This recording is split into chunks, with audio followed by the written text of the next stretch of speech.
Let's go. Where were we? Ah, Tharana's skirt.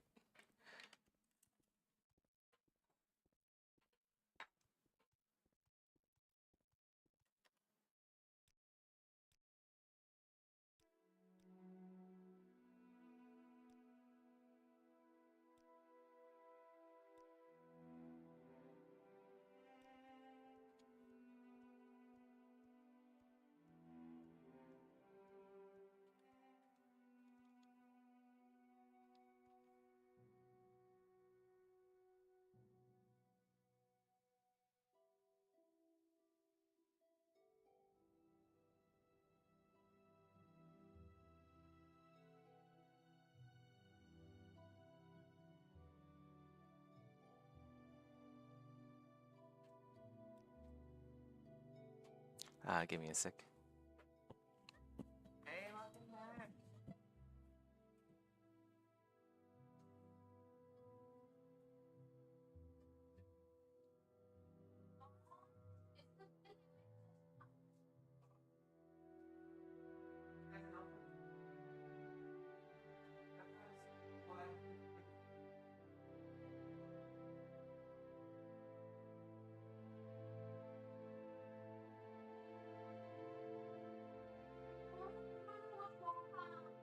Oh, maybe we can watch it in a couple hours. Maybe nice.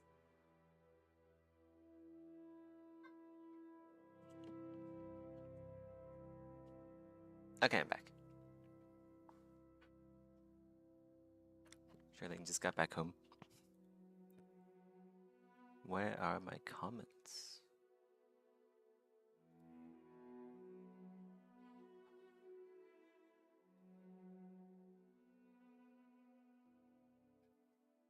Okay.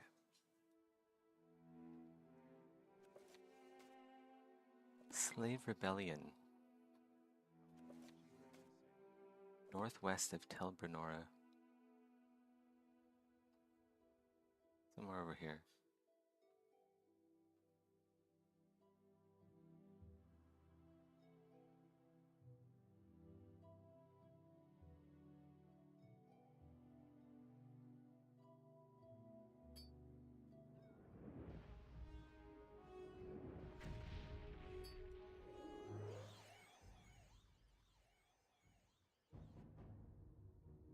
We'll just round up all the cliff racers.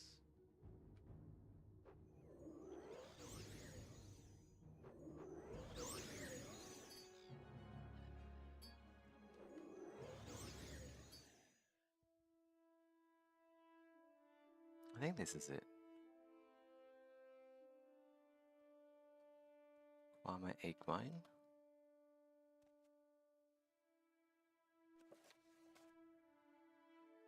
No, wait. Epipal Egg Mine. Is it the wrong egg mine? Must be another one nearby.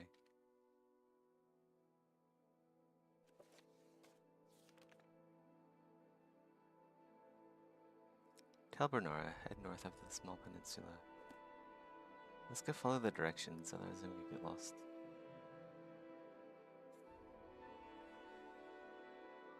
Tel Brenora is there. Cha-cha. No parking. Is it this one here? Maybe this. Yeah, here we go.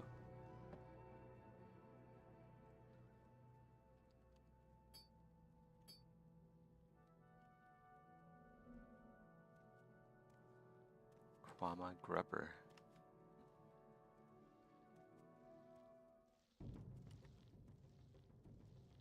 It's blocking, literally body blocking the tunnel.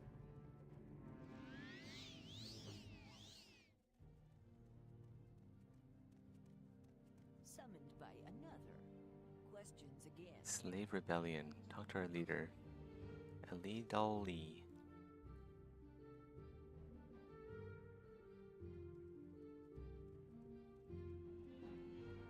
Is that him? You want some? I bet they all say the same thing.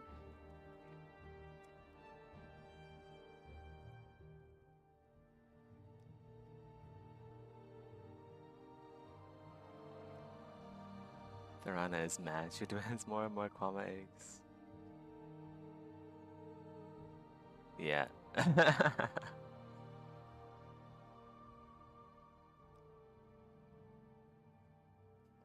He's a sorcerer in Black Marsh.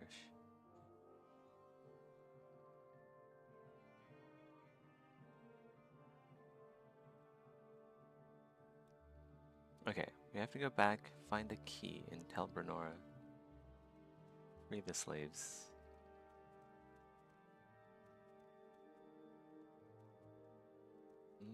We'll level up alchemy later.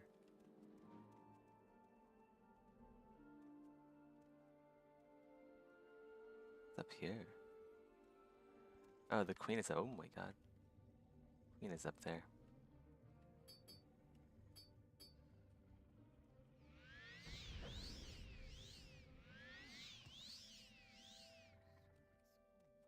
Sweet skooma. What is this? Whoa, there's a slave key in here. We don't have to go back to Tel Bernora. We have the key here.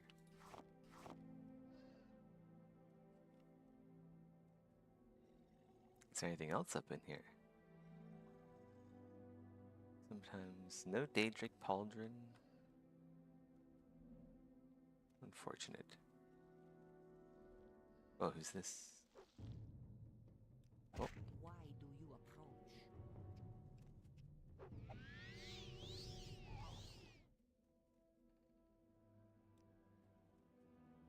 Whoa, why is it so dark up here?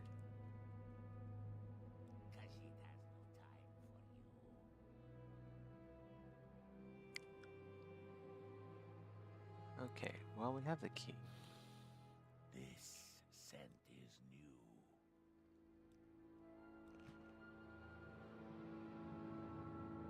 Okay.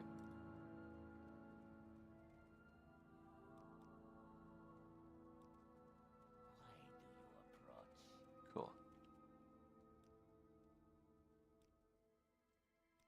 Okay. Back to... Fresh game.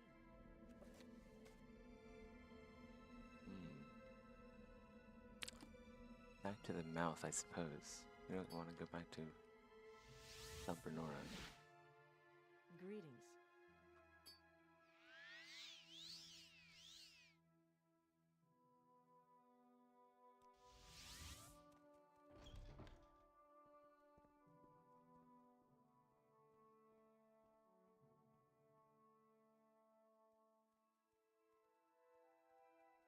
There's someone watching me. I can tell.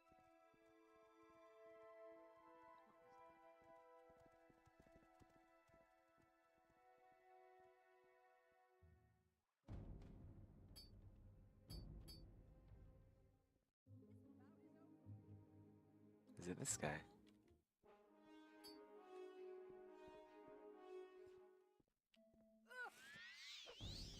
You fight unfair. This bout is over. You're on your honor. Don't press your luck.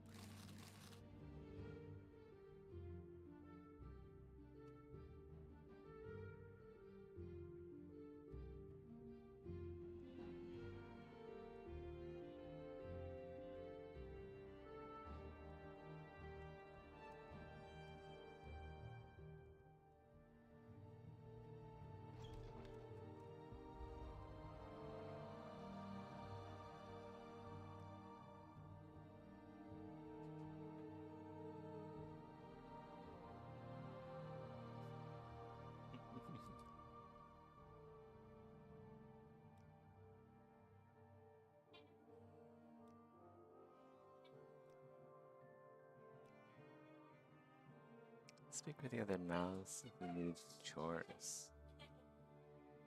Speak with Mistress Thorana again.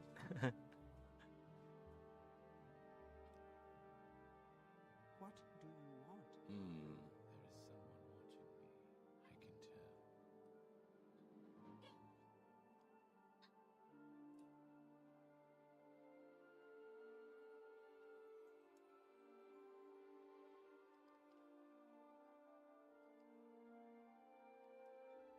Whoa. I think Morrowind just crashed because they all tabbed. Sometimes that happens.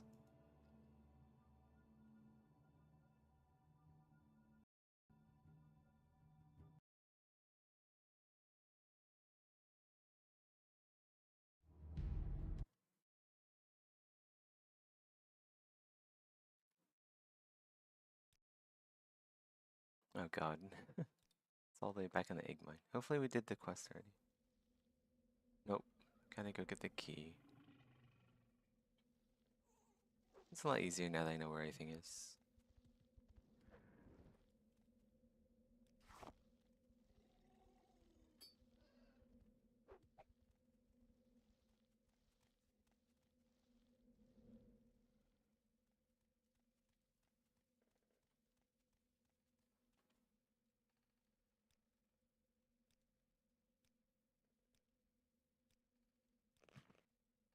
Okay, This is an now we honor go back.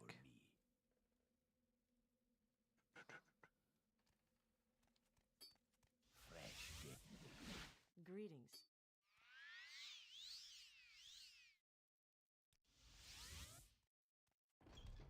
Yes.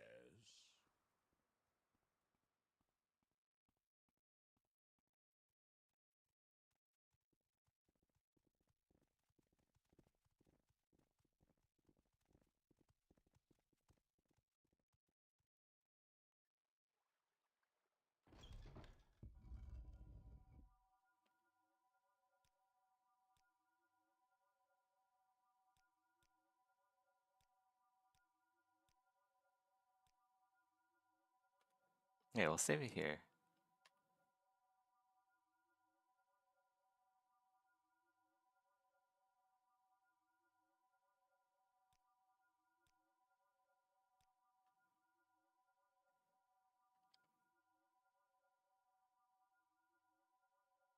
I'm gonna listen to some random videos.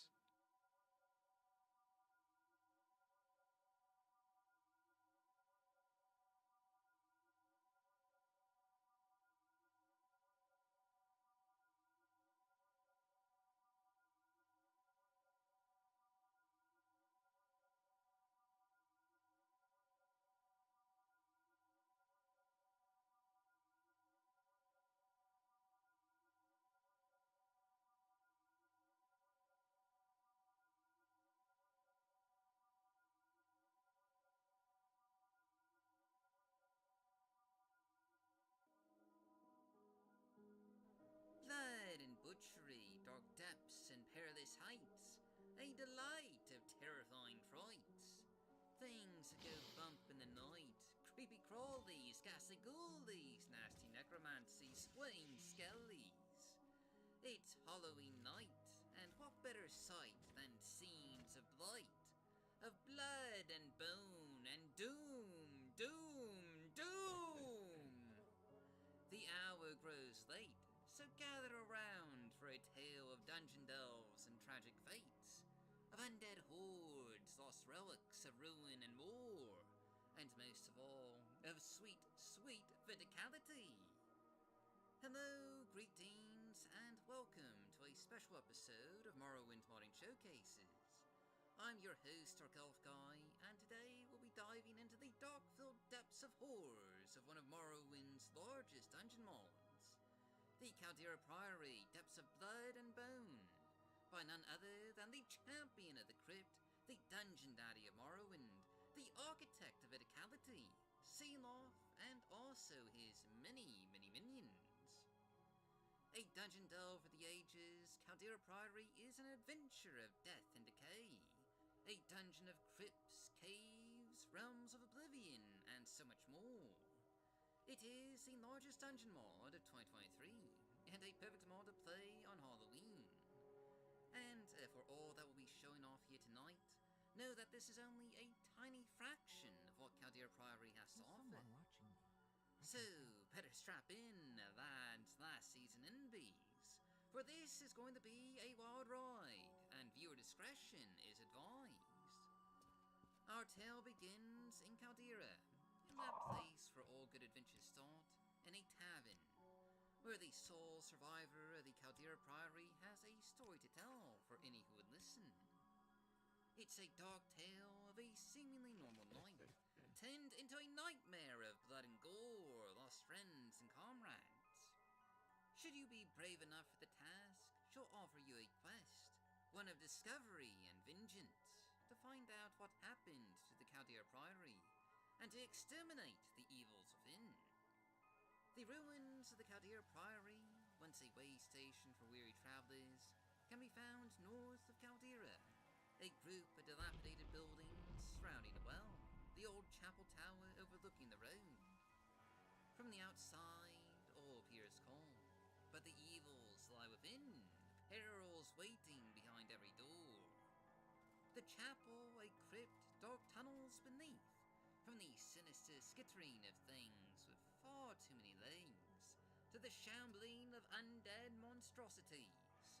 You'll have to look and fight your way through the shadows beneath the priory, to discover where these fiends came from, and to find the object of your conquest, the dreaded butcher, a bloated form of bloody gore, wielding massive cleavers, a grotesque towering figure, a twisted smile on his face, one with so very, very many teeth. Surrounded by blood and bone, the bodies of countless victims that came before. This is your first boss fight in the ruined halls of the Chaldear Priory. And while it is only the first, it is a challenging fight, complete with a bit of new voice acting and a pair of new weapons to the claim should you prevail in your encounter. Once defeated, the first part of your quest to reclaim the Chaldear Priory is complete, but it's hardly the end of your journey. These bloodied halls and dark tunnels are only the first steps into the deep, dark abyss. For there is always more below, down and down into nightmarish realms beyond reckoning. The second part of your quest begins when you investigate the well underneath the Chaldear Priory, the source of the undead. And to unravel the mystery of their origins, you'll need to climb down, following gradual stepping waterfalls down and down, to a crevice into a dark cavern. Cold rocks and underground streams lead you along branching paths in this underground domain. But you're not alone in the dark, for undead horrors will leap out of the black, ready to attack. Through twisting passageways, you'll explore cavernous chambers with yawning chasms, sudden drops that lead down deep into the depths of an urn, with waterfalls that reach into the heavens. A dark maze of glowing lichens, multiple chambers linked together in this cavern complex, with giant spider nests and corpses of long-lost adventurers, alongside more sinister discoveries.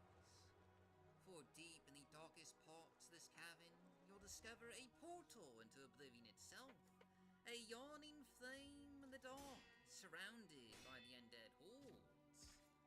Across this vast scene, bodies are piled high, seemingly reaching for this nightmarish portal. Perhaps the results of some long-lost battlefield, or perhaps the creation of some sacrificial ritual. Either way, the dead still stir, and you'll have to fight your way through, facing skeleton legionnaires head-on and archers above. A challenging fight, but only one of many, for much more lies beyond this portal. And here at last we get to the meat of Chaldear Priory.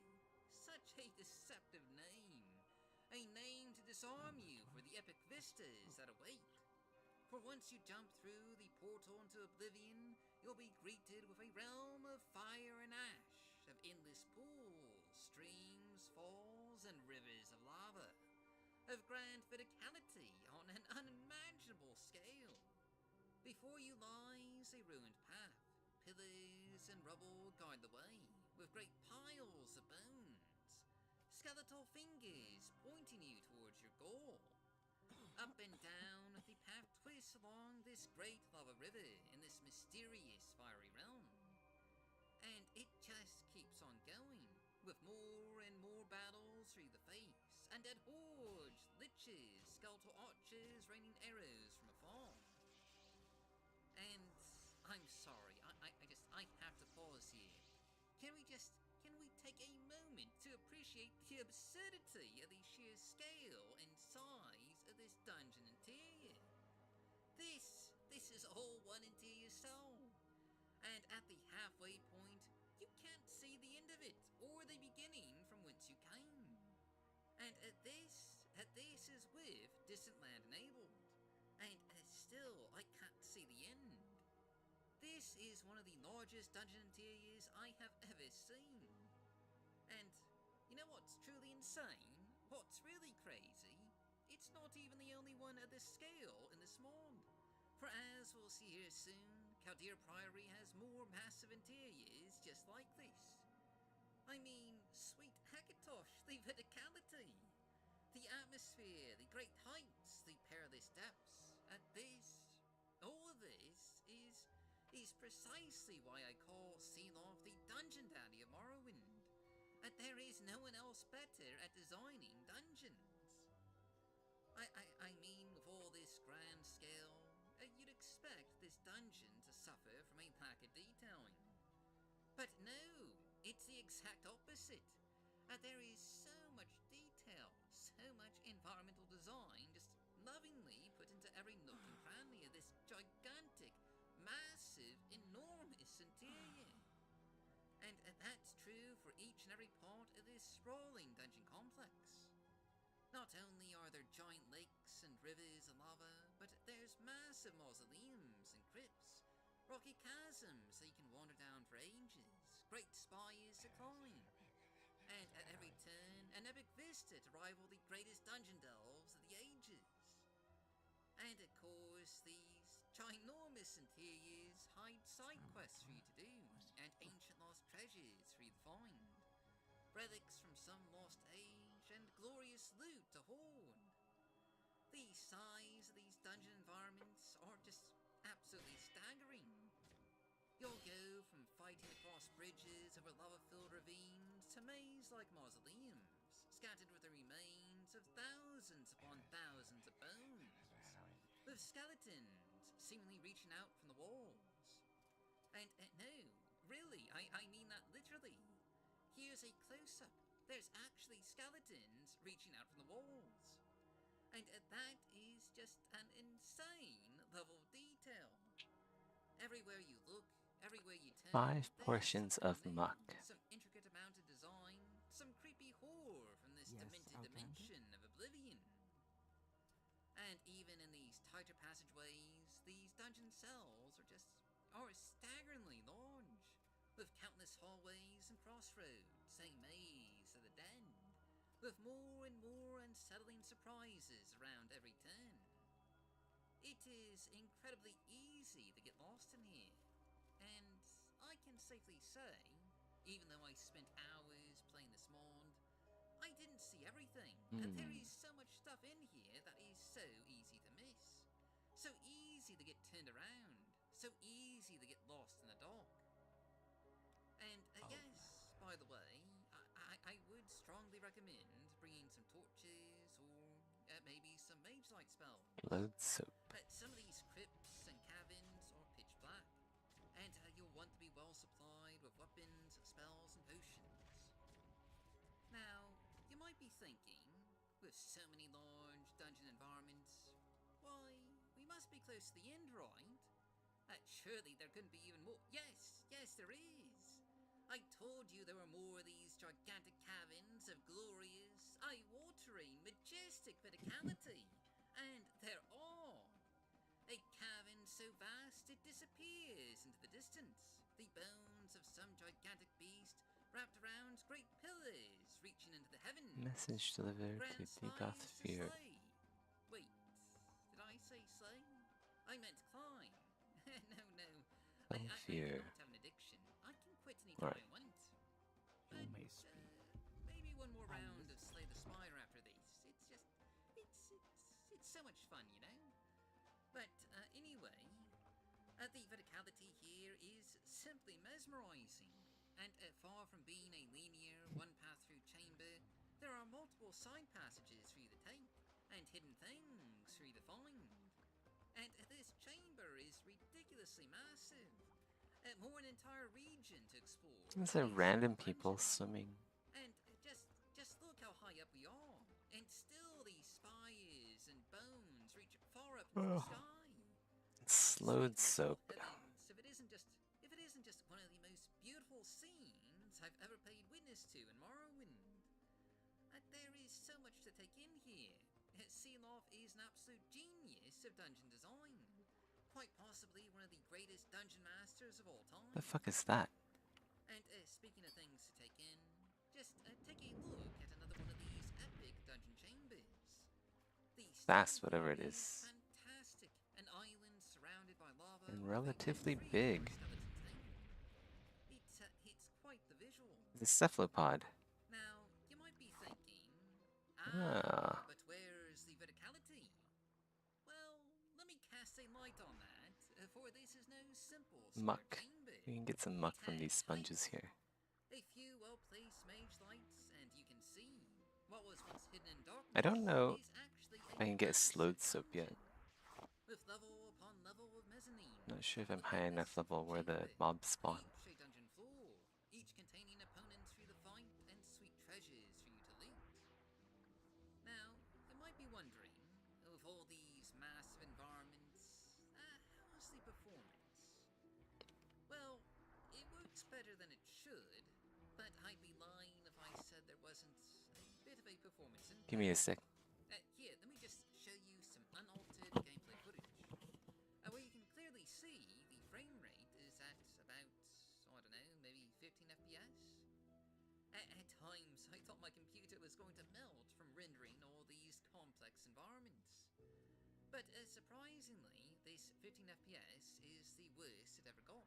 And most of the really big, visually vast dungeon interiors were actually Okay, I'm back. surprisingly pretty FPS friendly. I'm honestly not sure how Sealoff does it. And this really is just a huge mod. You might not be able to tell, because obviously we're cutting a lot of things out for the sake of keeping this video showcase to a somewhat reasonable length. But I took hours and hours of video footage of Kadir Priory. I think the final bill was about 7 hours of gameplay footage. It is an insanely huge mod. And while that does include some backtracking and testing, I probably spent at least I don't know, maybe 3 to 4 hours just, dungeon delving. And that was with a cheat character. I didn't fight everything, I didn't explore everything, and I wasn't looting anything. If you were to play through this with the aim of actually completing everything, oh sweet nine divines, I think you'd be looking at maybe 6 to 7 hours of content. There is a Ah, it's these guys. They're aggressive, aren't they? We couldn't kill them on my summoning build. Let's see if we can kill them here. You'll really need it.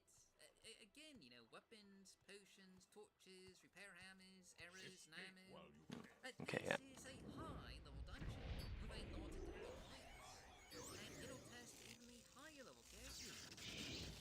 Now, a quick warning for spoilers. Rather disappointing. Yeah, a lot faster. That's for sure. Skip ahead now, because I do want to show off just a Full smidgen orcish. of the final boss encounter. It's too cool not to show it off a bit. And Okay, well, I guess I'll even take Sealoff all. has, shown a bit of it. Take all, and then After delving for take all. Let's drop everything off here. face to face with the What may I Skeleton do for King, you? the master of this realm, complete with a bit of unique voice acting and an animated entrance. If we ever need money, we'll just come back here and sell this stuff to Creeper.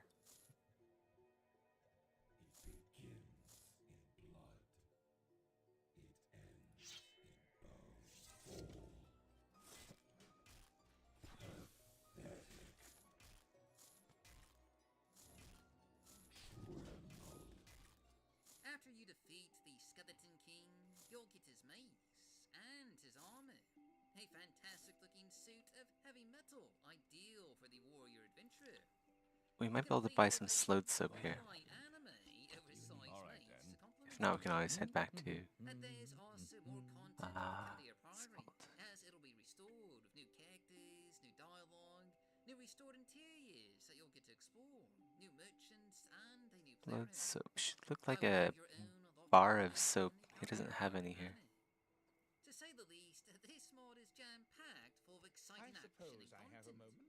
got quest, it's got verticality, it's got horror and terrifying encounters, it's got Greetings. verticality. It's got epic boss battles, it's got verticality. It has a unique soundtrack, it's got verticality. New weapons and armor, and Side new with more. verticality. Let's see. It is an absolute triumph of a dungeon lord. Exactly do you require Sealoft's of me? best work to date. Okay, I'm not high enough And right not only there. a contender for the Let's best just go mod to of the 2023, but a contender merchant's for one of the outside. best mods of the decade. If you haven't played it yet, I can think of no better way to spend Halloween, or really any day, than diving straight into the dark verticality depths of Sealoft's masterpiece. It is an exquisite experience, and one that I really can't recommend enough. But that's it for today, so, as always, I've been your host, our Golf Guy. Thanks for watching, stay safe, stay healthy, happy modding, and I'll see you all next time.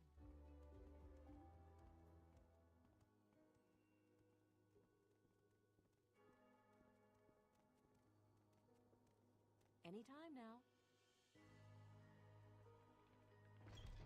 I will listen, Outlander, but make it quick. Welcome, friend. I Nope. feel as though I should know you.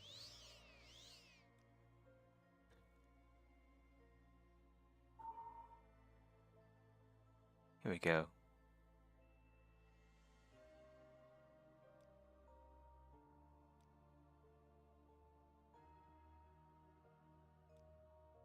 Did I press cancel? I did.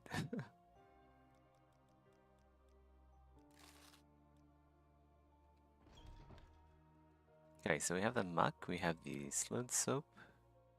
I think I have enough muck, right? I only have 3 muck, I need 2 more. Should be some more muck over here.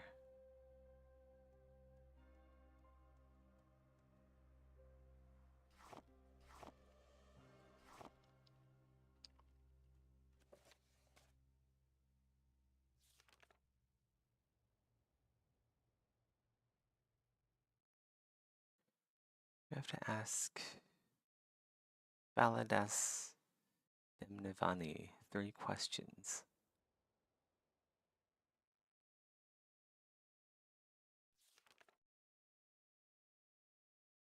What is this?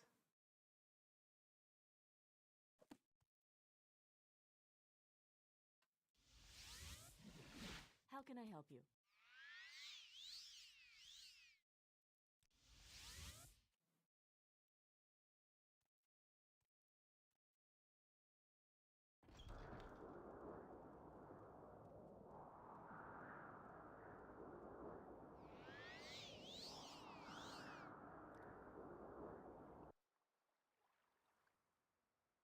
Oh, that's new. Did I install a mod that... What is this? The Gather? What is this? Like an inn? My time is precious, so make it quick. Speak, traveler.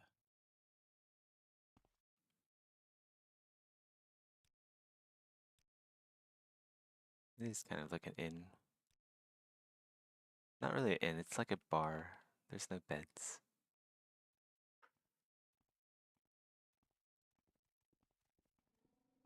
Do I have a overhaul mod? I feel like I have an overhaul mod. This doesn't look like vanilla Nissus.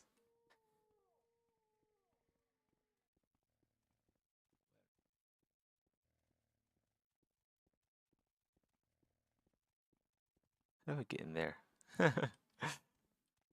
Must be a trapdoor. Ah, there it is. Okay. Part of the temple. Okay, I believe it's in here.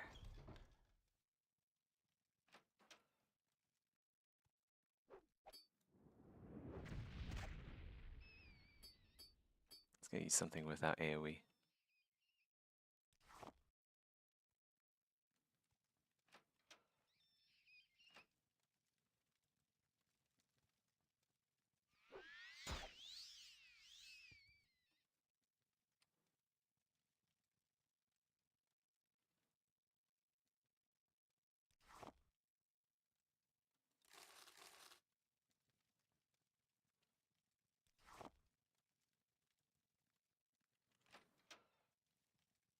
That's a big rat.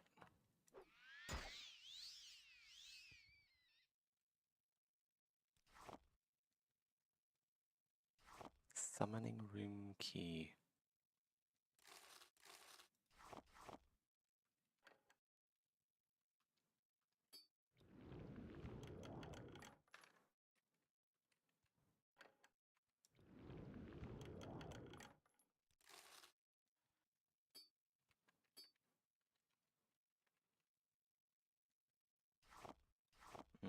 Don't need that.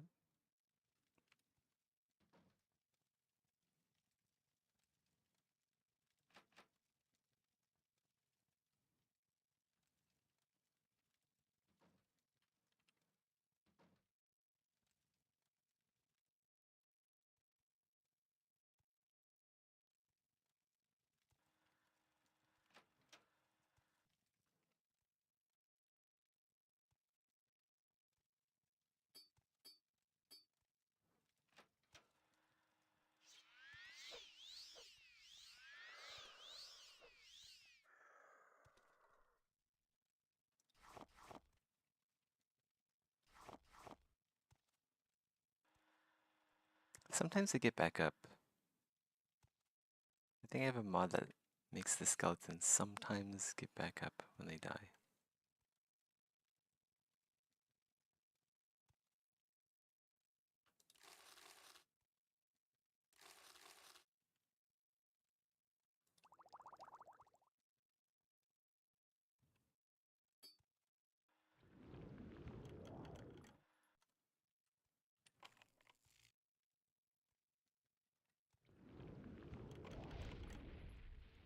Oh, what's that?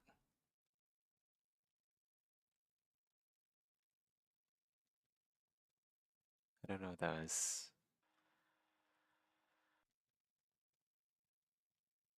Hmm.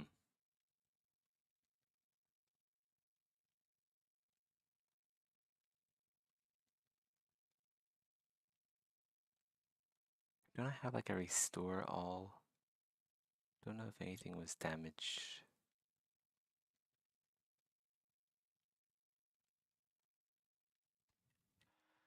Hmm.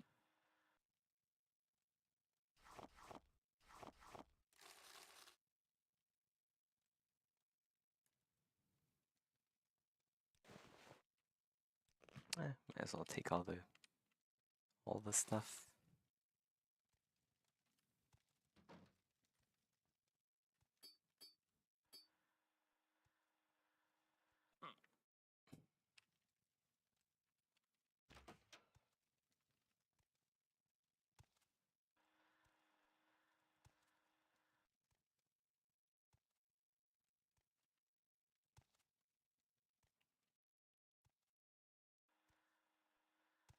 Friendly takeoff.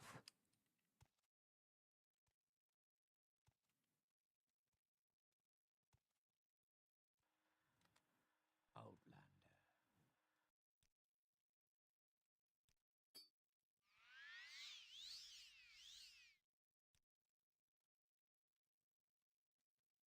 Ah.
Okay, I've asked the 3 questions. I have the ingredients. I have to go to Telfir. Do you want something from me? Telfir is near Sadrith Mora, I believe. Let's go this way. I think if we're... Is that it?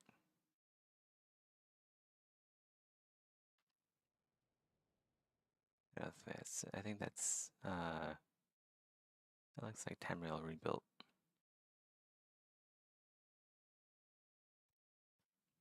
You can take the boat to Telfir. Pretty sure it's like over here somewhere though.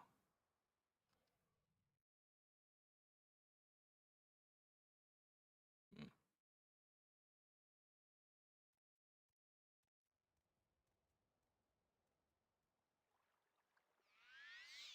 Oh, wrong person.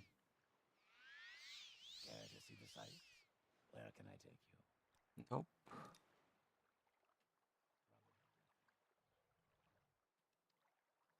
Telfir.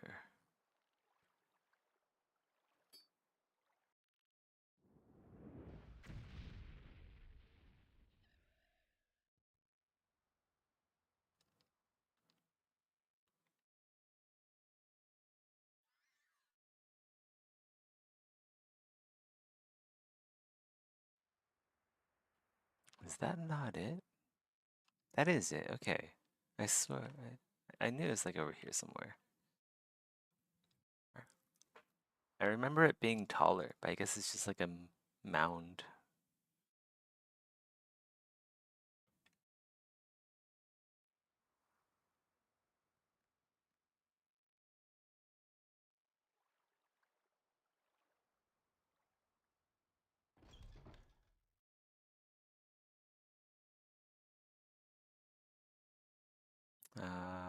We gotta keep going up.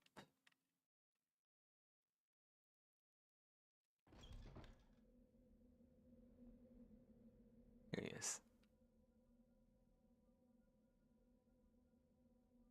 What is the coded message? I want to read it. Make it quick.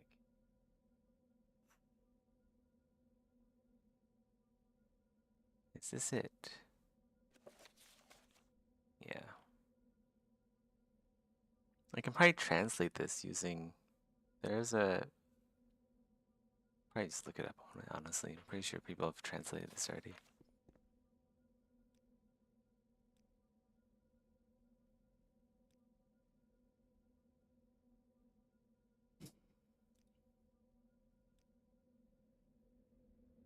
Rejected. Alright.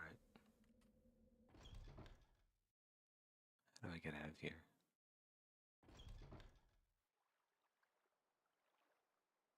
I think that's it.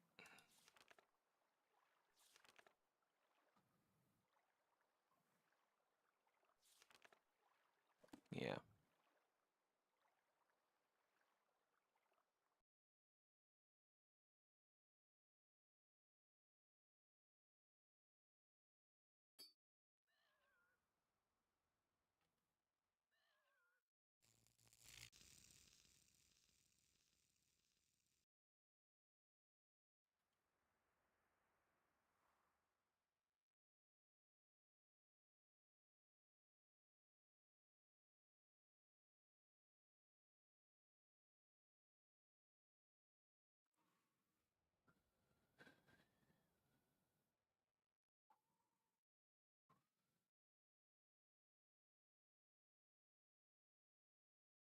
What even is this texture? Is this like a marble texture that they adjusted in Photoshop or something?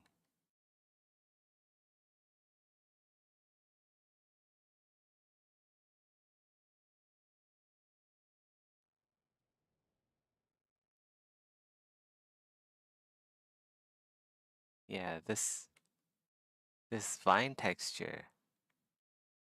You can see like Photoshop's bevel modifier.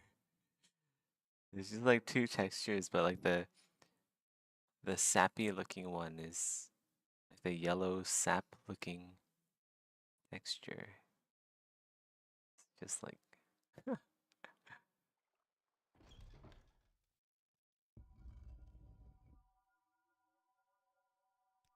here's the muck.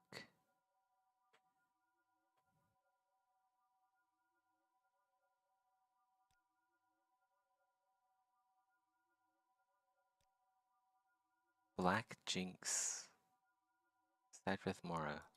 Go ahead, Outlander. What do you need? 3 questions. Yes.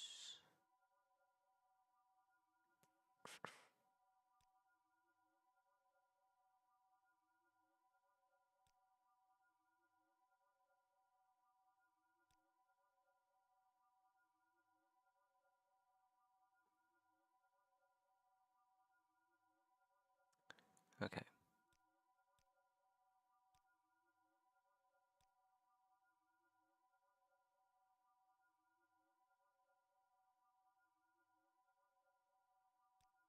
Wait, what? But Sarah. Kind of a dick thing to say.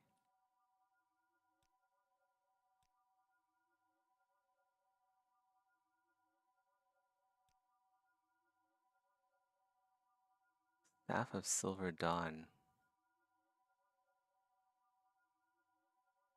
Mages Guild. Sadrith Mora.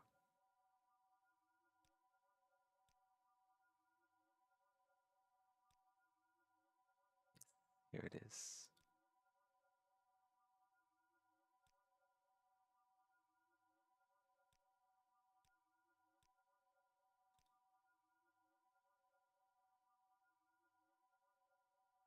Cure Blight Potions.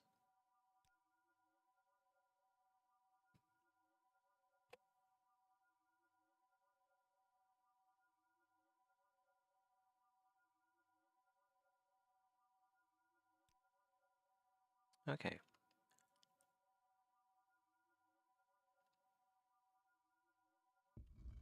Outlander.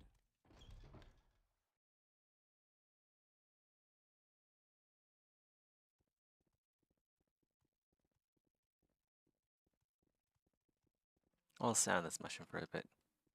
Time to get some work done. Quick save first.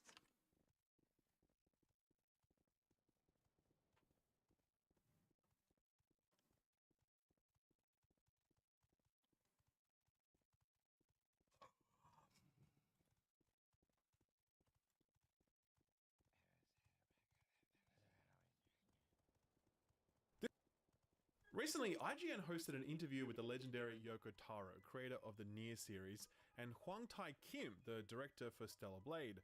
This was an important meeting for 2 reasons. Firstly, it was a chance for Kim to meet his idol. Kim had spoken in no uncertain terms about how much the Nier series means to him, and not agree, responding, quote, "I wouldn't say that. Stellar Blade actually makes me quite jealous. It's a game with a great concept and amazing graphics. The product shows how you and your studio staff were working on it very hard together," end quote. So I bring this to you at the top of this review because I think understanding the reverence that Kim has for Nier Automata is central to understanding Stellar Blade, because ultimately, I do believe that despite the protestations of Yoko Taro, Stellar Blade is a game that lives in Nier Automata's shadow. But I can understand why Yoko Taro might say that Stellar Blade is a better video game, because Stellar Blade has many of the things that Nier Automata lacked. It has far better visuals, something Nier Automata was criticized for when it released back in 2017. Depending on your taste, you might say it has better combat, both during regular world exploration, but in particular during boss battles. It has better open world design, better exploration, better progression and customization, and a better rewards economy. Hold these 2 games up to the light, and you may come to the same conclusion that Yoko Taro did. Stellar Blade is a better video game. But it just isn't so, because for the many things that Stellar Blade gets right, there is just something missing from the core of this that makes Stellar Blade feel hollow and vapid. Much of it comes from how relentlessly Stellar Blade attempts to ape Nier Automata, from the main character to the setting, to the story, to the soundtrack, to so much more. Major story moments, themes, and reveals feel like they were cribbed straight from Nier Automata. And you might say, what's wrong with that? Isn't that loving homage? Or couldn't we classify Stellar Blade as a sort of spiritual successor? Well, you could if the spirit of these two games was remotely the same, but they couldn't be more different. Nier Automata was beautiful and gut-wrenching and thought-provoking and moving. Every part of it felt so human despite its mechanized aesthetics. Stellar Blade, on the other hand, feels entirely synthetic. Art design that looks flashy but never feels cohesive, lifeless characters, wooden voice work, and a story that is a mix of incomprehensible and forgettable, with far too many of its major beats lifted from Nier Automata. Stellar Blade adopts the adornments of Nier Automata without fully understanding what made them so affecting. I would kind of liken it to Atomic Heart, which was clearly inspired by Bioshock, but without the narrative, thematic, or visual potency that made Bioshock so memorable. The difference, though, is that Atomic Heart had a lot of design problems that Stellar Blade doesn't suffer from, and like I said earlier in this introduction, Stellar Blade gets a hell of a lot of stuff right. I did end up enjoying this game, and that's why I'm recommending it to you, but it does take a while for Stellar Blade to really hit its stride. And I would argue that this game really only comes together in the last 5 or so hours of its 25 to 30 hour runtime, when a final boss run gauntlet showcases just how great Stellar Blade's combat and boss design can be. In that final stretch, you're given a vision of what Stellar Blade could have been if it wasn't so focused on aping Nier Automata.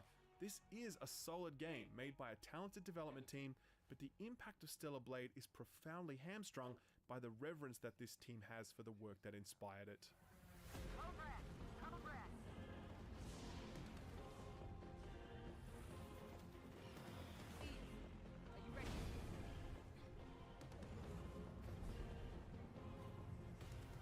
Stellar Blade is the story of Eve. She's on a mission from Mother Sphere, a deity-like entity that has tasked her and her kind with the protection of the human race. During her launch, she crash lands and her companion is cut down by an Alpha Natiba, one of the monstrous entities that threaten humanity's existence. Rescued by the even-keeled Adam, Eve eventually makes her way to one of the few remaining human settlements, Zion, where she meets Lily, a chipper mechanic who is only too happy to help in any way she can. Zion is on the brink of collapse and in desperate need of hypercell cores that can sustain the city and its denizens. Thus, Eve and her buddies set out towards a variety of locations to bring these cells back, restore power to the city, all while eliminating the Alpha Natibas, which were Eve's original mission objective. All of this is, of course, a setup for a much grander story full of misdirection and intrigue that explores why the world is ruined the way that it is, and the true motivations of this Mother Sphere, and the nature of what it means to be human, and the identity of the Alpha Natibas you're tasked with culling, and ultimately, Eve's place within all of this as someone tasked with a mission to protect humanity. I suspect that there will be two sets of reactions to Stellar Blade's story. Anyone who hasn't played Nier Automata is going to be like, this sucks, because it does. It's not good, it telegraphs itself way too much, the reveals aren't at all interesting, and it tries to play itself off as deeper and more dramatic than it actually is. For most people, they're just going to be like, oh well, bad story, This easy to sucks. ignore when the combat is this good, whatever. Totally fair reaction, by the way. If you have played Nier Automata, as I have, then I suspect you may have a different reaction to this story, because far too much of it feels far too close to Nier Automata's story. I'm not going to go into specifics because I don't want to spoil anything, but there were enough similarities that I found it deeply distracting, because I felt like I was experiencing a worse version of something that I had already experienced. Separate from all of the comparisons, the narrative and character side of Stellar Blade is a total mess, easily the weakest part of the entire experience. Eve has received a lot of attention for her character design, with people suggesting that her design is overly sexualized, and I'll be real with you, I don't care that she's sexualized any more than I care about Buff Abby in The Last of Us. Both things can exist, and both things are fine. What I care about is this a good, well-written character? And Eve is not a good, well-written character. She is just so vapid. She has no emotional range. So she never vapid. says anything interesting. Events seem to wash over her without her seeming to process them in a way that feels believable. She goes out of her way to help people in Zion for side quests, but even the most emotive of quest lines fails to rouse anything resembling emotion in her. Sexy does not mean devoid of personality. Bayonetta is basically sex personified, and no one on the planet would dare say she's lacking in personality. More pointedly, 2B from Nier Automata defends humanity while wearing thigh highs and a thong, but she's complex. She fronts as this uncaring cyborg because her programming prohibits feelings, but she still feels things, and these emotions mean all the more for how forbidden they are. She's literally bursting with a humanity that she's not supposed to possess, and for that reason she feels like a very real character. Eve does not. She's totally hollow, so incredibly lifeless and flat for the entire game's duration, and given that she is the window through which you view this entire world, the world itself seems equally lifeless. This city, it's so quiet and so lonesome. Well, that's what happens when a city becomes devoid of humanity. The exact same thing could be said of the game's other main character, Adam. In fact, it's worse with him, as his voice work is just so cold and distant. He's like an AI voice assistant more than an actual person. These two spend so much time speaking to each other, but it never comes close to feeling like they have any actual emotional connection. Well, there are still some issues with the tetrapod steering system, so I'm afraid we're not able to leave. Then when will you be ready? Unfortunately, it's going to take longer than a day. Then I'll go ahead on foot. Things are a little bit different with Lily, who feels really out of place in this game because she feels like an actual person. She has a personality and emotions, and she questions things and is confused by things, and she actually feels real. Later in the game, she plays a more central role, and it's no coincidence that that's the best part of the game, in large part because of the fantastic boss encounters, but it doesn't hurt that Lily is there to provide a human reaction to the things that are transpiring, because you can't rely on the rest of the cast to do that. This overall feeling of lifelessness is pervasive across the game. Other NPCs you meet in Zion, even when they're trying to present as real, they don't. Like, this is me meeting the town hairdresser. I'm Kasim, the hairstylist. Hair. I style your hair so you feel better and confident. Your hair looks great.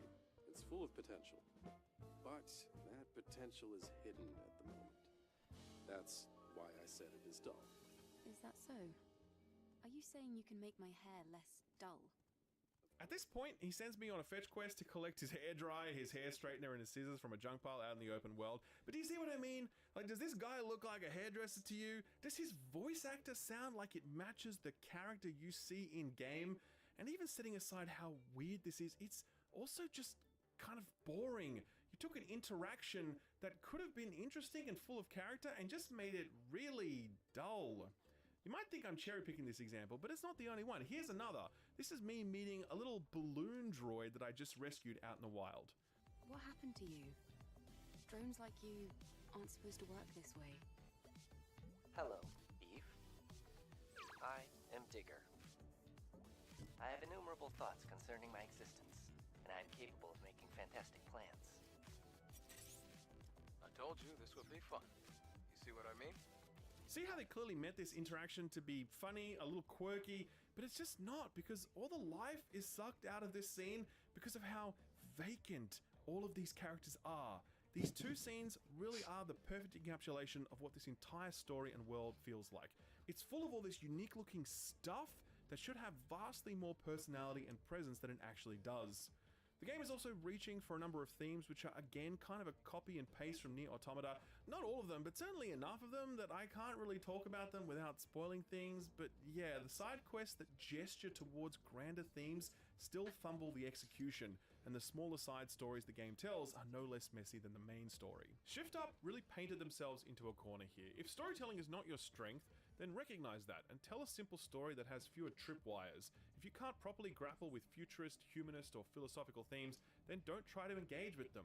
Shift Up didn't know or recognize their limits here, and they bit off well and truly more than they could chew with the type of story that they wanted to tell. But they made an even more egregious mistake in their attempts to riff on Nier Automata's story and themes. Because now, not only am I experiencing a bad story, but I'm constantly being reminded of a better one. Coupled with the terrible characterization of both the main and side characters, and it's a damn good thing that Stellar Blade plays as well as it does, because you certainly aren't going to be playing this one for the story.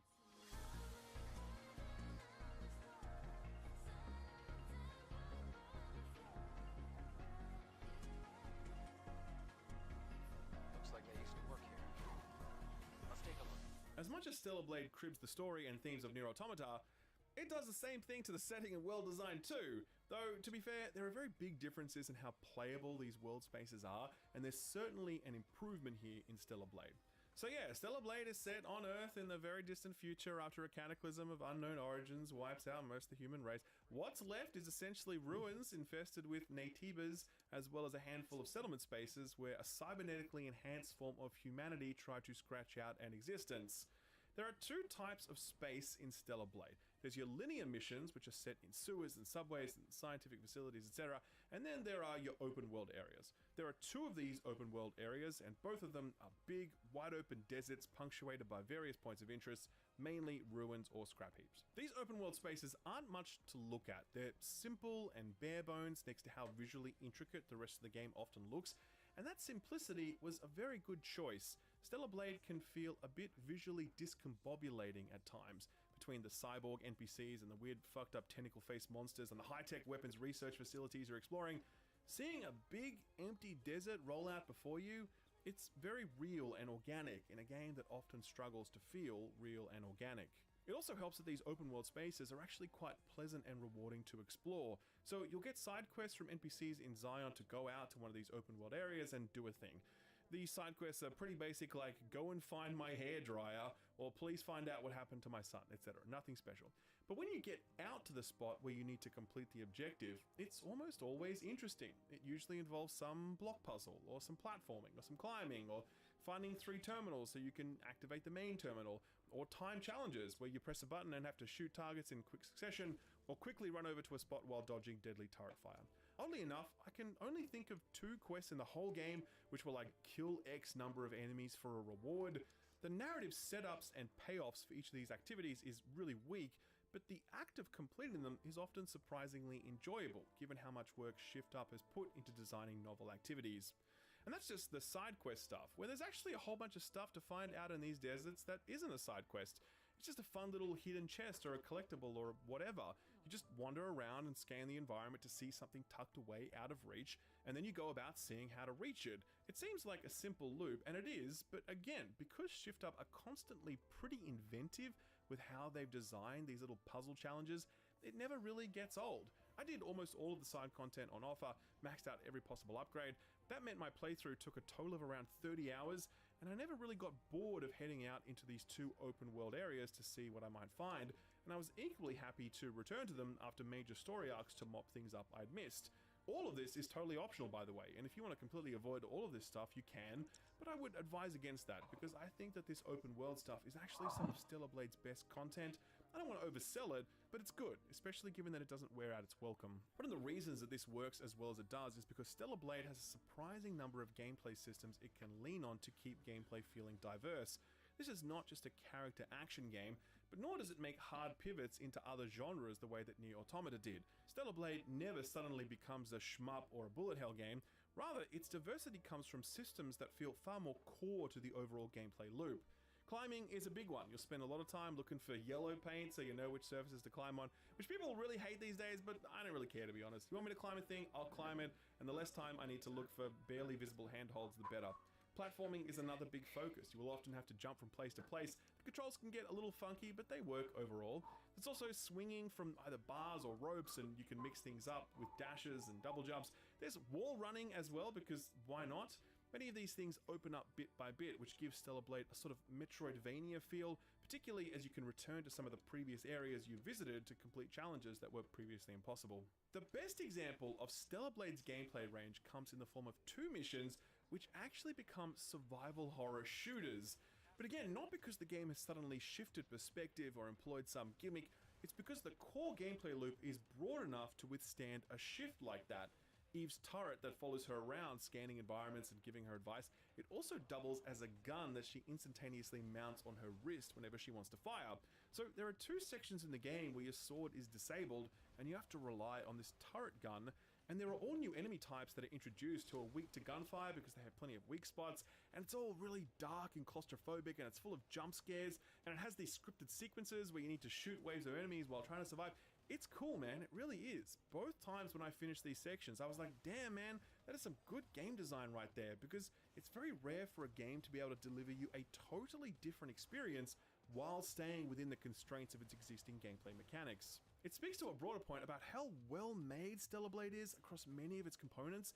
Visually, I personally don't like the art design. I think it really lacks visual cohesion, but technically, it's very sound, and when the art direction does hit right, Stellar Blade can look fucking awesome. It also runs really well. I only had some minor frame stutters here or there, but other than that, no bugs, no crashes. In terms of polish, it's absolutely all there. It's also been thoroughly play-tested, and so much convenience has been brought to bear without the game feeling like it's slippery and over-designed. Respawn spots are never far from a place you're likely to die a lot. The progression economy is generous with how much it doles out vital upgrades, while also leaving that little bit extra for you to work towards. You can change all of your gear on the fly whenever you like. You can get upgrades that help with sustain so you can stay longer in the field, or upgrades for your drone that help you find collectibles more easily. Death is pretty painless in that it never costs you any resources, and in fact you get to keep your ability charges, meaning that when you re-enter combat the next time, you have a bit of an advantage going into it. Coupled with an easy mode for those inclined and a hard mode that opens up after the first completion, Stellar Blade has been very thoughtfully designed to never irritate the player, but it never makes things so convenient that it feels like the game is playing itself. It's a really nice balance that demonstrates that Shift Up know what they're doing, but the absolute best showcase for that point is the combat.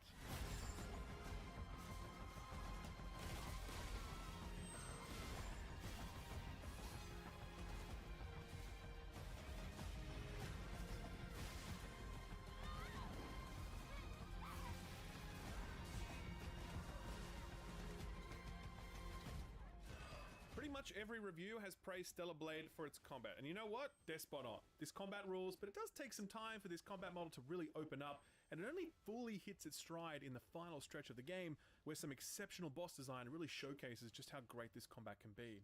It starts fairly simple, a light attack and a heavy attack with different combos allowing you to seamlessly weave those attacks together. There's a dodge, which does dodge things, and most importantly, there's a block button which doubles as a parry when you time it correctly. With these basics in place, what you start to notice almost immediately is how much flexibility Stellar Blade gives you to play how you want to play. It's perfectly viable for you to use only light attacks because there's combos for that, and the shorter animation windows are safer. You can also exclusively use heavy attacks, and that works too so long as you're willing to risk being more exposed due to the longer animations associated with each attack. If you'd like to just dodge everything, you can do that. And similarly, if you'd like to be really aggressive and parry everything, you can do that too. Obviously, the game intends for you to make smart use of everything on the table, but it's not forcing you into a specific playstyle the way that something like Sekiro does. But it is inviting that parry style of play in two important ways. Number one, your abilities charge much more quickly when you parry, and enemies have a stagger meter that depletes more quickly when you parry them, so you're incentivized to parry. But the other thing is that enemy animations and swing timers are extremely readable, giving you the confidence to parry based on what you see rather than having to rely on your memory alone. What I mean by that is that many games like this will deliberately mess with animations and swing timers such that an enemy will hold a wind up a second or two longer than you might expect them to, because that makes parrying their attacks harder. And so that means that you'll get hit and die a lot while you try to memorize these timings. I get why this is necessary because it does alter the pacing of combat in ways that keeps it challenging and diverse, but I do feel as though many games lean into this too much, and I feel like I spend more time trying to memorize and recall swing timers than actually responding dynamically to what I see the enemy is doing. Stellar Blade definitely has some of this memory-based parrying timing stuff going on, absolutely. But more often, it's relying on animations and swing timers that are reasonable and that make sense, and when the enemy draws their arm back to take a swing, they then swing when you would reasonably expect them to. I love that, I really did. I think it makes the parry-based combat more inviting and more satisfying because it feels like I'm actually interfacing with an enemy rather than just dying to their mercurial swing animations until I eventually memorize them enough. It does make combat easier, and I would say playing on normal difficulty, Stellar Blade is a pretty easy game for anyone who's played their fair share of melee action titles or Souls-likes, but this approach to the rhythm of combat is an absolute winner and one of Shift Up's smartest decisions. So all that stuff that I just spoke about, those are just the basics, and combat really does open up a lot more after that. It's driven by the skill tree. Killing enemies and completing quests will give you skill points which you can then use to unlock new abilities or augment your existing abilities. So your dodge can become a double dodge, and it becomes easier to execute a perfect dodge, which gives you a witch time slowdown thing. And you can also make it easier to perform perfect parries. Crucially, new offensive abilities open up after you perform a dodge or a parry, allowing you to counterattack and maintain momentum. By far and away, the coolest thing you unlock is this phase shift that you can execute when enemies are about to perform an unblockable attack. You press forward and circle when your weapon flashes, and you'll teleport behind the target, allowing you to follow up with a hard-hitting counter. The majority of your damage won't come from basic attacks though, but rather from abilities that charge up whenever you do anything but charge faster when you keep the pressure on an enemy. There are AoE focused abilities when you're fighting out in the wild, but during boss encounters, you're definitely going to be more focused on the ones that deal strong single target damage. There are only a few of these abilities, but between parry, dodging, phasing, regular attacks, and the odd bit of range combat, there's more than enough within the combat framework to make it feel robust and to stave off any feelings of boredom or repetition that may creep in. It also helps that there's plenty of enemy diversity, and that remains constant throughout your entire playthrough. In every new zone, you'll face new foes, and they aren't just reskins or whatever, they're entirely new enemies with new attacks and movesets and weaknesses and all of it. And once you're introduced to them, they're then combined with other enemy types, and the whole combat chess thing kicks in, which is able to deliver unique feeling encounters every time. By the end, there's a really expansive bestiary to square off against, but Shift Up are never just throwing endless scores of enemies at you in order to overwhelm you. They're much more deliberate with how they get difficulty to scale over time, and it definitely works. So combat starts pretty limited, but it certainly opens up as the game goes on, owing to new abilities unlocked and new foes met. But I cannot stress enough just how important the final boss rush is in showcasing the potential of this combat. I'm not going to show you any of it here because I don't want to spoil it, but the last 5-ish hours of this game is essentially a boss rush with 4 marquee encounters that are so spectacular to behold and so well designed that this is when Stellar Blade finally clicked for me. In this last stretch, Stellar Blade finds the identity that it was to this point unable to grasp. When Stellar Blade is trying to be Nier Automata, it sucks. But when it remains focused on its excellent combat and boss design, Stellar Blade is its own unique experience. Because this isn't Devil May Cry or Bayonetta, and nor is it Dark Souls or Sekiro, and nor is it God of War. It sits squarely between those different combat models, borrowing the best parts of each of them to arrive at something that feels distinct. Something that is challenging but accessible, fast but well paced, rewarding aggressive play without demanding it. Stellar Blade's combat is its standout feature, and it's a true shame that this excellent and unique combat model sits within a game that feels like a fawning fangirl hoping to catch the attention of something greater.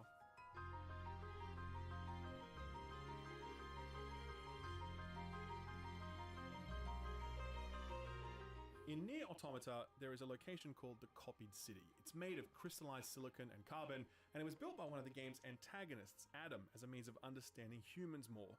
The game doesn't really delve into the lore of this place very deeply, but it's interesting that this machine builds this thing with streets and buildings and power boxes and staircases and all the things that a city should have, but there's no color, there's no people, there's no life.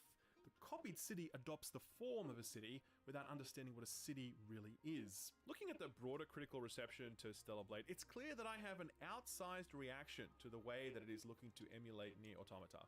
Most other reviews recognize that Nier is obviously a major source of inspiration for this, but they seem unbothered by how much of an inspiration it is. For me, it's too much, and it feels like Shift Up was so focused on recreating the vibes of Nier Automata that they forgot to create vibes of their own. Like the soundtrack, we haven't even spoken about that yet, but it is very, very Nier Automata. And that is not surprising, because Shift Up actually engaged one of Nier's composers, Keiichi Okabe, and they worked with his production studio to deliver roughly 40% of the music in this game. And it's not an evolution of the Nier sound either. It's the same soundscape again, at least when it comes to the more dreamy background tracks. There is plenty of music in this game that does sound unique, but yeah, there is like 40% of it where if you close your eyes, you would absolutely swear you're listening to the Nier OST. Obviously, the main character is a sexy girl with a sword, followed around by a drone that talks to her, scans the environment, and can be used to shoot things. The world often looks like the world of Nier Automata, barren spaces punctuated by ruins, plenty of industrial settings. The story is strikingly similar in major aspects, as are the themes it looks to awkwardly explore. And like I said, anyone who didn't play Nier Automata, it's probably not going to bother you, but I did play Nier Automata, and it is very special. If you're going to go to that place, then you better be able to wrap your arms around all that stuff. Shift Up does not have the wingspan required. They clearly are very inspired by Yoko Taro's work, and they have such reverence for what he's created, but they are not a fraction of the storyteller he is, and they would have been much better served to have used Nier Automata as a muse rather than as a template. There is no denying that alongside this disappointing mimicry is a very solid video game that sometimes has flourishes of greatness. The open world design is simple, but it does engender and reward curiosity. The broad range of game systems on offer mean that things always feel well-paced and diverse. The technical and user experience polish shows just how much work Shift Up have put into this and how talented they are as developers. That's best shown, however, by these survival horror style missions and this excellent combat and these fantastic boss encounters. You don't get to make this stuff by accident. Like, if you can pull off that stuff, you are in a pretty small club, and Shift Up are absolutely in that club, which is why I'm really keen for Shift Up's next game. Like, if they needed to make this game to get Nier Automata out of their system, then that's done now. Now they can let Yoko Taro make Nier games, and they can make their own thing. Stellar Blade proves beyond a shadow of a doubt that Shift Up know how to make a good video game, and if they're willing to move beyond the confines of their own starry-eyed Nier adulation, I think they'd end up making a really great video game. I look forward to that. For now, I do think there's enough here in Stellar Blade to enjoy, and so I recommend it to you.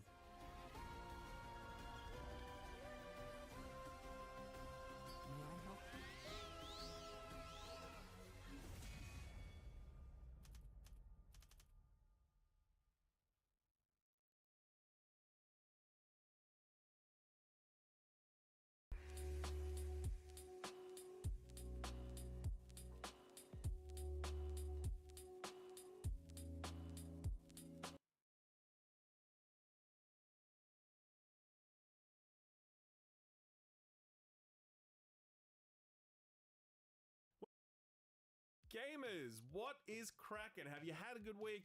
Have you been kicking back and relaxing in between all these big releases? I sure have. April and May are pretty quiet, so I'm taking things nice and slow, playing way too much Balatro. Man, government should step in and stop this thing getting ported to mobile, because I fear for our future as a productive species once we are all carrying this game around in our pockets.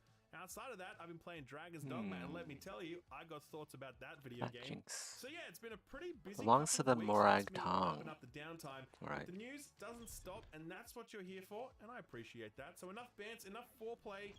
Here comes the news. Speaking of CD Projekt Red, with the final updates made to Cyberpunk and the sequel A Distant Dream, attention now turns to CD Projekt Red's next major release, The Witcher 4. That is none of your concern. Dream, the idea of another Witcher game. The last one was, of course, one of the greatest RPGs ever made, and the saga ended with such fitting finality that it's difficult to imagine how it might continue.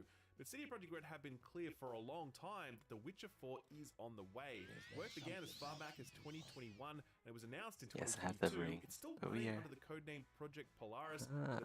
Would you steal from us, brother? Though I wouldn't expect it anytime soon. Recently, CD God. Over 400 developers are now working on The Witcher 4. It's still technically in pre-production, but it hit that 400 staff headcount well ahead of when management had planned, since they expected to be at this staffing level around mid-year.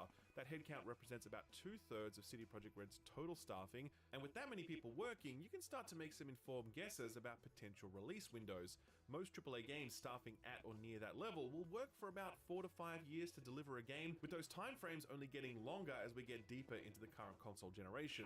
Based on those numbers, we might expect to see The Witcher 4 revealed in 2026-ish, maybe a cheeky trailer or two in 2027, maybe a release in 2028 if we are lucky. It sounds far away, and it is, but that is the reality of what it means to make big AAA games these days, especially if you're going to do it without crunch, which is something that CD Projekt Red has had a bad track record with, and both staff and management have said they're determined not to repeat those mistakes in the future. CD Projekt Red are also saying that The Witcher 4 is probably going to be rather surprising. Speaking during an earnings call, the CEO Michael Nowakowski said that you shouldn't be expecting just The Witcher 3.5. Quote, "When it comes to the risks of innovation elements, making a new game is always a creative risk, especially since we're trying to push new boundaries and explore new fields. That's something we haven't actually done before. This is a pretty broad paintbrush stroke for us, but I can't go into too much detail without actually talking about the game per se. You should not be expecting The Witcher 3 in new clothing of sorts. Of course, we're building on the shoulders of what came before and on what we've learned, but we will be adding new gameplay elements and new mechanics that you have not seen in our previous games. I'd say doing such things is always a risk and not just repeating what was done before," end quote. Interesting sidebar, in the same earnings call, CD Projekt Red were asked about Ubisoft's declaration that they now make quadruple A games, to which CD Projekt Red's head of investor relations responded, quote, "Ours will be quintuple A," end quote. Quintuple A. The launch date of Cyberpunk on last-gen consoles, where all those A's stood for, this game's fucking broken. I love a good Ubisoft roast as much as the next person, but maybe CD Projekt Red should sit this one out. Switching to Xbox news now, they're definitely going through a bit of a rough patch at the moment, but one thing that is very laudable about Xbox's current approach is their commitment to game preservation. Between backwards compatibility, carefully managing back catalog libraries, and even tools that improve the performance of back catalog titles, Xbox are generally walking their talk when it comes to this stuff. It's not perfect, mind you. Their commitment to physical media seems shakier by the day, but it's definitely more commitment than most other platforms are offering, and it's important because with more and more games being dependent on online infrastructure, more and more games are disappearing forever than ever before. Well, it appears as though Microsoft are just getting started with all this stuff, because this week a scoop from Windows Central has revealed that Microsoft have established an internal team devoted to game preservation. The source for this was an email that Xbox's Sarah Bond sent internally, seen by Windows Central. In it, Bond said, quote, "We have formed a new team dedicated to game preservation, important to all of us at Xbox and the industry itself. We are building on our strong history of delivering backwards compatibility to our players, and we remain committed to bringing forth the amazing library of Xbox games for future generations of players to enjoy," end quote. Windows Central says a public announcement is pending and may come during the Xbox Showcase, which is likely to happen in June. In the same email, Windows Central are reporting that Bond revealed just how well the launch of Diablo 4 into Game Pass went. Quote, "We are integrating Activision Blizzard King titles into our services. We launched Diablo 4 into Game Pass, and Xbox quickly became the #1 platform for Diablo 4 players," end quote. That may seem surprising, but to be honest, it kind of makes sense to me, given that I can't imagine the active Diablo 4 player count is particularly high. It's a pretty good game that I personally enjoy, but it definitely needs some serious core system overhaul. Some of that is coming in an upcoming major content patch, and some more of it will come at the back end of the year when the first Diablo 4 expansion launches. If we assume that current Diablo 4 player counts are kinda low, and then all of a sudden the 25 million Game Pass subscribers get the game for sort of free-ish, I can see how that quickly rockets the Xbox platform to the top of the player count list. Speaking of Game Pass, the next major Xbox first-party release is Hellblade 2, arriving on the 21st of next month. A preview cycle for that just dropped, and it's looking fantastic, exactly as expected. Connected to that though, two interesting tidbits shook out. The first is that the director of the first game, a person by the name of Tamim Antonitis, has left the studio. Polygon noted during their studio tour that he was absent, and after inquiring about it, an Xbox representative confirmed that they had left the studio. Antonitis would later release an official statement on Instagram saying, quote, "Exhausted, proud, and satisfied, I was ready to step off after Hellblade, but stayed on for 2 more years to make sure the foundations were in place to fulfill our mission to craft life-changing art with game-changing tech, which you'll see in Hellblade 2 very soon," end quote. Microsoft say that he was only involved in the early phases of Hellblade 2, and given how great the title is looking, it appears as though it remains in very safe hands. The other thing we learned about Hellblade 2 is that on Xbox consoles, it will be capped at 30 FPS. This was confirmed by GamePro, who spoke to the game's senior VFX director, and they said that this 30 FPS cap was in service of a more cinematic experience. I've never bought that line. I do not think that video games become more cinematic when we cap the frame rates. It sounds like cope to me, but nor do I think that a 30 FPS cap is a deal breaker for many experiences, particularly titles reliant on slower, weightier animations, where the extra frames don't make that big a difference to how the game actually feels to play. I'd like it if I had the 60 FPS option, and I will still have it on PC thankfully, but I wouldn't discount a game like Hellblade 2 on console purely because of that 30 FPS cap. Still, it does continue to strain credulity that the world's most powerful console continues to ship flagship exclusives like Redfall, Starfield, and Hellblade with a 30 FPS cap. Two big trailer reveals this week. The first was for the upcoming Star Wars Outlaws. It's good enough that I think we should take a look at least some of it. Roll it, Stu. Out here, you live and die by your reputation. You want to survive? Know the players. You're new to this world. What's your problem? Come back when you're not. This is the latest thing out of Ubisoft Massive, the team behind the Division 1 and 2, and most recently, the fairly well-received Avatar game. The trailer was a little surprising to me, since it seems to have something that no Ubisoft game from the past decade has delivered. A cool story. I'm sort of kidding, mind you, Far Cry's had its moments, and I quite liked Assassin's Creed Odyssey and Origins, but I think we can all agree that when it comes to writing, a disproportionate amount of Ubisoft's output is, to use the technical term, poopy. This though, this seems to have some real story chops and some cool characters and set pieces and setups, and yeah man, I'm actually keen for this. The trailer also confirmed an August 30th release date, which is not too far away, and it's well timed since that window is wide open, not much else releasing around then, at least at this point.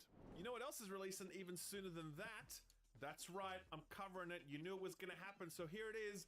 Destiny 2, the final shape. Oh god. Overnight, Bungie released a gameplay trailer for the game and an extended Vidoc. 20 minutes of new gameplay, info dumps, and developers making excited sound effects about all the coolness shit you can do in game. This is a very, very important reveal for Bungie. Player counts have been absolutely cratering as of late, and the general buzz around Destiny seems to have died down to a barely audible whimper while we await new content. Some of that came today in the form of the Into the Light content update, which brought back a whole host of totally broken, overpowered weapons that Bungie sunset a while ago. Now Bungie are like, fuck it, you want to break the game? Go for it. They didn't stop there though, as the final shape gameplay reveal showcased the new prismatic subclass, which is basically an amalgamation of all of the other subclasses, allowing you to mix and match certain abilities in ways that will open up the build crafting side of the game like never before. In addition to all of that, Bungie added something that we thought we would never get, ever. A new enemy faction, a real one, not just a reskin like the Scorn were all those years ago. 10 years later, at the very end of the Light vs. Dark saga, we have some new enemies to shoot at. Incredible stuff. Destiny community are very pleased with everything they saw, myself included. The hype is real. For me personally though, I find myself thinking more and more about the future.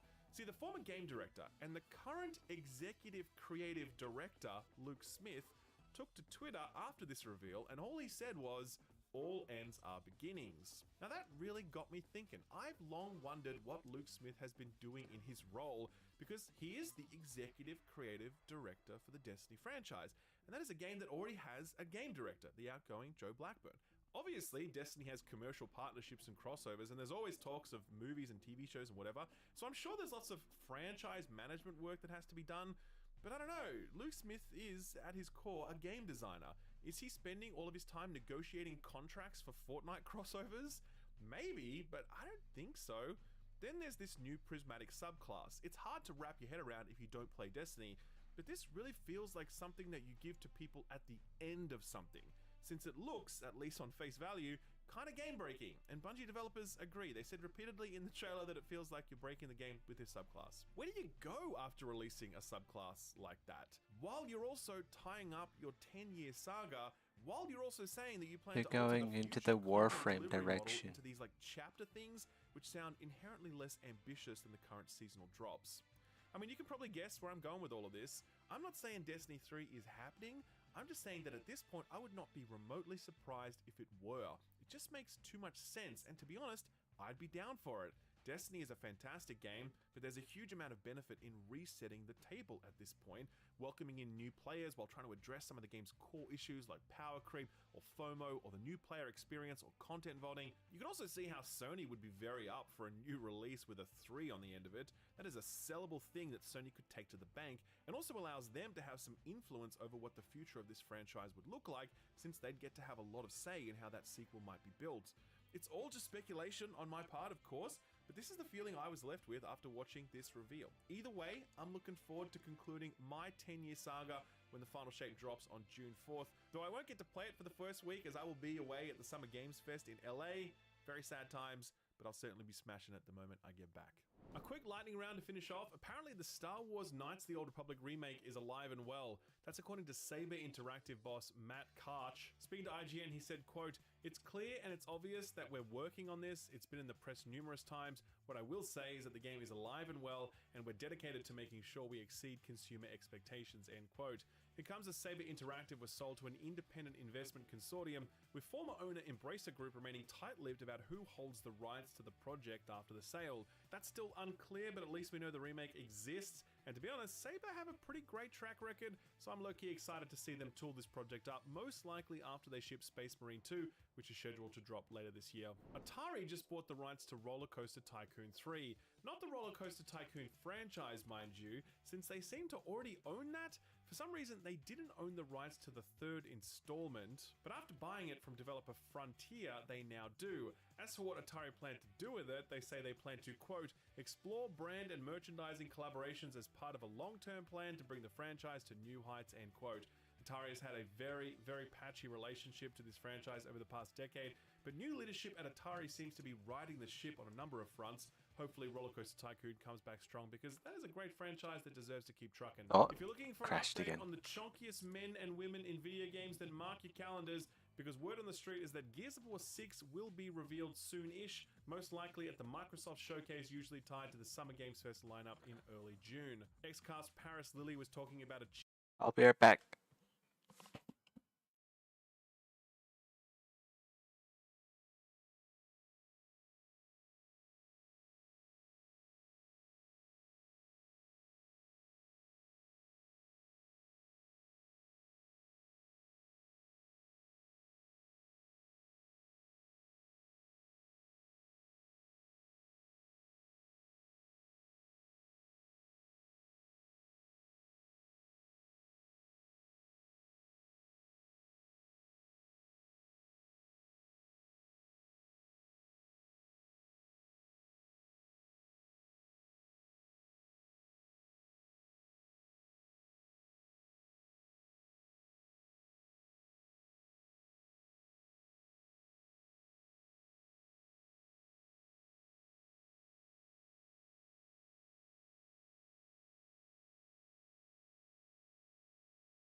There's me right.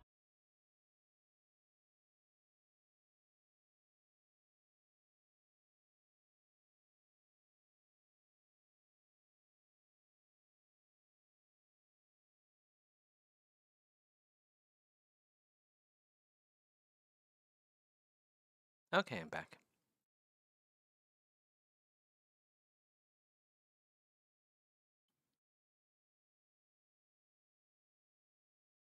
Cheeky tweet from a Coalition developer hinting about Gears of War 6 being built in Unreal Engine 5, and in the same show, Jeff Grubb said he heard rumblings about a summer reveal for the game. The Verge's Tom Warren then followed that up by saying he'd heard the same thing. So between all of them, I think there's a pretty good chance we're going to see some new Gears sooner rather than later, which is good timing because Xbox really need to get some big chunky exclusives out the door, and they don't come much chunkier than Gears of War. Characters, I mean, and the game as well, I guess. Speaking of Summer Games Fest, Ubisoft just confirmed that they will be hosting a showcase attached to all of that. It'll be on Monday, June 10th, and will no doubt contain a look at the upcoming Star Wars game, the upcoming Assassin's Creed Red, and most importantly, the thing we all tune in for each and every year, the Just Dance musical number. Genuinely one of my favorite traditions in the gaming calendar. Long may it rain. Some sales numbers to rattle through quickly. Dragon's Dogma 2 has now sold through 2.5 million units, bringing the series to a total of 10 million. Given the phenomenal out-the-gate success of Dragon's Dogma 2, its sequel is all but inevitable, which is a good thing because I'm playing through it right now and I love it. But man, it's got a lot of broken and missing shit, and that's kind of what I heard people said about the first game. So I don't know. It's a weird one. Content warning: Shadow dropped last week on April 1st and immediately had 6 million people download it. It's now just past 6.2 million downloads, meaning people are actually paying for it, and they seem to be happy to do so, as the title is still sitting at a 91% very positive on Steam and is still producing plenty of gold on social media feeds. Meanwhile, Dwarf Fortress just passed the 800k sales milestone. Not bad for a game that was literally free for like 20 years. To be fair though, this version did get a slight visual upgrade versus the original ASCII art. Finally, there were more layoffs this week because, well, you don't need me to explain why, you know at this point. Embracer Group just sold Gearbox to 2K Games, and it looks like some layoffs were baked into that purchase price because Embracer let go of an undisclosed number of Gearbox employees. A statement from Gearbox says the roles were, quote, not tied to the development of Gearbox software games, end quote, without specifying what that meant.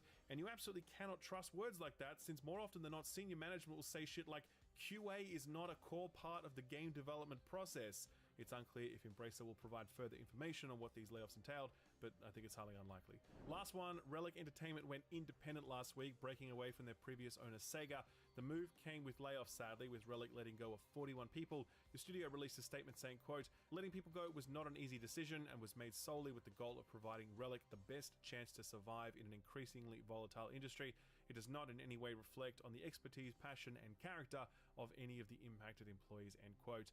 An all too familiar refrain at this point. So what got announced or delayed this week? Well, the director of Dragon Age Inquisition, a guy by the name of Mike Laidlaw, he left BioWare and partnered up with a number of veteran AAA game developers to form a new studio. The studio was called Yellow Brick Games, and they've been at it for some time now, though we never knew what they've been working on. This week, they reveal what they've been working on. It's called Eternal Strands, and it's a third-person action melee game with a little bit of physics stuff, a little bit of monster climbing, and a whole lot of Fortnite visuals. Yellow Brick described it thusly, quote, at the heart of Eternal Strands beats a revolutionary new system for gameplay interactions. Heat spreads, cold chills, and real-time destruction allows for unprecedented reactivity in combat, end quote.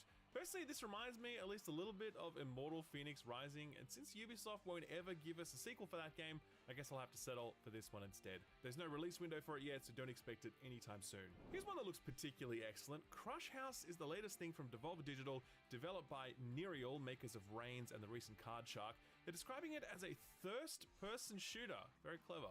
It's one where you play a reality show producer in a Big Brother-style house, curating conditions to maximize the drama. This isn't just a sleazy version of The Sims, mind you. The Sims is sleazy enough as it is, thank you very much. No, Crush House also has something sinister lurking under the surface, as all is not what it seems to be in this Mojo Dojo Casa house. Crush House doesn't have a release date yet, but it will arrive sometime this year. Instruments of Destruction is one I've been tracking since it launched into early access last year. Remember Blast Corps from way back in the Nintendo 64 days? Well, this is probably the closest thing we've seen to it since. It's a game about using vehicles to destroy as much as possible in as little time as possible. The game utilizes a really sophisticated destruction model that goes super hard when you hit the right load-bearing pillars. During its early access period, the reviews have been excellent the entire time. It's currently sitting at 94% very positive on Steam. The team just announced a release date for 1.0 and it'll arrive on May 10th exclusive to PC. Scold Against the Black Priory is going straight for those nostalgia berries. It's a PC RPG looking to channel the feel of classic stuff like Ultima. This actually has a fair amount of buzz around it from the old school PC RPG folks, and the trailer is mighty impressive to boot. It's from indie label Raw Fury, who generally maintain a pretty strong track record.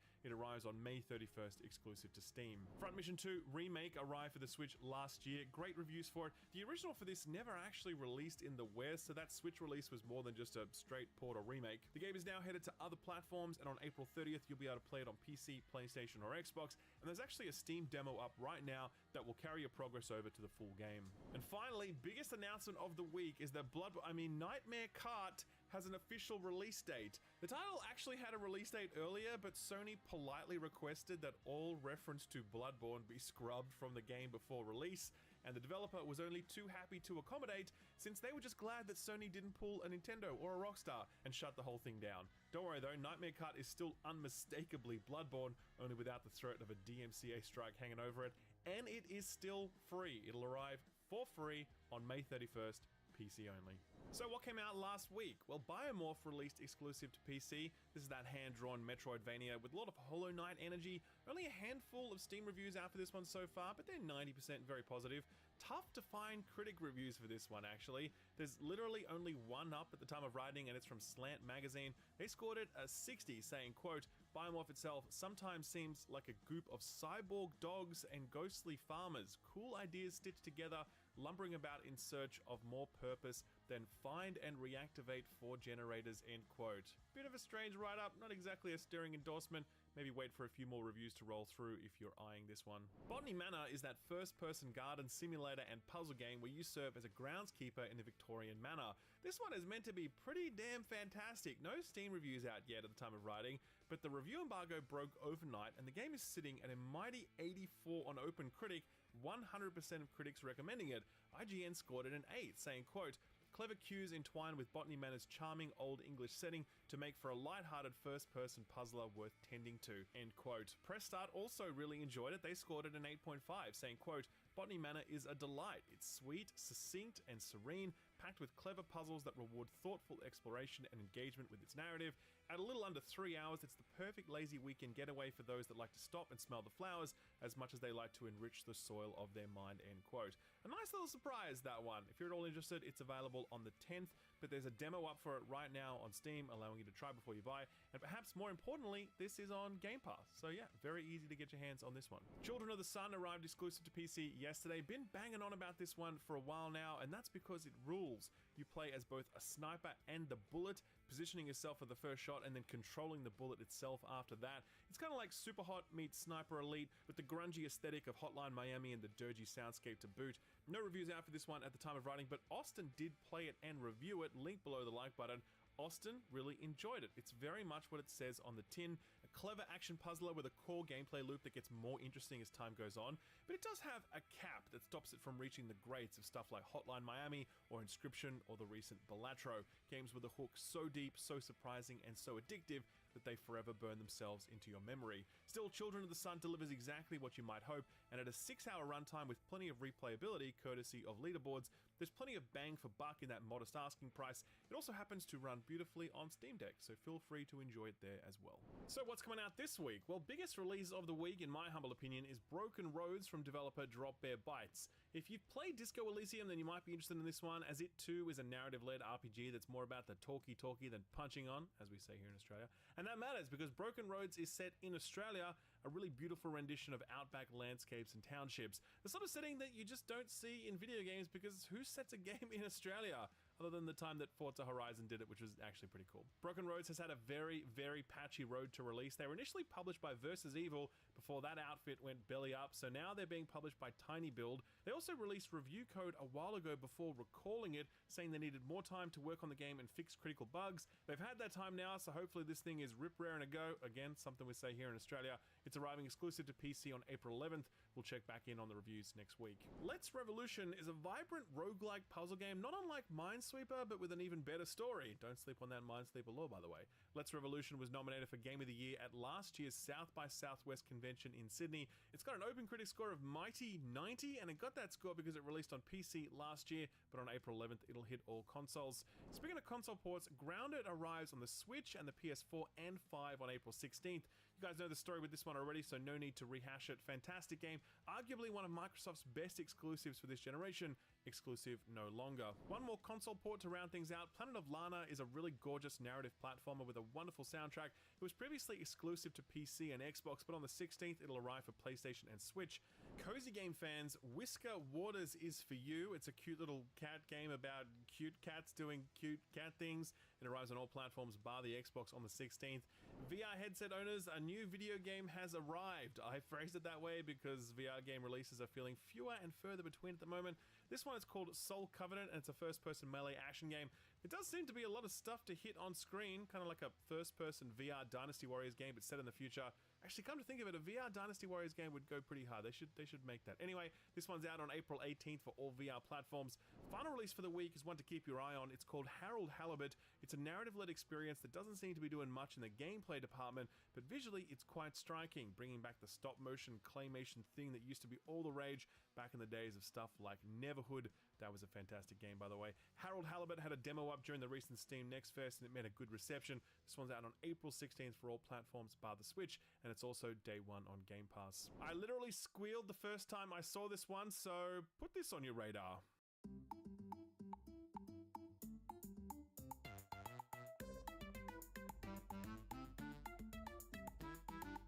I don't know if you guys are old enough to remember the greatest driving game of the entire 16-bit era, that being Micro Machines, but your boy certainly remembers, and honest to God, they were some of the best times I had playing games with my brothers, sitting cross-legged on the carpet. Whoever dies gets off, youngest brother gets the Mad Catz controller, because as the eldest, the first-party controller was my birthright.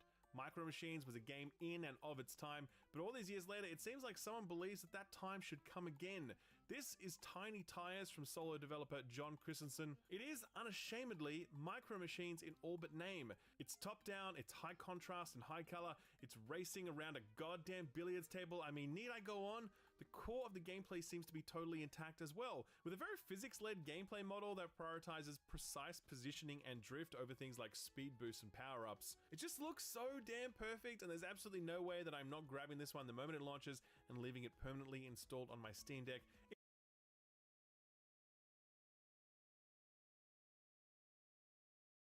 If this one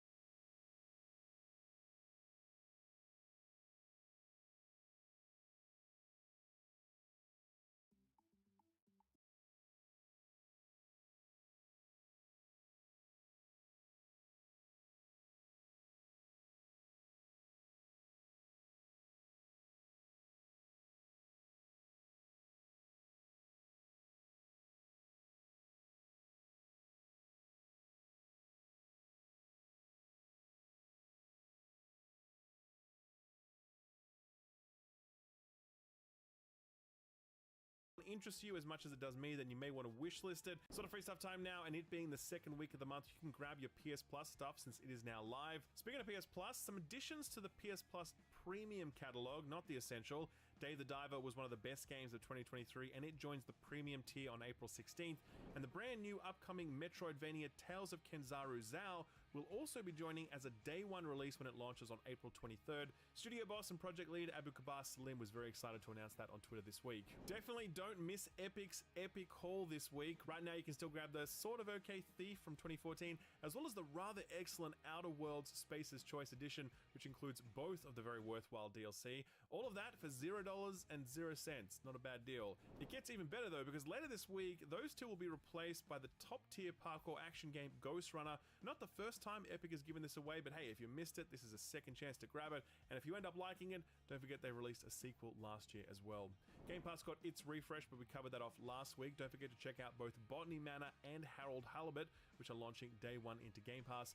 Finally, Amazon Prime Gaming's April lineup is pretty solid. Right now you can grab MMO Black Desert Online, as well as the often hilarious Chivalry 2. Next week they'll be giving away Fallout 76. They say you can't look a gift horse in the mouth, but I don't know about that. It is well timed though, since the Fallout TV show premieres on Amazon Prime later this week, and the show is meant to be pretty good. Initial reviews are definitely positive.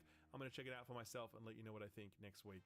Our feel-good story for the week is, I don't know if it's feel-good, but it's definitely funny, at least a little. Recently, Tekken boss Harada-san shared some interesting thoughts on young people and why he thinks they prefer team sports over 1v1 style competitions. Speaking to the AIAS Game Maker's Notebook podcast, Harada was speaking to the former Sony boss, Shuhei Yoshida. During that podcast discussion, Harada posited that young people prefer team sports these days because when they fail, they've got someone to blame. It's a long quote, but it's worth it, so stick with me. Ready? Quote, "In Japan, and probably in most of the world, my generation is a big one. It makes up a good chunk of the population. That made our society a competitive one. If you applied to a school or for a job, there was always a lot of competition. Because of this, people in my generation prefer definitive outcomes, a clear winner and loser. This applies to folks in and around their 50s, but most young people nowadays are the opposite. They're rarely eager to engage in one-on-one showdowns. Plus, because fighting games pitch you by yourself against a single opponent, you have to accept all the responsibility if you lose. You can't blame anyone else. In team-based shooters, when players win, they can say that they won because of their own contributions, but when they lose, it's because they got matched with a lousy team," end quote. And as someone who's played my fair share of League of Legends and Overwatch, I gotta say, maybe the man has a point. Yoshida certainly thought he had a point, since he added, quote, "Some games even give out individual awards to every player," end quote. I don't know what you guys think about this. Do you actually think this is true? Like, I've never thought about it in this way, but it doesn't sit right with me. It kind of comes out like this generation is soft, except instead of talking about walking 6 miles to school, it's about which video games they choose to play. Let me know what you think about this. For real, it's kind of interesting, so leave a comment below. I'm going to go back to playing Too Much Dragon's Dogma. 35 hours in, and this game has got its hooks into me very deep. You take care of yourselves. Thanks for stopping by.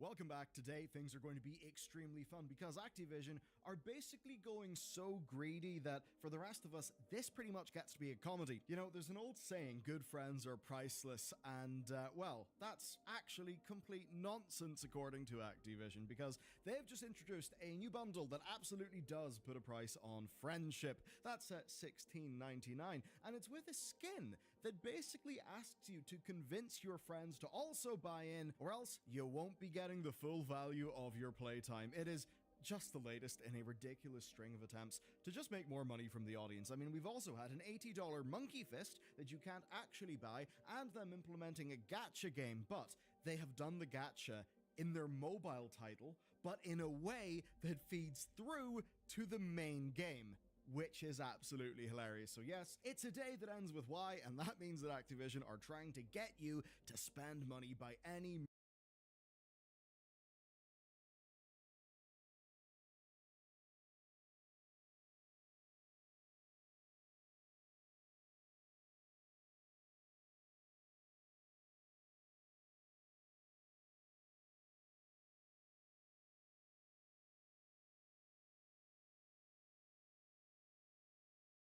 So what do you think? Oh, it's top class, and to be honest with you, right, when you're looking at it, you can't look at it and look at that. In this video, I'll show you how to paint a magical night scene in the middle of the daytime.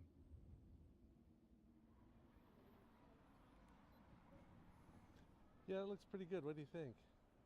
I like it. Love alleys. Yeah, if I do Very the nice. cafe, you do the alley, we could do kind of the same angle.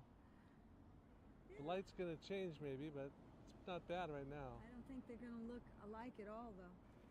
I'll be painting in a Koval watercolor sketchbook on my homemade sketch easel. I'll do this demo for you from life with the drawing and the painting all the way through to the finish, and I'll take some questions in the course of this video. Now what I want to do is paint this with the lights on inside the cafe. but to make it dark and violet, almost like twilight outside. To do that, I'm going to use these colors. White, bright yellow, bright orange, raw sienna, raw umber, and purple.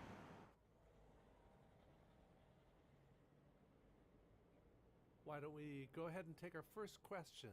Hi, James. This is Anne from Parker, Colorado. I was struck by the contrast in warm and cool in your little painting of the cafe.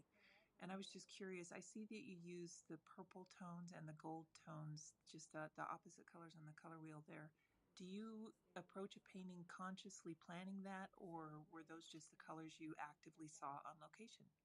Yes, Anne. Once I decided to do this day into night idea, I looked at my palette and chose about 5 or 6 colors, including that ultramarine violet, which is a nice blue violet and will be a good complementary color to the yellows and oranges. Matt, why don't you go ahead? Hi James, can you explain your system for mixing colors on your palette? You lay your colors out across the top, and then instead of taking 2 colors and applying them away from those colors across the top, you seem to mix right at those colors and start to blend them together. It seems to make sense, but I would just like to hear your thoughts on it. Thanks. Well, Matt, I'm not super systematic about how or where I mix colors. I try to mix them somewhere halfway between the 2 locations where I squeeze them out, I guess. And with watercolor or gouache, I'm very aware of how wet the mixture is as well as what color it is. And here, to mix that yellow to look like it's darker and cooler, should it be brown or should it be more greenish? I don't know. Let's try something out and see if it looks right. If I quickly paint this brownish color over the violet color, maybe the violet color will influence the brown and make it cooler. Here's where a light touch helps. Regula, did you have a question? My question is quite straightforward.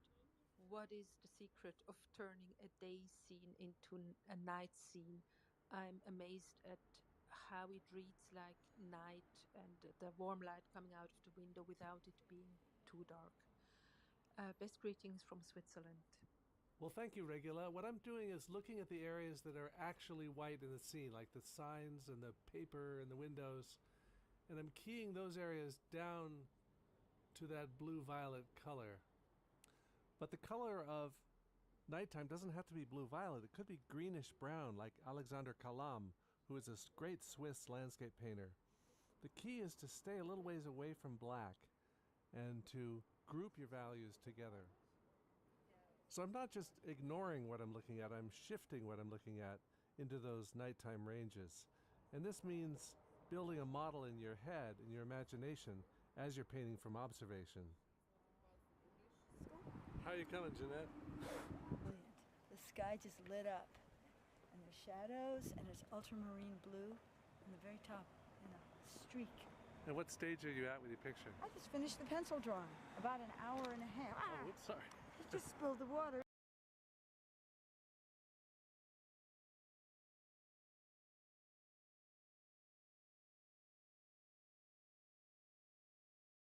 Yo, what's up guys? Chase the Bro here, and welcome back to another Elden Ring build video. Today we're going to be invading with a strength build centered entirely around fist-type weapons. Fist weapons are a great choice if you plan to be aggressive in invasions. They have really hard to react to light attacks. Their chase down capabilities are very strong as well, so if your opponent is low health and you're trying to get that last hit in there, the running light is a great choice on this weapon. One of the things they definitely lack is a good AoE or burst damage option. I would say the best choice you have going for you is Flaming Strike. So if a team of 3 is chasing you, kind of just turn and burn the Flaming Strike. I like to throw it twice, because if they roll towards you, they get roll caught by that second one, and then you can go for the heavy attack and get the extra damage that way. But other than Flaming Strike, your choices are really Earthshaker, which isn't the best if they do see it coming. A lot of people will panic roll from the stun of the roar and get hit by that, but if they know what the Ash of War is, they can easily just jump heavy and punish you. So just keep that in mind when you're invading. I would say fist weapons excel at being 1v1 tools, or maybe 2v1 if you do use Endure to try to tank one of them while you hyper-aggress the one that's lower HP. That's definitely a good option. This is the talisman setup that I go into the invasion with, and then when I take some damage, I swap off the 2 HP boosting ones to the multi-hit for sure, and then I will swap the ritual shield talisman to whatever I desire. Probably the Bulgo talisman though. That really covers everything that I have to say about the build, though. I hope you guys enjoy the invasions. Liquid Snake and the only Alpha J. Oh my god, it's a bull goat. I mean, not a bull goat. It's a Radon. That confused me because he's got a bull goat helm. I didn't know he had a moon veil. Oh, he's heavy rolling. There is a blue coming here, though. I can strafe that, actually. Wow. Good enough connection to strafe. Boys. I will endure the next one, I swear. I'm just doing it because they're never going to stop doing that.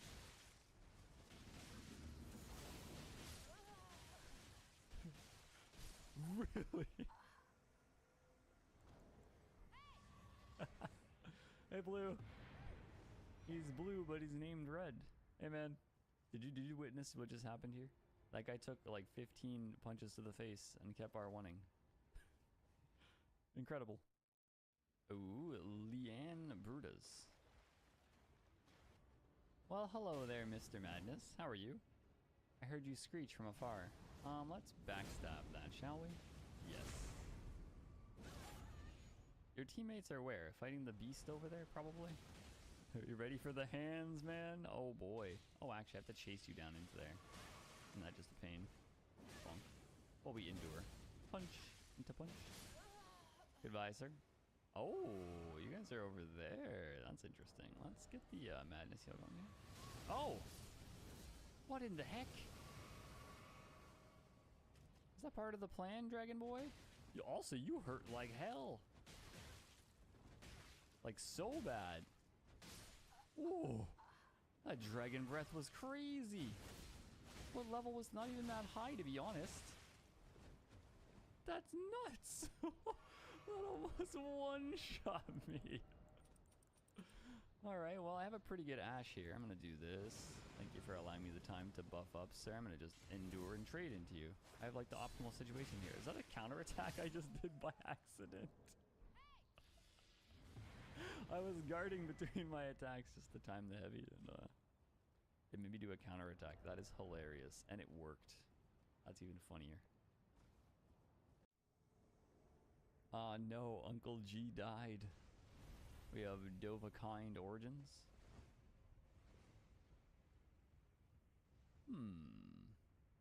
Right underneath me. Wow. Oh, right in front of me. Dude. I'm gonna be honest with you, man. I didn't know you were there. I really didn't. Hey. Are we going back in here? Alright. No, none of that. There will be no dragon breathing.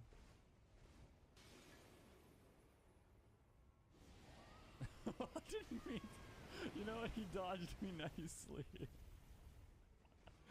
Oh, that was funny. Oh, you poor thing. Oh, wait, you have a teammate. It's fine. Matt, plus. Come here. Come here, Matt. Bonk, bonk. Bonk, bonk. Bonk. Bonk. There goes your teammate. Do you think he's going to go up the ladder again? No.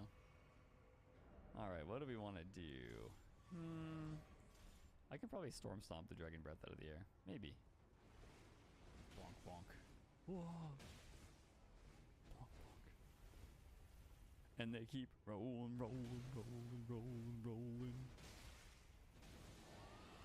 Bonk. Sorry. Everybody loves the dragon breaths, man. There's been a few today. Nice. Hero's grave new. Aw. Why you gotta do that to me, man? That's just rude and dishonest. Oh boy. Okay. I didn't think it was gonna turn around that quickly. Well, hello there, boys. How's it going? I'm gonna go all attack here, since I've already lost some HP. Let's do it. Hello there. Because I'm slightly weak, I'm gonna slightly weaken you and your teammate. Hi there. Oh. Oh. Oh, hey, a blue. Wait, do you guys both have the bubble blower? Oh my god. I'm slightly afraid. Hey, blue. Dishonest blue. Going right for the backstab. Oh my god, that's terrifying. Holy. This blue came to fight, man. I thought I had endure, to be honest. That was almost so dangerous. Hey there. Couldn't you just... Oh. Okay, terrifying. Wait, the fire was up a second ago. We're good, we're good, we're good.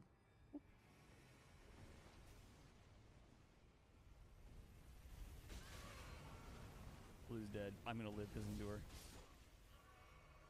Tactical chase. Very tactical. That was calculated. They were honestly rushing me well. It was dangerous. For that, you get backstabbed. I like what you're doing here. Or should I say, I don't. Bubble blowing behind me. I'm not getting comboed by your bubbles of doom. Are you light rolling with that? Oh, that is a high level phantom. That is for sure. Oh, I don't think I can even roll catch him with the fist, to be honest. That'll be tough.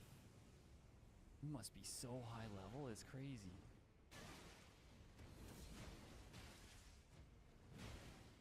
Ooh, okay. We're gonna need an Ash of War damage then. So we're gonna need maybe Flaming Strike? Bonk. I'm gonna have to go for the host, honestly. The light rolling is gonna make it really hard to roll catch the summon. To the point that I probably can't do it. Yes. Light roll with against fists? Yeah, that seems like a problem. Oh, I can maybe roll catch it slightly, but it's very difficult, even if they just spam roll. This honestly looks like such an epic battleground if you were just fighting on the bridge. Ooh, Rivers of Blood and Moonveil. What do we need to complete the trifecta here, guys? Maybe a Madness Spear? Alright, what are we doing here? Let's go with... We'll do Endure first. That was meant to two-hand my weapon, but it's okay. Bonk, bonk. I have good bleed resistance at least. Alright, so Moonveil, you know. We're going to try to tackle this with fists only, so I'm not going to parry it. Let's eat some exalted flesh and use our bubble to give them the power of the hands. Hi there. So Moonveil guy is the host, correct? I think. I don't want to kill Moonveil guy first, but if you make me do it, I will do it. Bonk. I retank that. You think your Moonveil scary? I endure even through your breath. It never stops. These hands are rated E for everyone. Oh, so is the Moonveil apparently. In my butt. Well, if you guys are gonna blast me out of the air with that. I always wonder though why that doesn't do much damage. It's like you get hit by only the corner of the magic or something. Flaming Strike! You wanna go into that? Okay, not a fan of that. We're gonna tank that with Endure. Indeed, indeed. Let's bubble up here. It's like you didn't see last time. Your Moonveil. It doesn't hurt me through the bubble that much, but it does get rid of it. I was gonna say, I might backstab that. Whee! Unfortunate, unfortunate. My bubble was gone. I thought I still had it for some reason. I roll through, you guys. That's right. Just to taunt you, Mr. Moonveil. I need to get them, like, really aggressive on me. Huh. Huh, huh. That was actually good spacing by Rivers of Blood guy. But in the end, he failed. Flaming Strike! Flaming Strike! Your teammate has 2 HP. You better save him with that Moonveil. You better keep doing it. Well, he's got that down. I don't need to tell him, I suppose. His only moves are Moonveil Slash. Honestly, it's kind of impressive. I thought he'd run out of stamina for one. Boy, was I wrong. You can Moonveil forever. What? Flaming Strike! Flaming Strike! You think I'm gonna go for him, but I'm going for you because you attack into me all the time. Your teammate is gonna die now. I can almost see the future. Boom, boom. Boom, boom. Throw out another Moonveil, I dare you. When did you turn into a rolling ball? You must be out of stamina now, right? Bonk. Bonk, bonk. Sir, you are not a bowling ball. I will do that in your face, though. Let's get the bleed going because our man is a roly-poly enjoyer.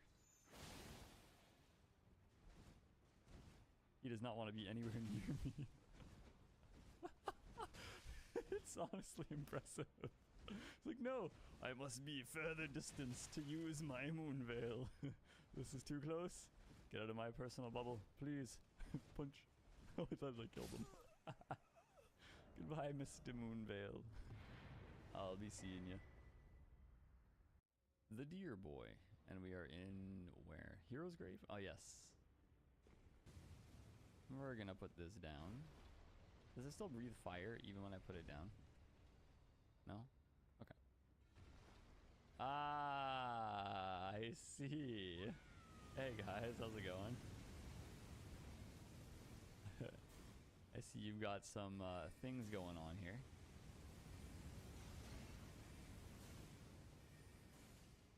Excuse me. Now what's the plan? You gonna put it down? I'm intrigued. You guys are ganking up there. I feel like a Horaloo would be optimal. We go. Hi there, how's it going? What's up, boys? Go ahead.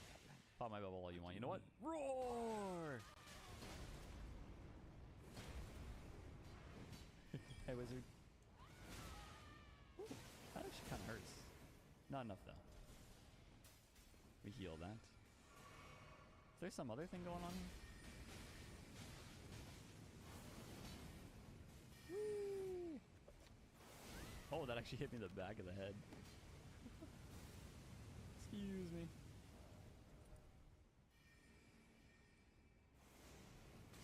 Oh, that actually reached me. I'm really surprised. Ha! Hey, wizard. Bonk. We heal this. Bubble on. Hey there. Flaming strike! Flaming strike! How long till that other guy gets up here, by the way? I'm actually overly surprised here.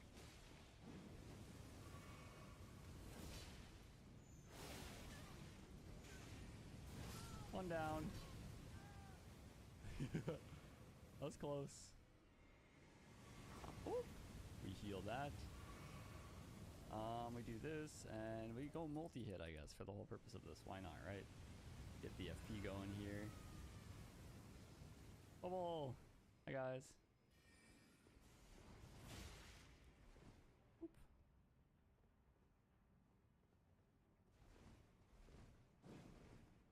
I don't know what the other guy's doing. It's kind of scary.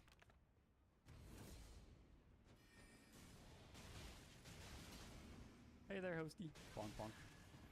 Bonk, bonk. Goodbye, host. I just did a reverse jump. That looked really cool. X out. That was honestly a really tight fight. Pretty scary with the flamethrower there, I have to admit. Tons of scary moments. And I just realized I was muted the entire time again. God damn it. Go ahead.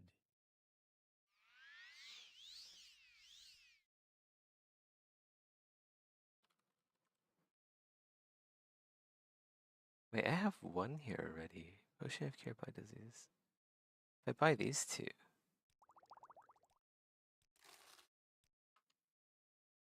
They'll stack, right? Yeah, okay.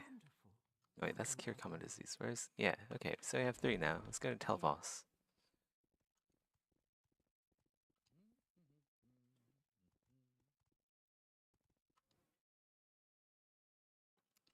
Telvos is like up here somewhere.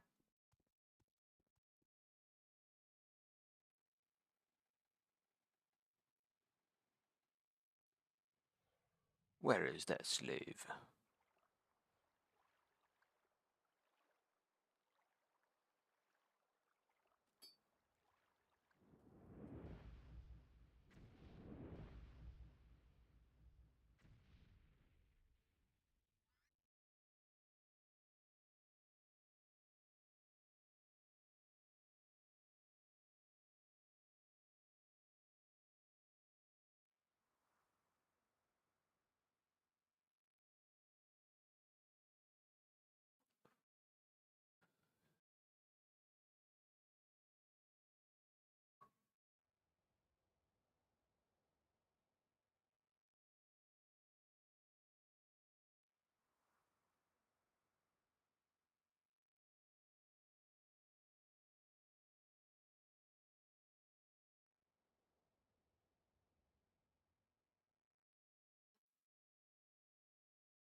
There it is.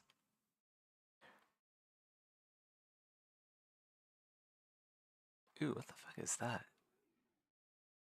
What is that? Is it angry? It is. Oh my god, it does a lot of damage. It's an angry bug.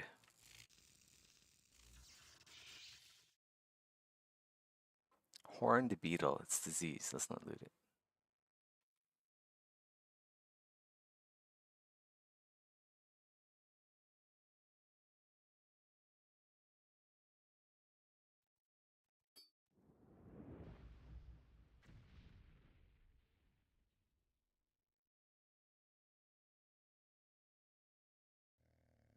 Who's this? Traveling merchant. Let's get this over with quickly. She doesn't like me.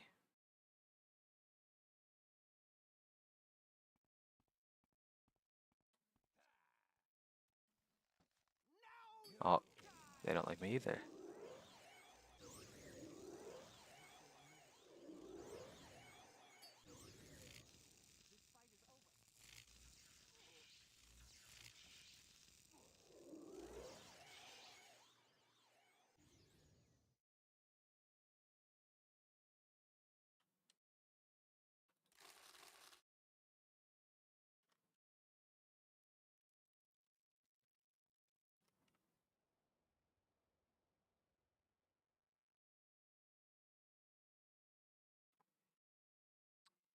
Where did the third one go? I thought there was 3. Oh. Nothing.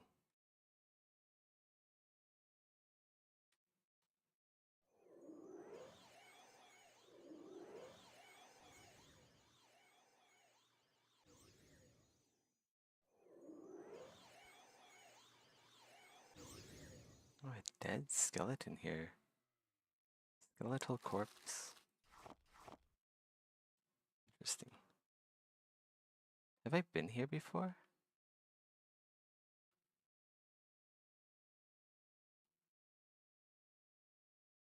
What is that? It's a flower. Okay, never mind.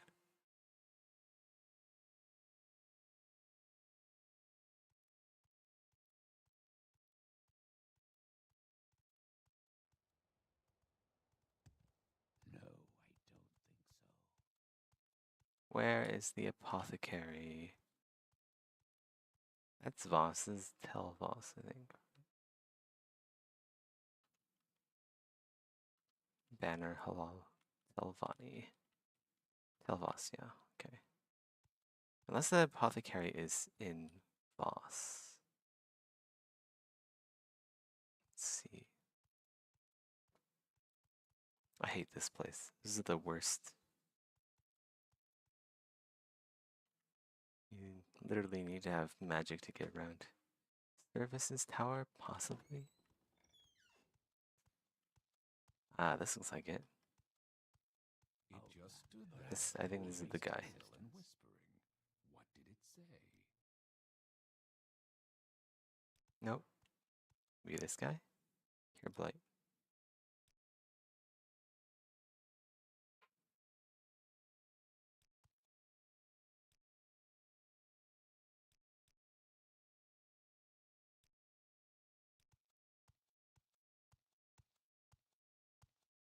Wealth beyond measure,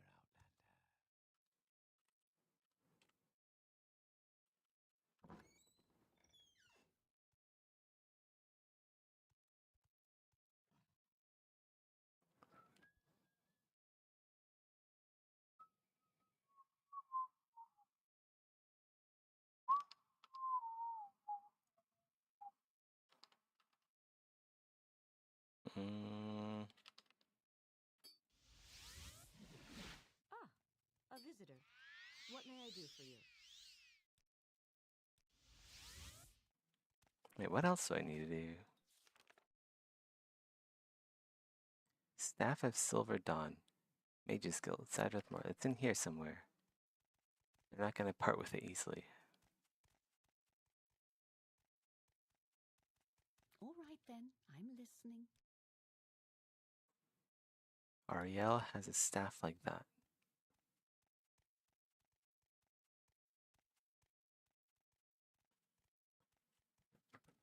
Yes. Who and where is Ariel?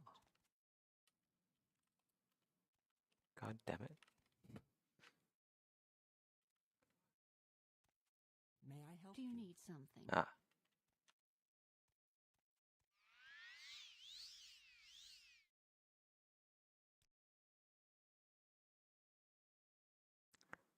$300 drakes, sure. She doesn't sell enchanted items. What does it do though? Fortify skill blunt. Blind self. 5 seconds. This is so bad. Ah, welcome. What may I do for you? Why would they want a staff like Is there this? something I can do for you? Say your needs.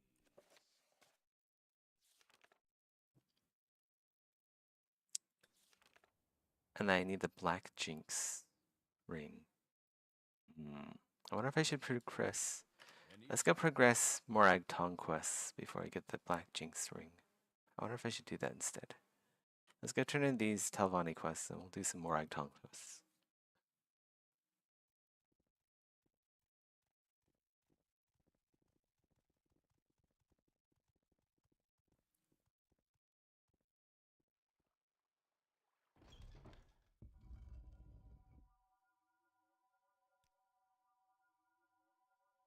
Oh, we haven't done that yet either. We need to do that.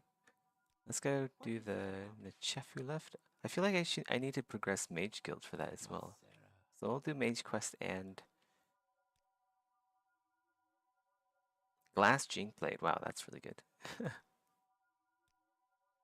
Those are always really nice to have. Here, Blight. Daedra skin. Okay. Is there something you need?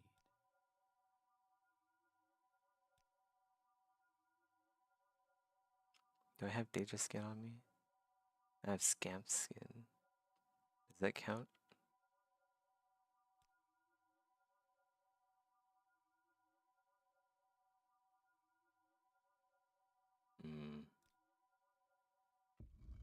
What is this regarding?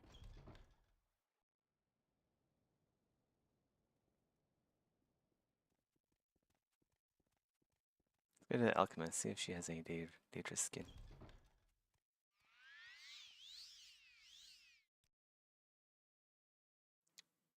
Warhide. I mean, Scamp is a Daedra, so, I mean, you'd expect.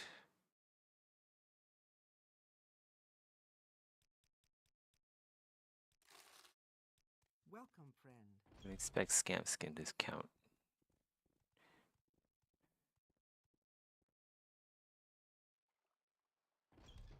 What?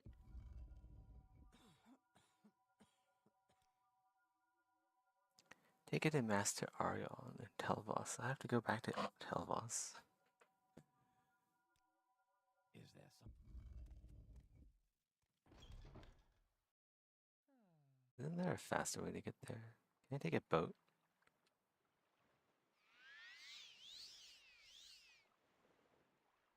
Nope. Care to see the sights? Where can I take you? Wolverine Hall. Go ahead. You can go to Blood Moon from here. Or was that? That might have been Tamriel rebuilt.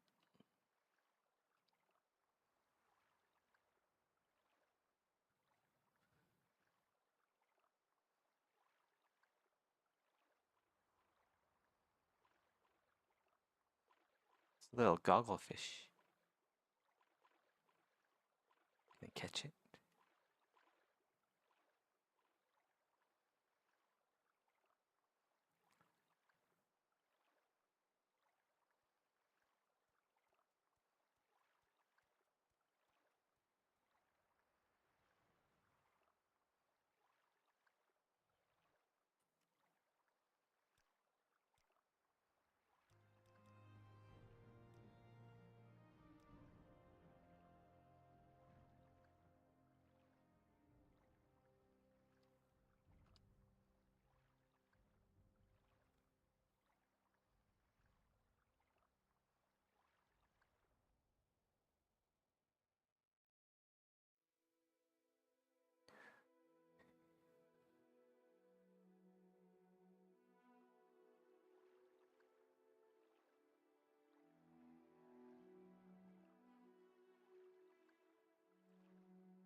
Okay, I guess we'll go do some more Agtong quests.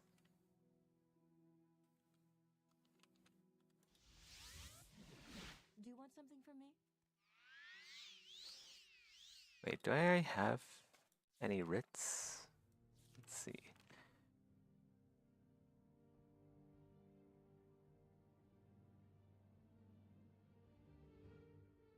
Writ for Odai. Odaisha. Yes, I'm not gonna pronounce that. Tel Arun. Some southwest. Okay. Boat to Tel Arun. Have I been there recently? Tel Arun should be like right there, yeah. Okay. Sad with Morrow.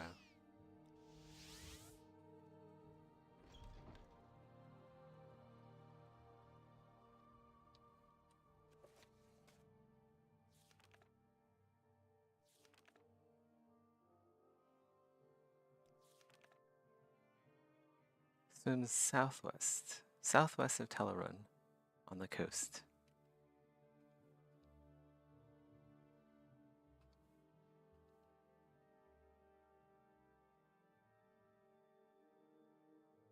Look for a yurt on the coast.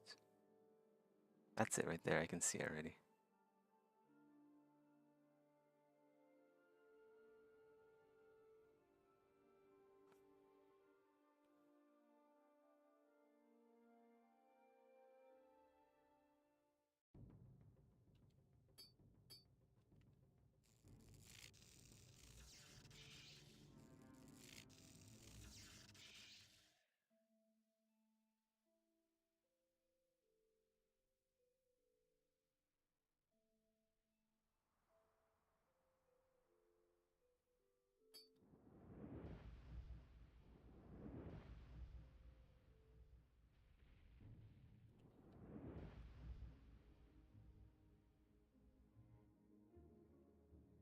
Quick save it and go in.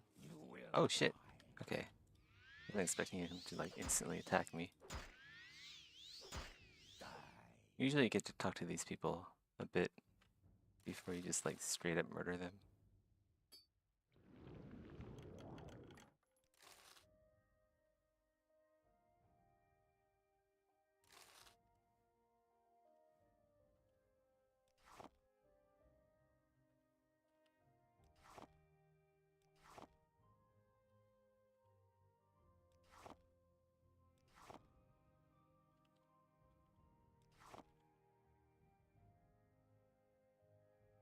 Alright. Is that it? Usually there's more than one writ. I guess that's it. Let's head back to the Morag Tong headquarters. Ah, a visitor. What may I do for you? How can I help you? If I can remember where it is. I think it's in... I want to say like Arena.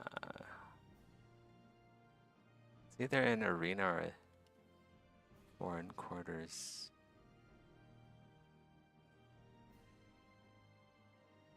Arena. Let's go check out Arena first. Really sure it's Arena.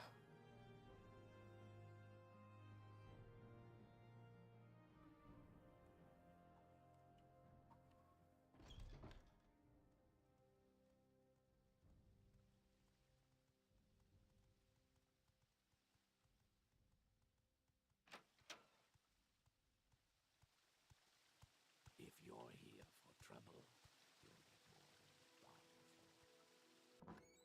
There's no time for talking. Ew, that's creepy. Go. Maybe it's the other side?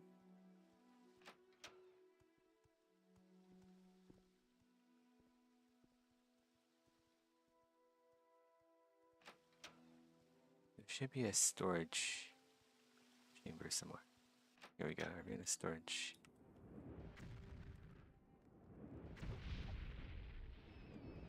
Clear out the rats first.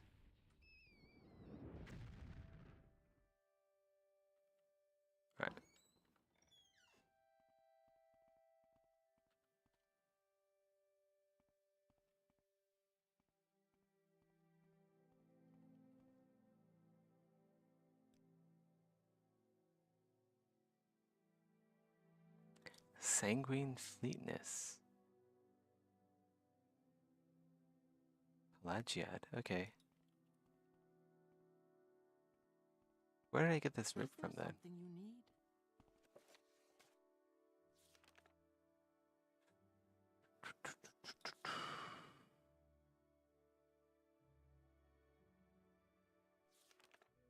you need? Inohalalu. Okay. I should be able to turn this in then.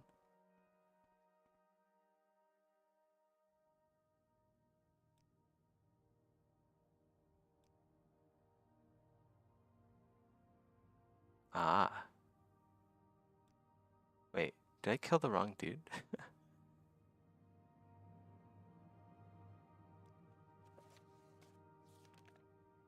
Maybe I killed the wrong guy. How come I didn't? Welcome, friend. I feel as though I should know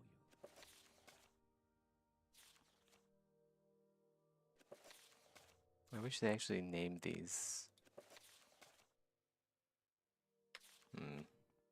Okay. Let's go to Telerun.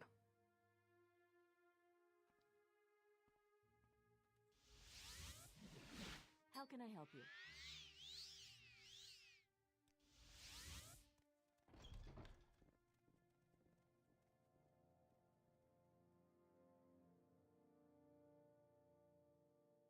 I swear that's the right guy.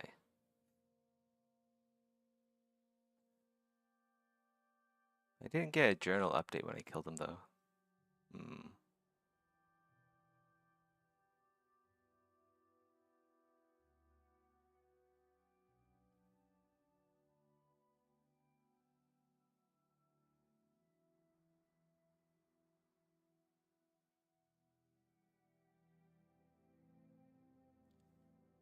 Southwest, there's only that one yurt there. This is another yurt nearby.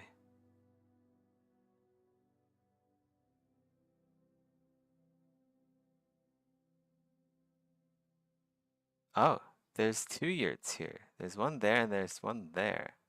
I think I went to that yurt. There's another yurt right here. That's not confusing at all.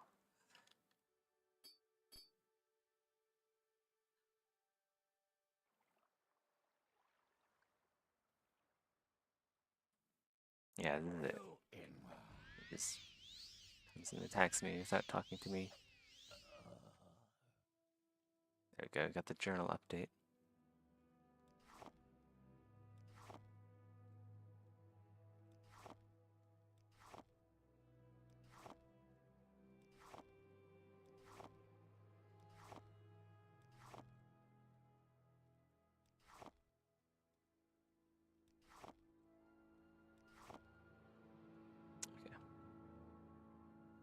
Now let's go to Pelagiad. Ah, a visitor. What may I do for you? I'm listening. Please, go ahead.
So many bandits.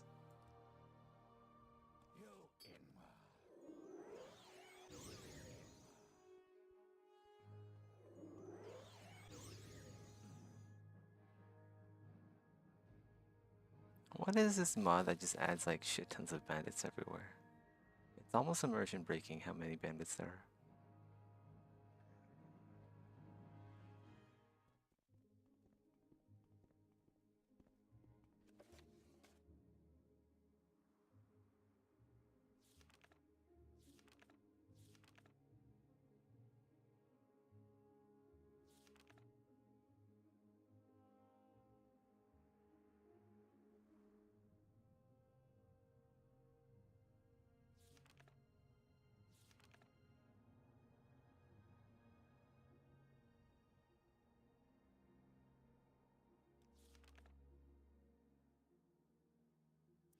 Nord Sorceress Frondis. Okay. Go ahead, stranger.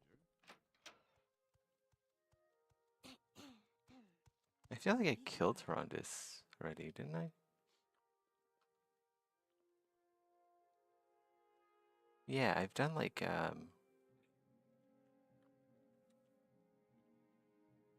Rhonda should be in here. I killed her for a Nasi.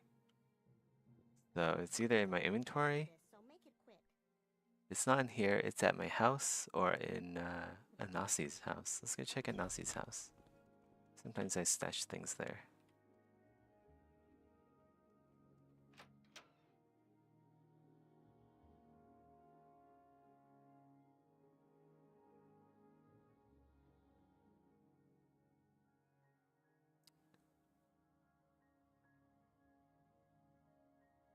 Wow, are these?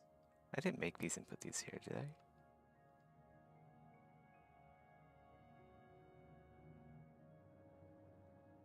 I think it actually might be at my house.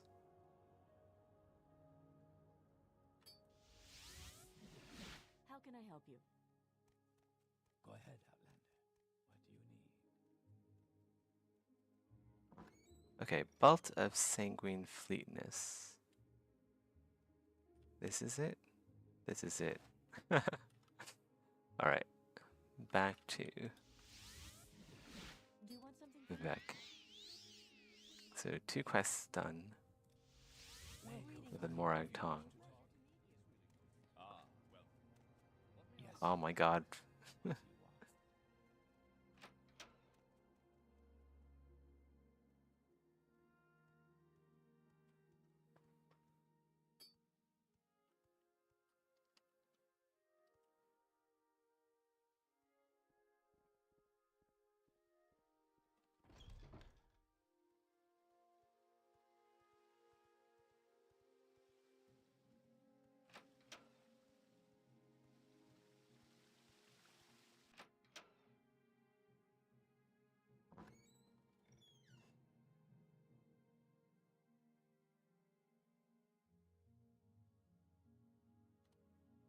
see this land suits you. We welcome you freely, Outlander.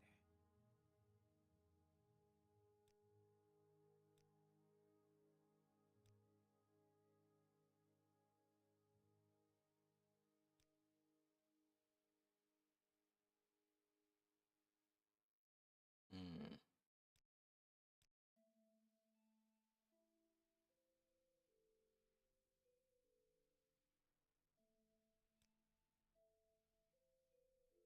Movis Darius.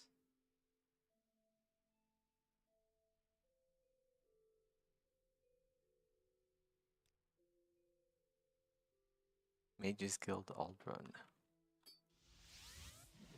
Ah, a visitor. What may I do for you?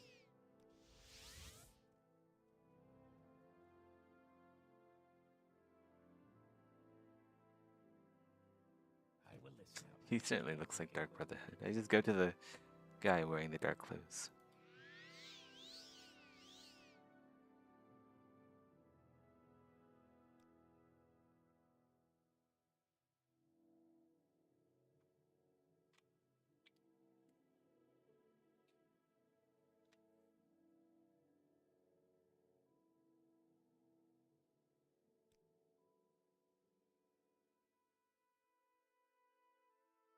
Belt of Sanguine Denial has been added to your inventory. What is that? Fortify skill block. Right.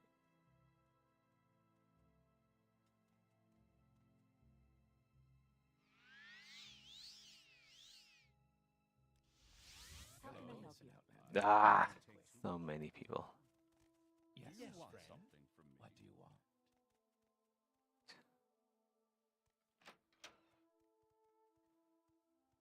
I need to phase through NPCs ability.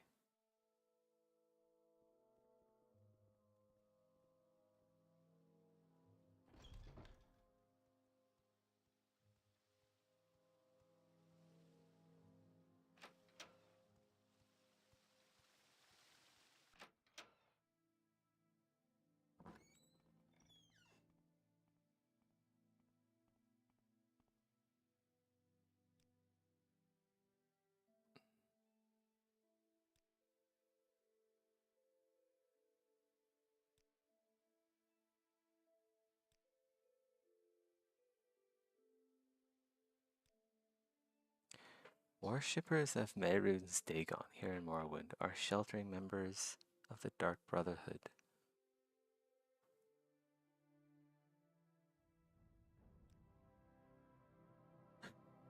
Okay.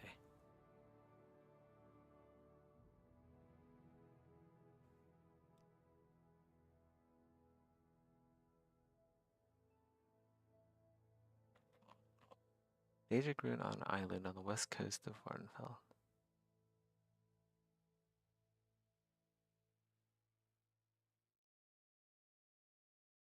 Okay. A warm welcome to you. Ah, a visitor. What may I do for you? I suppose I have a moment. What is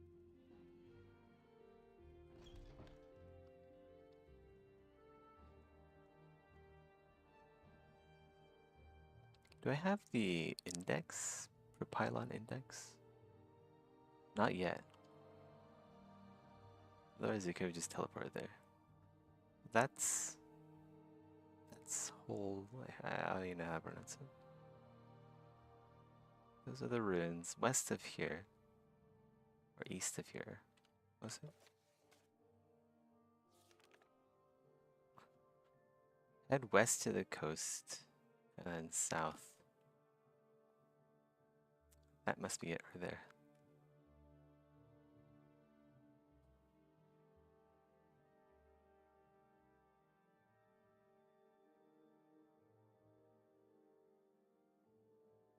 Or that.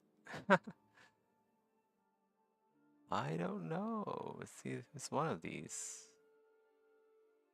Let's go here. Or could that be? Or it could be that one over there too. There's a whole string of Daedric runes.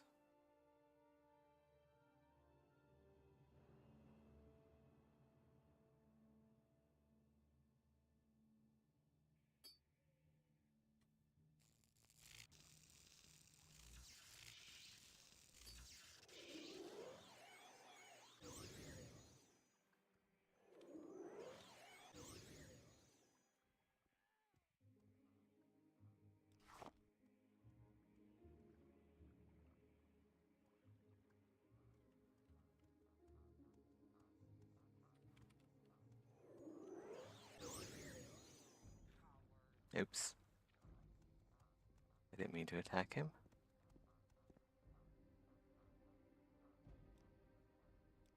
Speak quickly. This fight is over.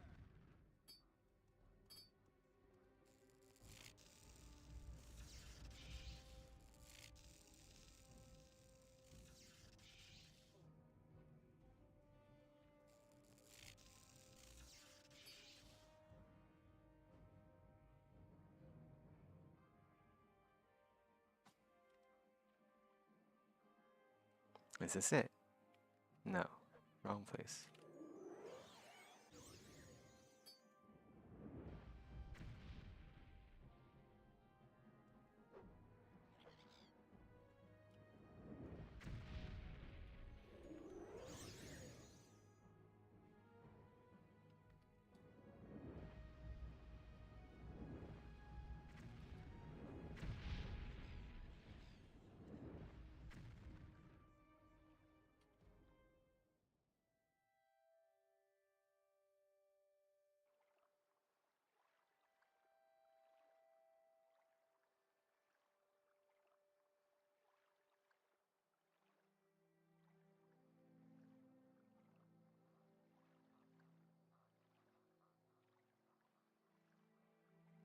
this it?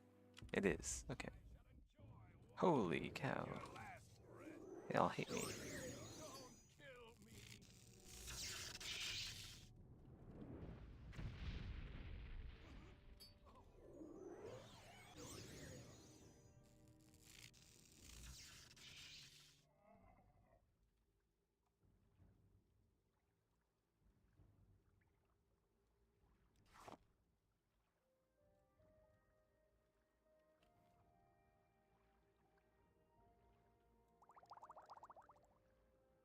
Hmm.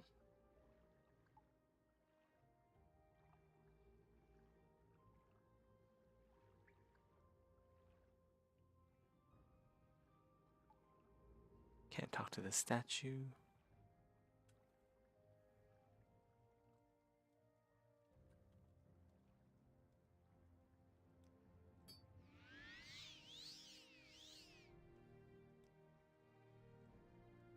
I shall enjoy watching you take your last breath.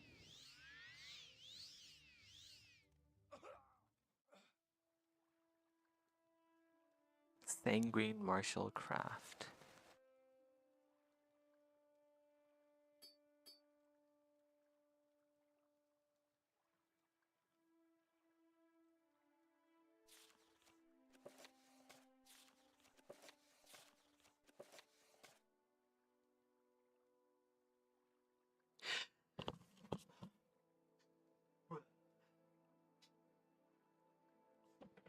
Oh my god. Felt like sneezing.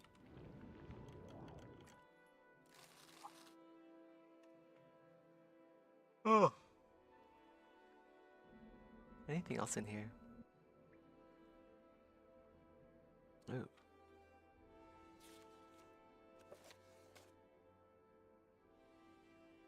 Divine Judgment Silver Staff.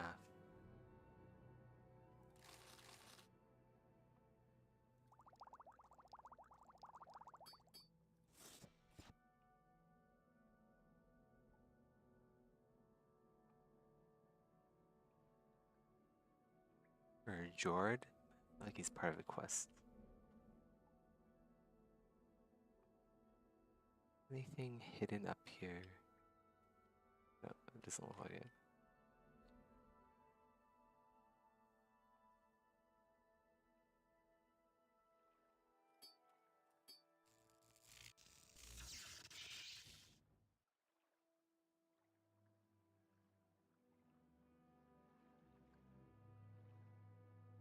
Where did the other one go? There's two in here. Oh, it's in there. Okay. Where does this go? It's a dead end.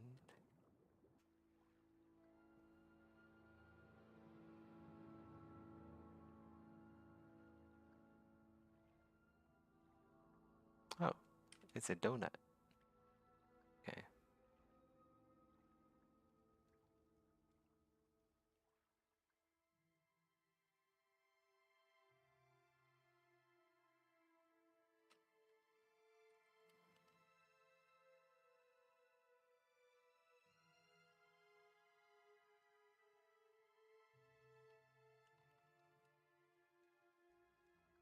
Ooh.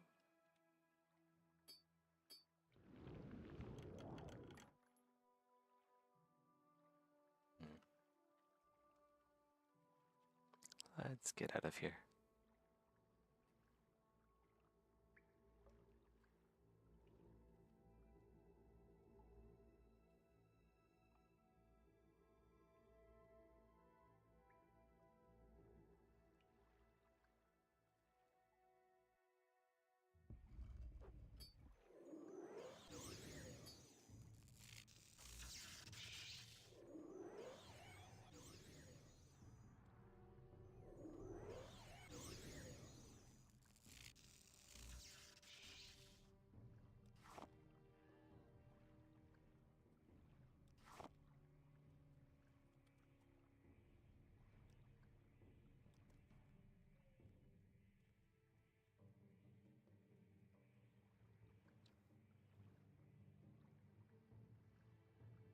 Wow. Is it reflecting the stars? It looks like it.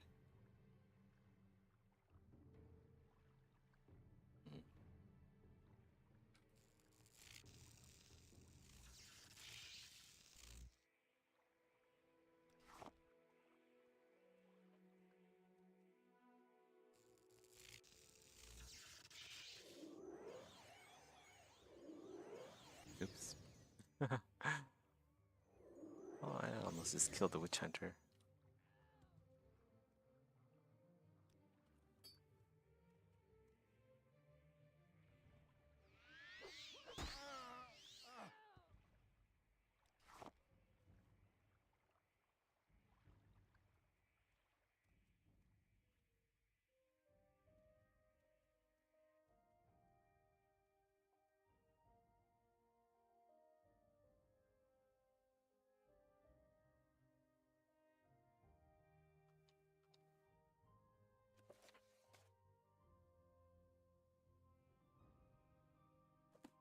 Okay.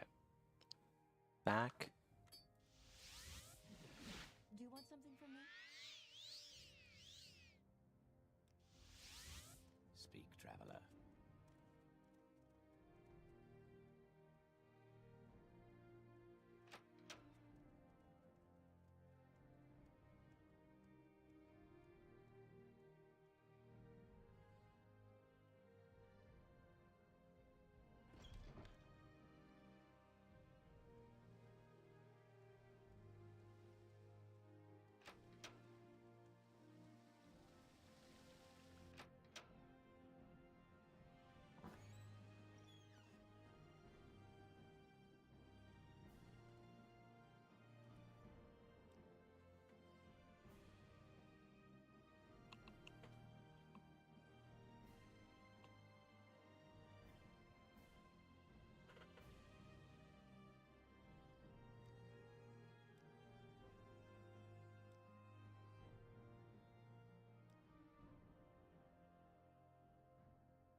Sanguine Sublime Wisdom. Nell Russell's be found at the Daedric Ruins. West of Ald Velothi. I see this land suits you. We welcome Ald Velothi, where is that again?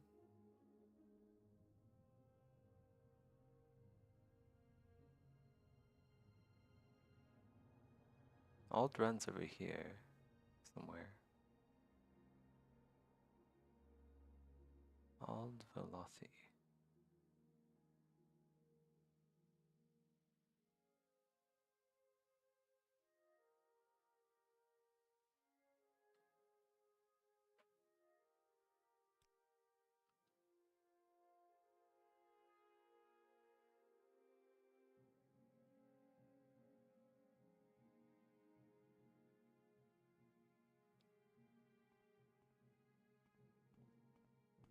Is there something you need?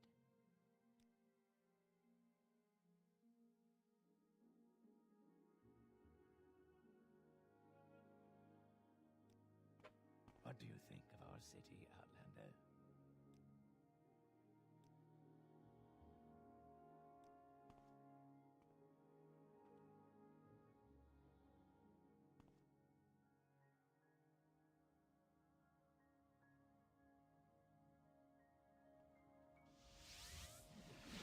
Go ahead.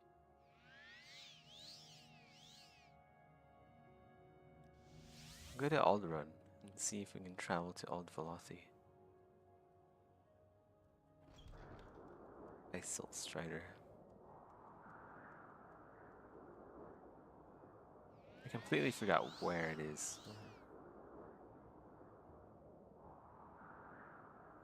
Maybe in Nissus somewhere? No. Margan? Where would you like to go? No. Cool? Where would you like to go? Nope. Shit, where's Ald Velothi?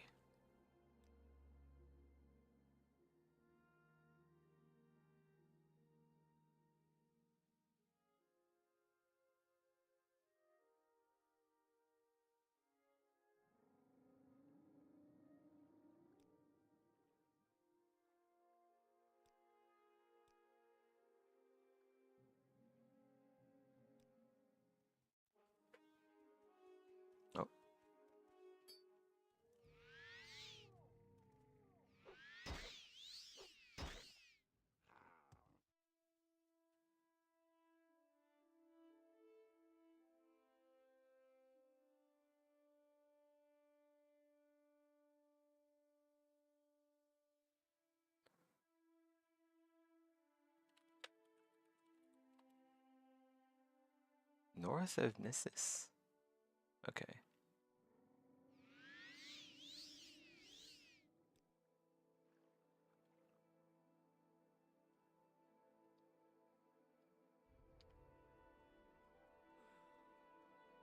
That's a big arm.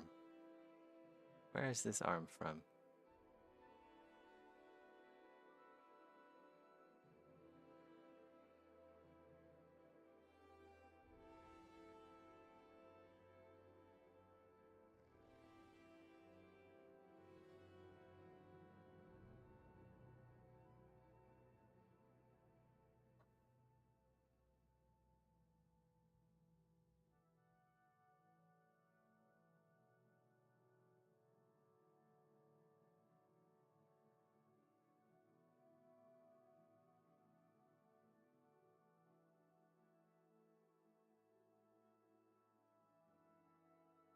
That must be it over there.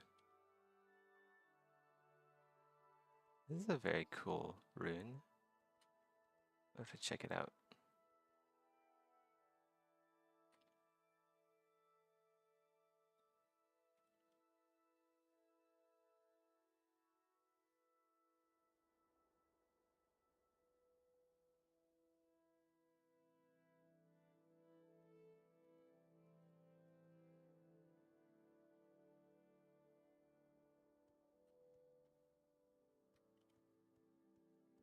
Yep. So you can probably travel here by boat.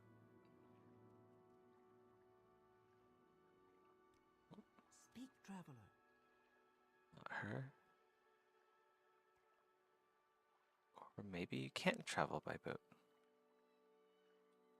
My time is precious, so make it quick.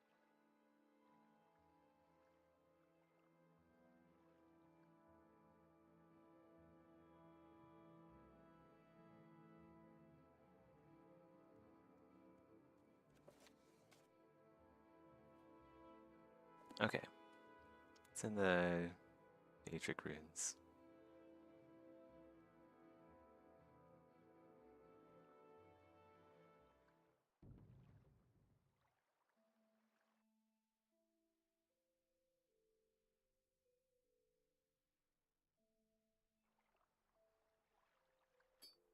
Ooh, it's a Drew.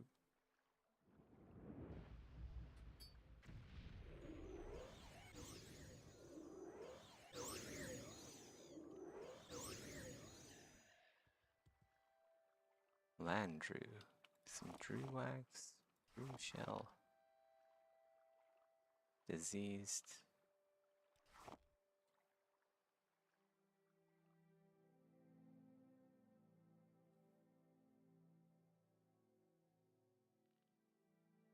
I bet these guys will attack me. Yeah.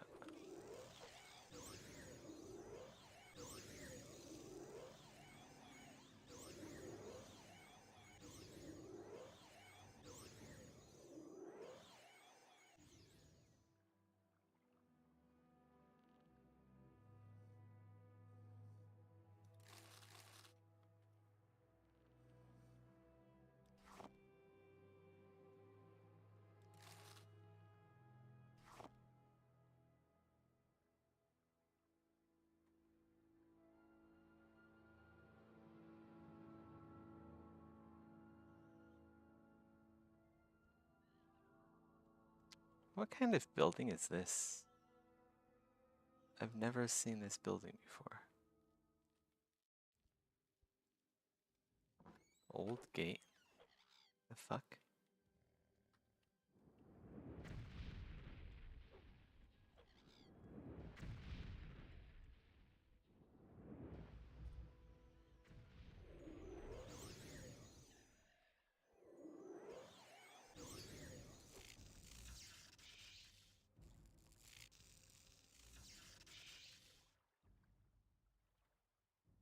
Nope.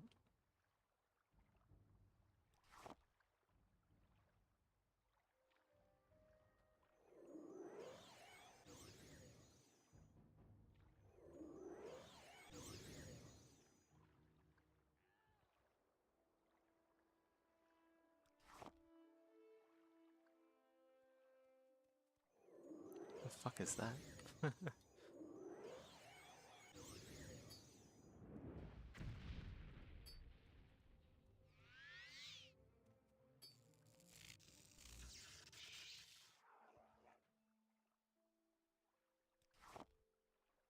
Hmm. Okay.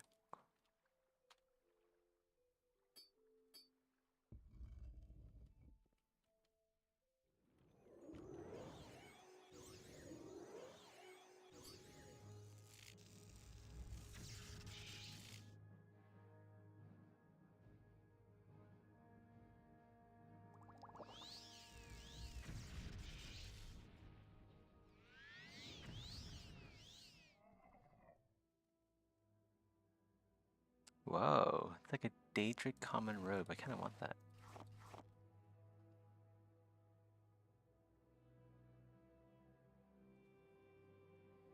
We'll see what it looks like later. Oh.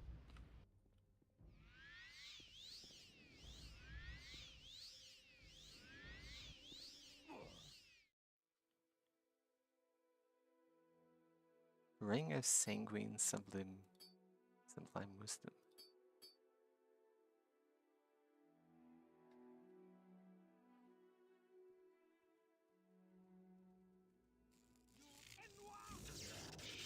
Ah, jeez. So much reflect.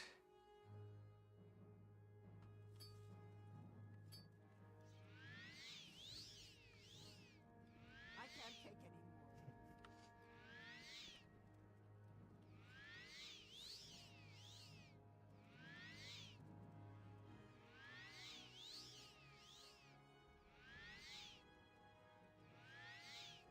Whoop. Let me live. I keep missing.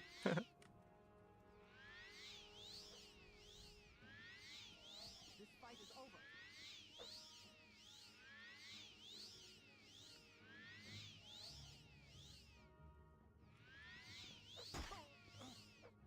I can't take any more. This fight is over.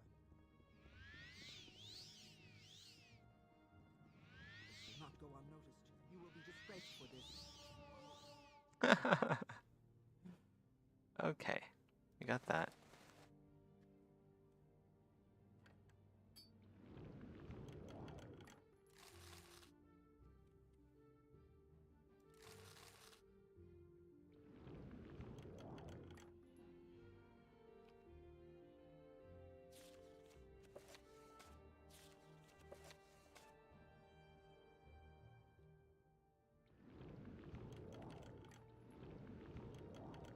Has a lot of potions.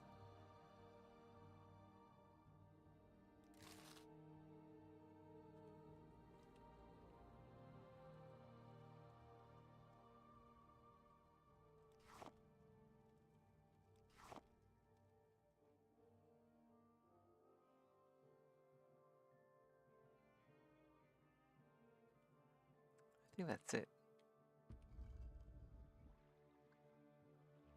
That's everything here.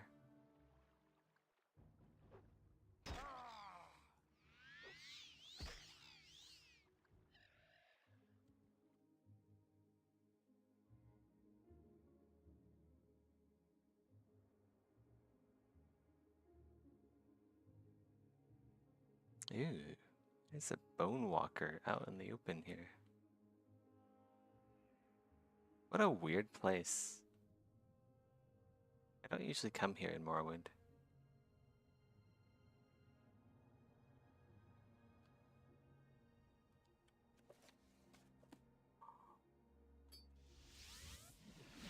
How can I help you? All right then. A visitor. I'm listening. What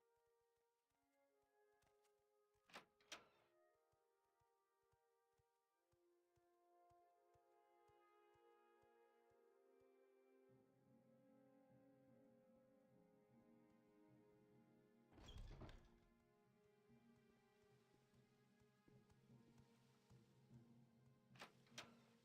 you?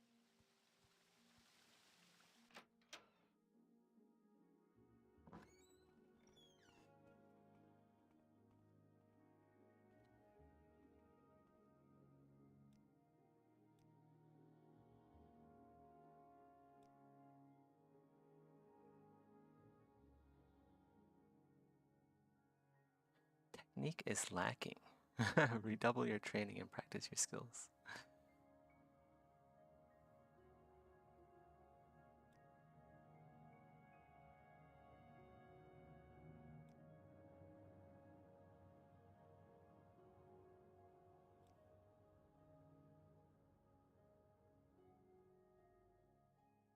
Wait, did I kill this guy? No, okay.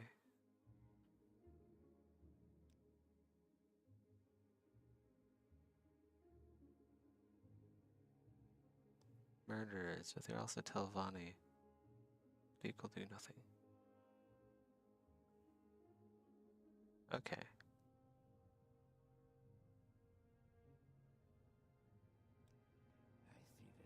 Well, let's save it here. We've played enough Morrowind. For now at least. I want to get up and stretch. Bareback.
Okay, I'm back.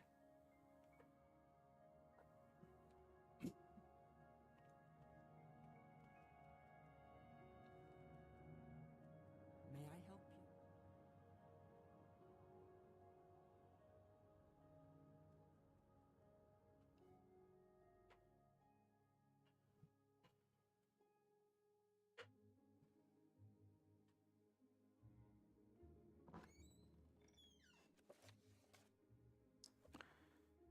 Hmm.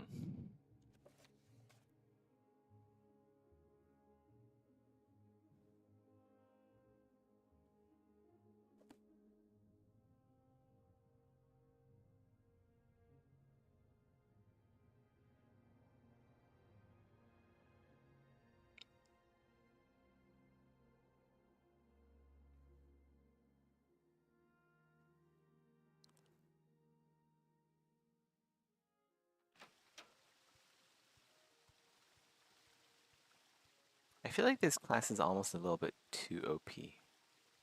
I don't know. I might try like a crossbow run. Just like not hardcore like last time because that was just a bit insane. Hmm.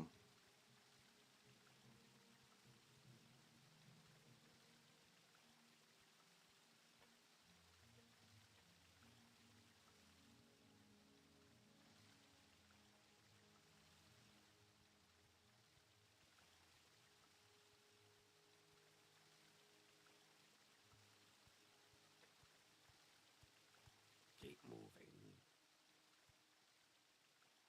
By the three, my rights and duty. Hmm.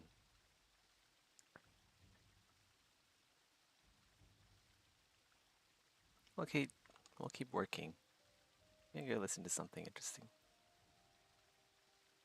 We'll go listen to Asmongold.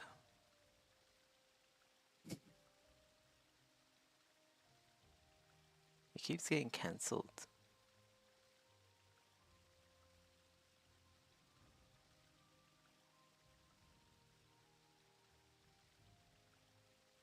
I did get canceled again. A lot of people are angry. Caseytron.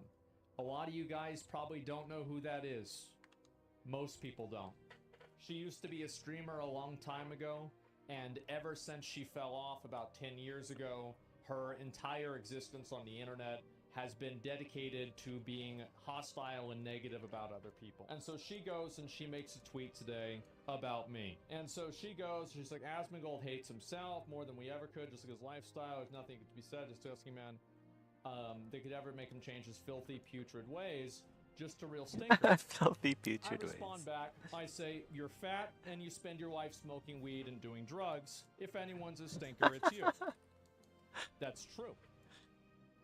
And I'm not insulting her. It's just this is just an observation. She is fat. And if you're fat, you sweat more.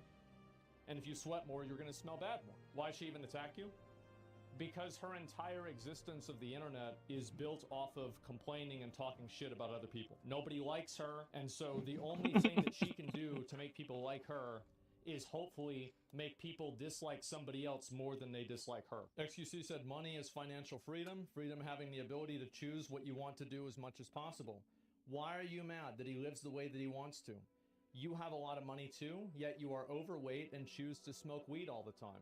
Respect people's choices, lady. Caseytron has talked a lot of shit about me over the years. For a very, very long time, I've had the policy of not ever like responding back to people or saying things that are like mean back to people. We are getting rid of that policy. I'm bored of sitting here and being a punching bag, especially by clowns like this. An example of what Caseytron did is that back whenever Caseytron was not a completely irrelevant streamer, and she was using her cleavage on stream to attract views. This was in probably about 10 years ago. Guess what happened? Well, my ex-girlfriend Izzy, Pink Sparkles, came on, and everybody started watching her instead. Now, why did everybody start watching Pink Sparkles instead of Caseytron? I think everybody knows why. So Caseytron talked mad shit about Izzy constantly, perpetuated a lie that she was a view botter, and wouldn't back down on it for years until finally she got confronted recently and apologized in DMs to it to Izzy. This is like 2 years ago. The point is that I think Casey Tron is disgusting. She is a disgusting person. She fell off over 10 years ago, and the only relevance that she will ever have is being a bottom feeder and farming people that somehow hate another person more than they hate her. And to be honest, guys, I don't want to say anything more about it, because the truth is that at the end of the day, I'm still me and she's still her. And that's worse than anything that I could ever say. Casey Tron under fire for liking tweet blaming Asmongold's lifestyle for his mom's death. Here we go. So I guess this is today. That tweet, it says, thankfully XQC's lifestyle hasn't led directly to the death of one of his parents yet, so he has that going for him over Asmon at least. I'll admit, I did like that tweet, and I have a lack of respect for Asmongold after letting his mom with COPD live in those sort of conditions. I'm sorry. Like, you're a millionaire, you have all of the resources in the world. Why is your sick mother living like that? Like, I'll say it, I don't care. If that makes me a bad person, Okay. Still miles above of Asmongold. Miles above Asmongold. I'm sorry. Like, I have literally a fraction of the income, and I take better care of my parents than that. And I don't have anywhere near close the resources that he does. I did like that. Should take better care of yourself. And if that's the case. Now, I'm going to be honest. This doesn't really offend me. It doesn't. And the reason why it doesn't really offend me is because I know that she doesn't know what she's talking about. She doesn't really know what she's saying. She's just saying this because I have said something to be mean to her. This does not hurt my feelings. This doesn't, like, get me upset. It's malicious, though. It is malicious. She's a disgusting person, and she always will be. I don't like attacking people. I only respond to people who attack me. I don't go out of my way and go and personally insult people or anything like this. Let's but say if the they do thighs it to are me, I will mostly do it back. done I at do this point. genuinely believe that bad things do happen to bad people. And so whenever I see somebody saying this, I think it's just a matter of time. And whenever it inevitably happens, I will be there to laugh. Call me out if I am attacking somebody who didn't attack me. But I don't think that's going to happen a whole lot, especially on a personal level. And also, by the way, obviously there was like a big conversation. And the reason why Casey Tron tweeted this out, there is a reason for it. Besides the fact that she probably needs impressions to make money. The other reason was because I had said on stream yesterday that I thought that standing in a road was not an effective way of protesting for Palestine. I thought this was counterproductive. I don't think it really helps anybody.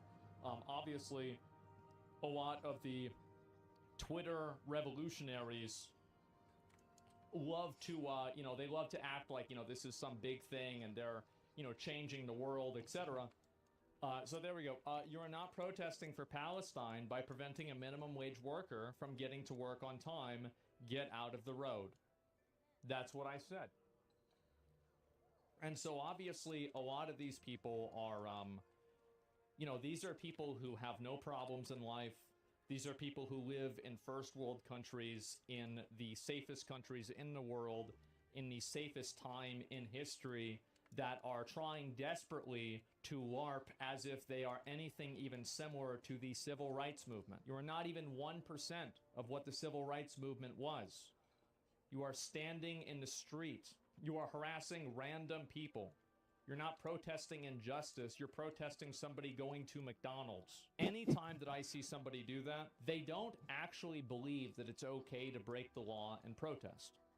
The only reason why they are saying it is because it's being said in a way, the protest is for something they agree with.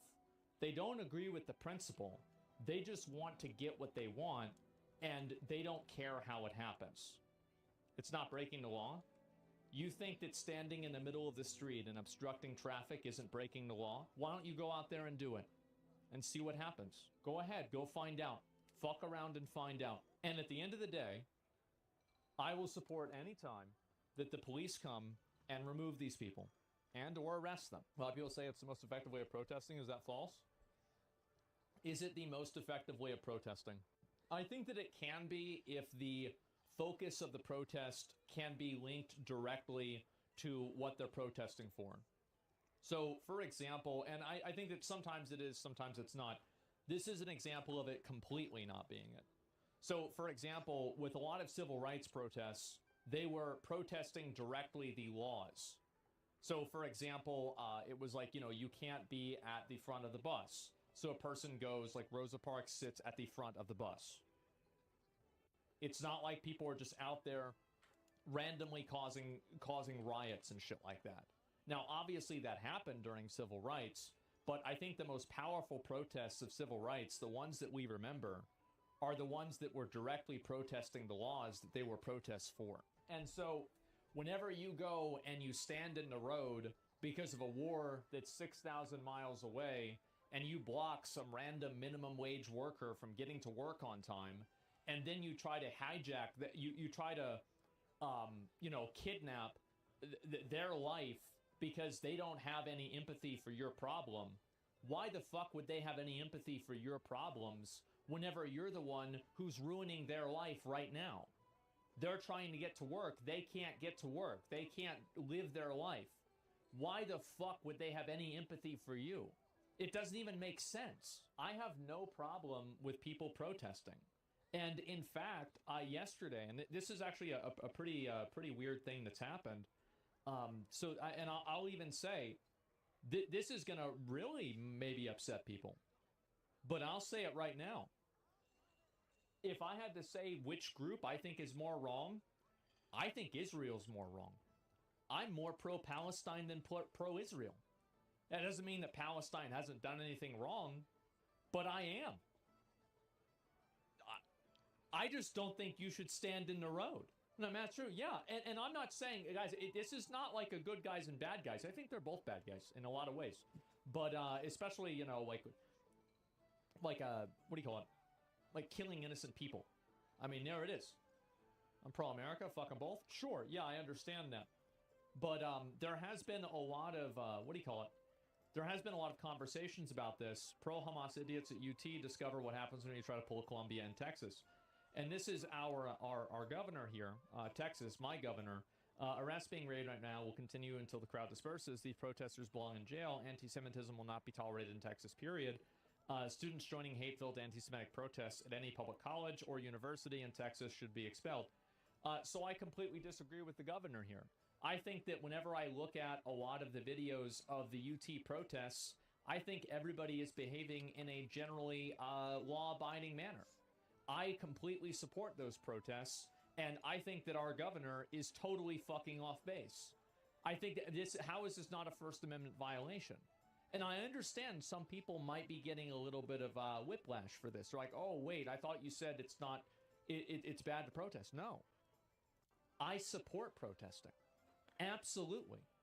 And as I said, I even support the majority of what this cause is for. Not all of it, but the majority of it. However, get out of the fucking road. Get out of the fucking road. Like, what are you doing? Is it possible a school doesn't want them to, so then they are trespassing? That's between the school and the government. And that doesn't have anything to do with them being protesters or not. Everybody has a right to decide why somebody is on their private property other than a discriminatory reason. So they have every right to make that decision. And imagine they're doing this to avoid having a school shut down like Columbia, though. People are paying money to attend their classes and learn. I don't think that they should try to shut down the school because that's infringing on other people's ability to go about their daily lives. I think that to the extent that people hijack something and then they say, basically, we are holding this hostage until you give us what we want. I feel like most people in the public at large doesn't respond well to a hostage situation. And at that point, like, Hamas or Israel is not the enemy, you are. You are the enemy right now. You are directly affecting negatively their life. So they're not going to be like, oh, wow, wait a second. These people are standing in the road. Holy shit, I hate Israel now. That's not happening. People see this, and if anything, it makes them fucking hate Palestine. Because every time they see Palestine, it's some dipshit that's standing in the middle of the fucking road. It's not even a question. It's so crazy and counterproductive, I don't even know what to say. And I think the reason why people do it is they think they have the moral authority to do so. And what I was trying to get at with posts like this is that these people don't really believe this. Because if they actually believed it, you would see them probably exercising this same type of discretion about, for example, January 6th, or for the Canada truckers protests.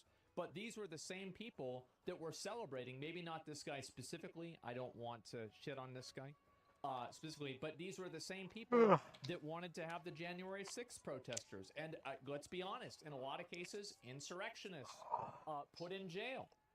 These people have no principles, they have no morals, they have no ethics, and the only thing they care about is getting Give what me a they second. want. I'm gonna make some coffee.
Okay, I'm back.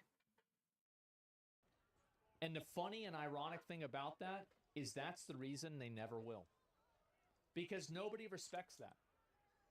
That's not the way you can build any sort of sympathy. You can't get anybody to be on your side if you're constantly trying to harass and hurt them if they don't immediately bow down to you and your ideology and take it as seriously as you do. The point of a nonviolent protest is to showcase the violence of the state. I think there's a lot of instances and reasons for that. But I would argue that obstructing cars and stopping people from driving is violence in itself. It might not be direct physical violence, but it is a violent action as you are obscuring somebody's, obstructing somebody's ability to move around. Hell no. Tell that to MLK.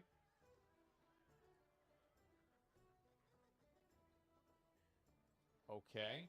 I saw a quote today. Let's see. I'll go ahead and I'll show you. Also, by the way, you're not Martin Luther King for standing in the road. Okay? You're never going to be.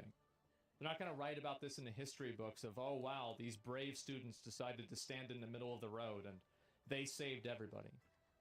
It's not going to be remembered. Nobody's going to care. But let's talk about Martin Luther King. I saw this on Twitter. I thought it was interesting. An organizer with King's Southern Christian Leadership Conference declared, "We will tie up public transportation by laying our bodies prostrate on the runways of airports across railroad tracks and bus depots. This degree of disorder was too much even for King, who walked back the staffer's comments." Wow. So yeah, let's listen to Martin Luther King. Great idea. This King actually wanted change, not to become a spectacle. Absolutely. And that's why he got it. That's why history will remember him. People have a weird perception of him. Okay, you outgotched him. Yes, I know. And this is the lack of education that the people that are doing this have. They don't really know what they're talking about. They're not actually educated in any of the topics that they believe in. They just feel a certain way, and then they work backwards to justify. Why are people so emotionally invested in the situation topic? People are emotionally invested into it because everybody is on edge, because they're fed a constant, ever-increasing, higher pitched of emotionally driven news media in every single outlet they are, subscribing to. They go on Twitter, and it's emotionally charged political social rhetoric. They go on Reddit, it's emotionally charged political social rhetoric. You go on Twitch, look at me. You go on YouTube, same thing. And so people have done this to themselves. Thoughts on the UT Austin stuff? Yeah, sure. I completely support their right to protest. I think that they are protesting UT giving money or having some sort of investment in Israel. I think that it's totally fair for them to protest that, and they have every right to do that because of the First Amendment. Now, I don't really know enough about it to really think that I agree with it or not. And that's why I'm not really talking a lot about the specific UT thing, because I'm not sure what their actual specific problem that they have is. I haven't really looked into it, to be honest. But what I do know is that I don't see anybody really committing crime, and the instances of police officers, escorting people out who have committed crimes seem to be relatively respectful, and, there's not any real violence. It's happening on multiple campuses now? Well, if it's happening on multiple campuses, then that's totally fine, because that's their right to protest if the school allows it. I learned a long time ago I can barely make a change in my own country. Sadly, trying to do so in another is like pissing in the wind. Well, I think that really people should vote, and I wish that this is the problem, right? Is that we live in America, and I understand that people think that all the elections here are rigged and there's no point in voting. But imagine going and telling that to somebody who's in China, or telling that to somebody who's in Russia or North Korea. The truth is that we have such a tremendous and amazing privilege here in the US and in a lot of Western countries to actually be able to decide who represents us. And the sooner that people know that, the sooner that I think that we'll have people that better represent us, which is why I believe all of the mainstream media that's owned by people who own the people that are in charge of the government are trying their absolute best to create a dichotomy between two people like Trump or Biden instead of actually providing real candidates with real solutions. I don't think that's happened. I think it's intentional. Voting should be mandatory? Absolutely not. If somebody doesn't know what they're doing with the vote, I don't want them to vote. Why would you want somebody to vote? If they don't know what they're talking about and they're not, if they don't care about voting, why would you want them to vote? That doesn't even make sense. What, like they'll just go in there and click random things. Mandatory voting has none of the above option on there? Yeah. Maybe that would be okay then. Yeah, maybe that would be okay. Different countries charge a fee for not voting. Yeah, as long as you don't have to vote for somebody, I think it's okay. Yeah, I don't really have too much of an opinion on it. I just don't think you should be forced into like one decision or another, right? But yeah, a lot of people have been upset about my take on this. And again, the reason why they're upset about it is because it's not happening to them. These are, again, people that want to co-opt your empathy and use it against you. And the moment you expect them to have any empathy for you, you are now a alt-right. You are now a white supremacist. You are now a fascist. You're now, a Zionist. Crazy. Absolutely crazy. But I do want to let you guys know, and I know a lot of you guys are especially roast streaming. Yeah. There's another one right there. Crying about it on Twitter isn't going to make it any less true. You can make as many negative tweets and get mad at me for saying something. You do that as much as you want. I'm still going to say it. And so, yes, there have been a lot of people on Twitter canceling me, getting mad at me for this kind of stuff. And as I said, it's quite sad to see, because the truth is that I agree with them. I am also more pro-Palestine than Israel. I don't want to see. I thought he was going to agree that he should get canceled. I don't give a shit about them. They're on the other side of the world. I don't want to take our money. Like, what are we doing here? We take people's money through threat of force with taxes, and we send it over to some other fucking country in the Middle East? No, I don't want to do that. Absolutely not. Fuck off. You pay less because of that? If there is an argument that it is in our benefit to help Israel, it is in the benefit to America, I am open to hearing that argument, and I am willing to be convinced. But from everything that I have seen, I don't want to offer or help them at all beyond that extension.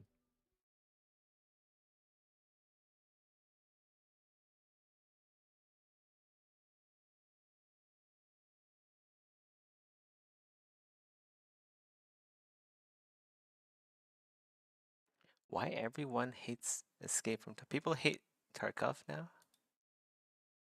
Okay, here we go. This is the Escape from Tarkov situation. Now, a lot of people Never have wanted played me to talk Tarkov. about this.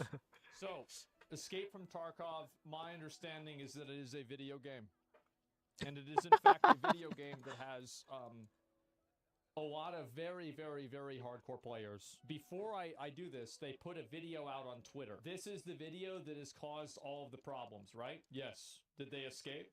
I think some people will escape after this change. Yes. Escape from Tarkov, the Unheard Edition trailer. Here we go.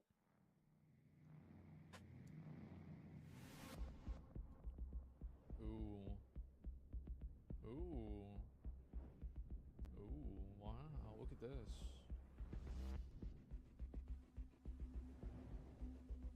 Oh my god. It's a guy with a gun.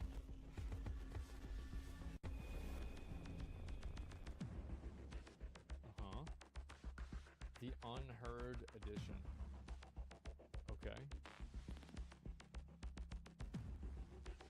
Co-op PvE mode. Okay, cool. No wipes. Okay.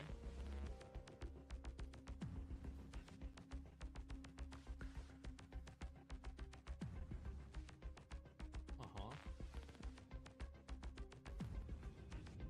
Mark of the Unheard.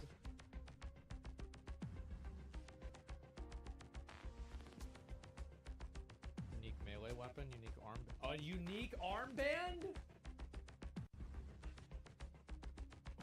Okay.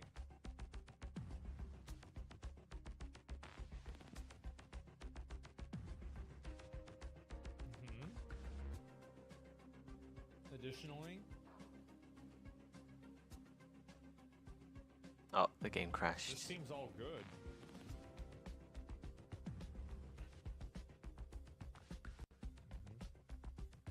fine. I expected it to crash. Okay. So why is this bad? Let's read.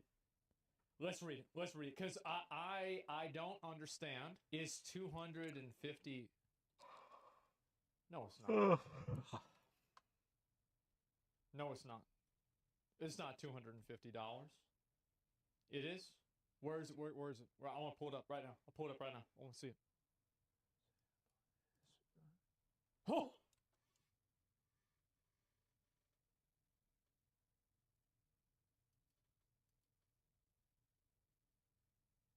Ooh, $250.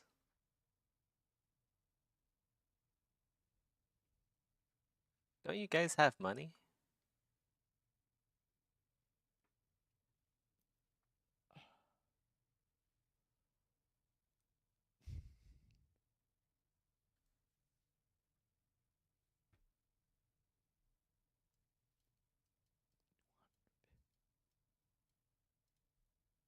What?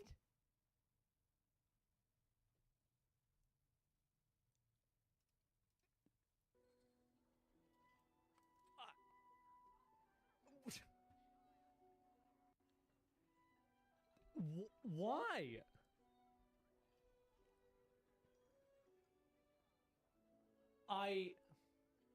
So this is a copy pasta they keep posting.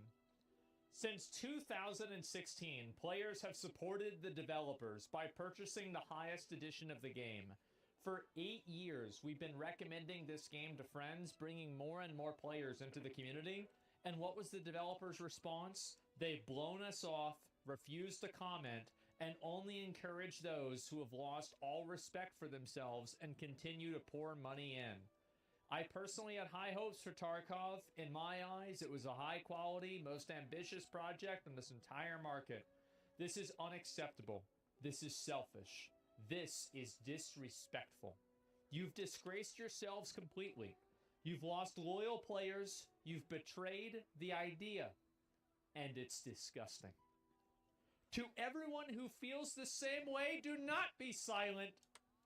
Spam, make memes, spread the word wherever it's relevant. This cannot be tolerated. Since 2016, players have supported the developers by purchasing the highest... That's the same message. It's a copy paste. Okay. Yeah, right. You got... I see how that happened, right. Okay. So, currently, the official Tarkov discussed are people are spamming this copy paste and angry response to what Tarkov did. For context, those willing to play Tarkov is a seasonal multiplayer extract shooter that has the base price of $59 USD, so $60.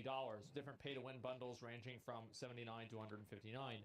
The bundle includes extra starter content, inventory space that a normal player would spend weeks to grind for each season. Also has exclusive content such as gold game tag. Because Tarkov does not have other in-game purchases other than the heavily priced bundle, players were okay with it, and thanks to Tarkov's unique gameplay, the game gained a lot of popularity in the last few years. Nearly every Tarkov gamer that I know of has purchased the $150 bundle. I actually bought it myself. I played one game, then I quit because I died. I killed a guy, and then I was like bleeding, and I ran away, and I died from bleeding. And I was like, I don't want to figure this out. And so I quit playing after I bought the $150 bundle. Tarkov also had no competitor. All similar contenders died one after another. The surviving Tarkov competitors that I can think of right now are a Chinese copy from Tencent and NetEase and Call of Duty's DMZ. However, Tarkov discontinued their most expensive Edge of Darkness bundle. Oh! So it's not even the case of they added this into the game. They took away the existing thing, and now they're adding this instead. So it's like if people are already buying $150, why not make them spend $250? I can see the logic there, because if you look at $250 versus $150, you get $100 more if you charge $250, right? So like, I mean, you put 2 on top of 2 there, that's $100 fucking dollars. So yeah, I can see where they were going with this. Yeah, I mean, they should have made it $1,000. Honestly, it would have made way more money. Anyway, Tarkov discontinued this, and Unheard bundle. The bundle includes more pay-to-win content. Oh, more pay-to-win content. Extra pocket slot. Increased start level of your character. Increased stash space. I wonder and if even Clean higher is still starting playing reputation with Escape from traders. Tarkov. Exclusive single-player Isn't mode like that does Clean a not big wipe each Tarkov season. player? Exclusive hideout zone and even signal transmitter to communicate with other players in game. Faster insurance pay speed, more sell slot on in-game market, and 50% discount on an in-game. That's a lot of money. A unique melee weapon. It's a $70. It's a $7 Unity store asset flip. AI will not shoot you beyond 60 meters after reaching max reputation with fence. Oh, okay. Unlike the $150 pay-to-win version, many of these are completely exclusive and are fairly OP in such a tactical seasonal multiplayer shooter game. Players and streamers are mocking this game. Oh my god. Basically free PR for any Tarkov competitor. So, don't forget the completely unoriginal bought assets and items. Wait, what is this? Surely you guys didn't buy the knife off Kuriki off the asset store. Wait.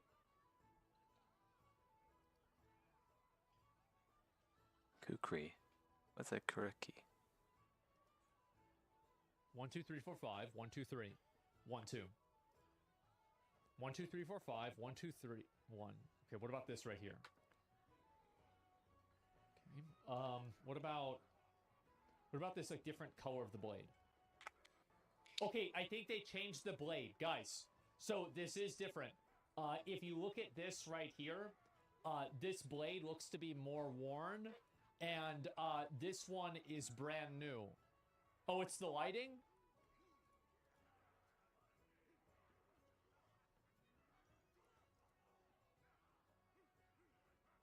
Oh, the pricing or content isn't the issue? Okay. What is the issue? Pull me up. All right, you're gonna waste our fucking time with this shit. No. You want your attention? You're getting it right now. You are getting attention at this very moment. The asset flip thing was debunked. That knife exists in real life. We have compared to models. They are different meshes. Okay, so this has been debunked. Okay, guys? It has been debunked by Reddit. It is just simply a existing knife that is being used as a reference. So logically, two things that are referencing the same thing would look the same. Yep, there it is. Reddit has debunked a lot of things. They've debunked atheism. They've debunked America. They've debunked this knife. What else? They've debunked like I think a few people that were like shooters and stuff like that. I mean, this is, yeah, they've debunked God. Yeah, I mean, trust me, this knife is just child's play, okay? So what do you want? What do you want? What do you want, man? Like, you typing this shit. Come on. Can we get this started? Let's go. The reason for the anger is because this is the $150 thing. Had exclusive items promised along with free access to all future DLCs, which they are with new additions and features and game modes.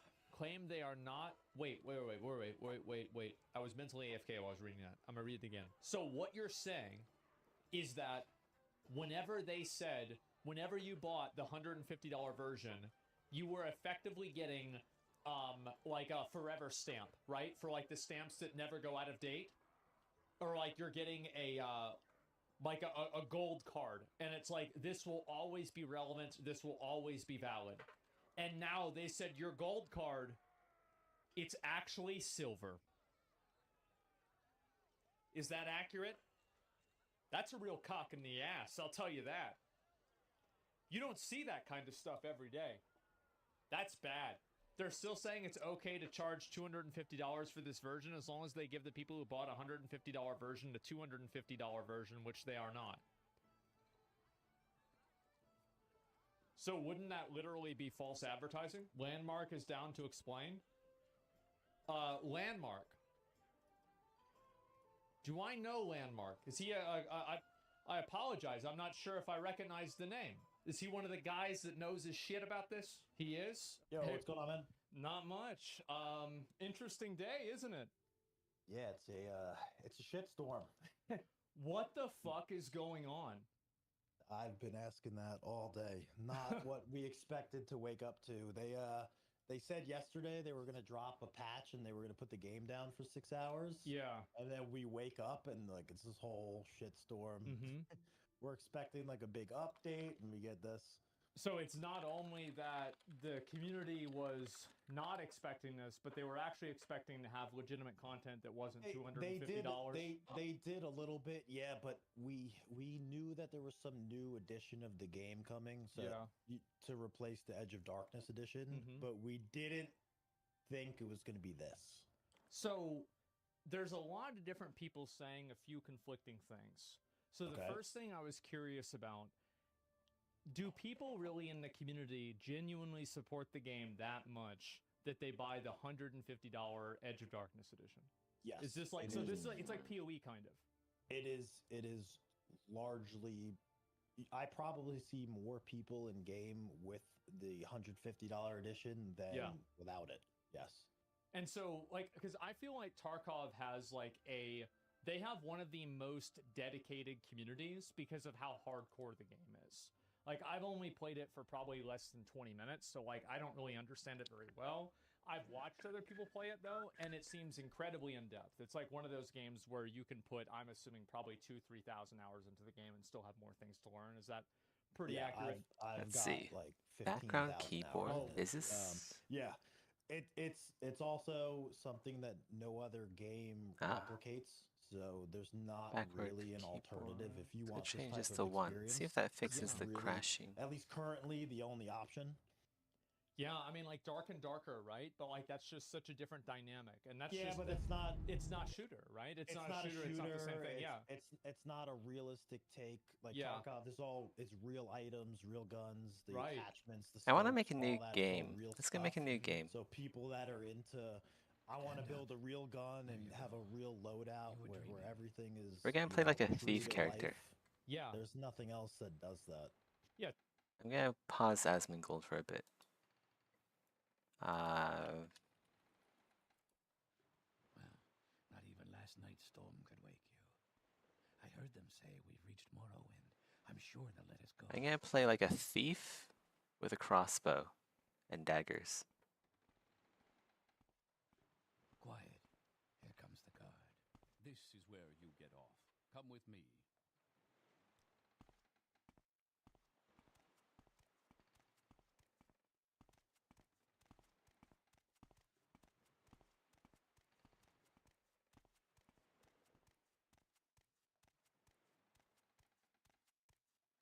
This is where they want you. Head down to the dock and I'll show you to the census office.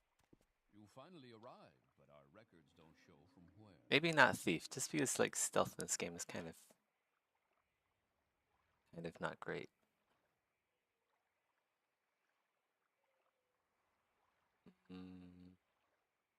We'll see.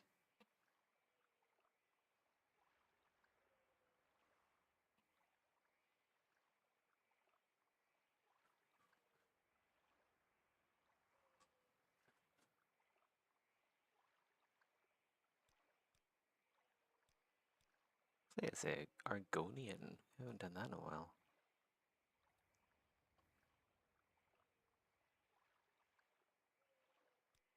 I'll be Dark Elf. Or Breton. We can play as Madoc.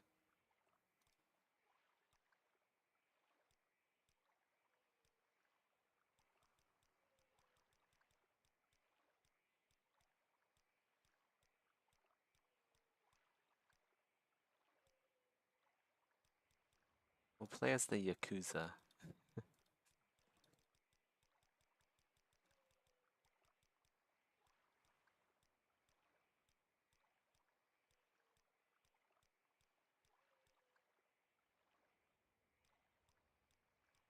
Are these all the faces? I thought there was more faces than this.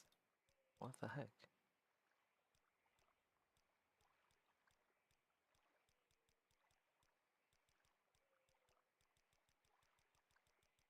They all look terrible. Yeah, I thought I had like more faces installed or something.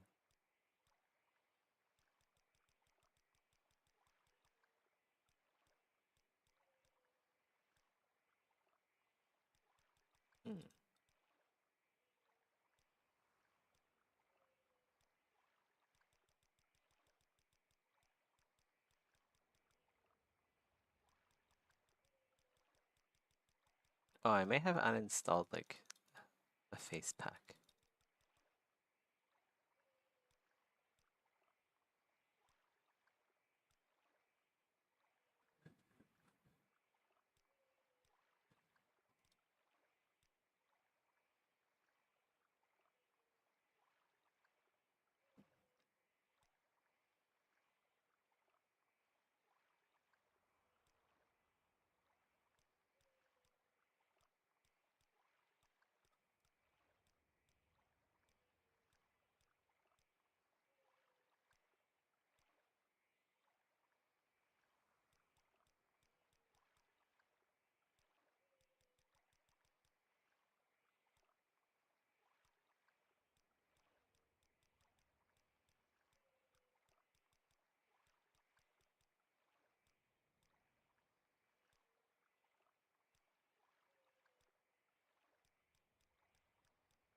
Hmm.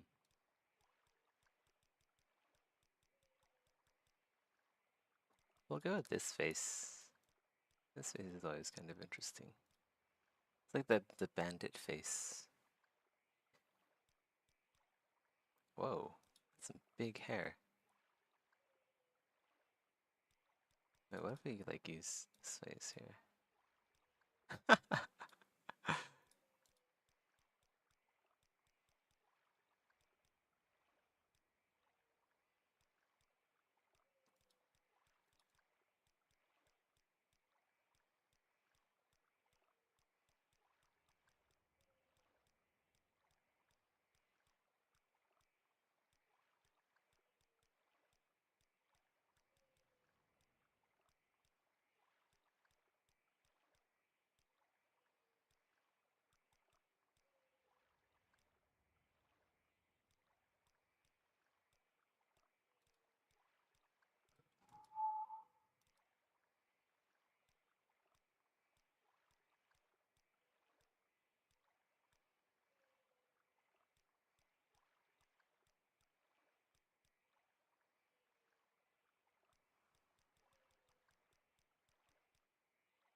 What the fuck?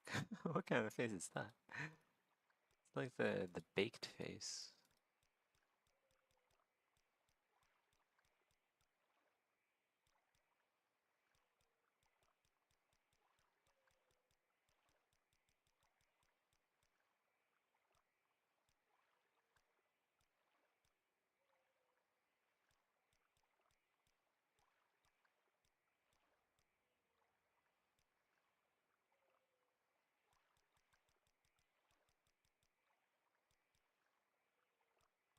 Will look like Sphere. Will look like his brother.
I mean, it doesn't really matter what race.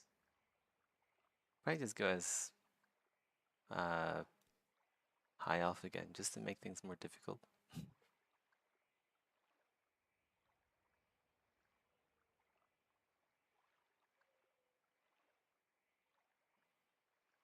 Like resist disease would be nice. Although the weaknesses and opening traps might hurt. Hmm.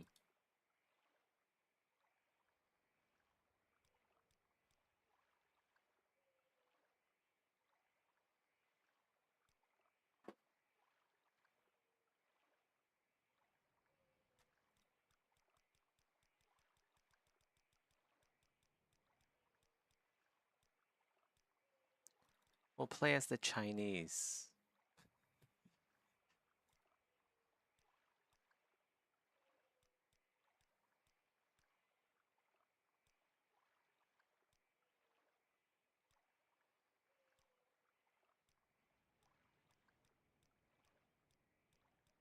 It's too many options, and most of them suck.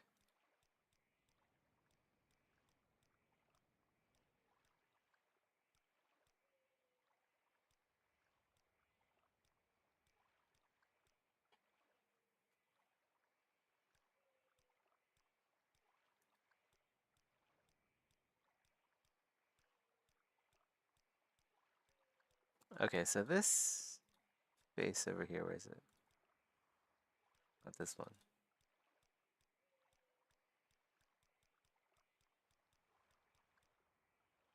Whoa.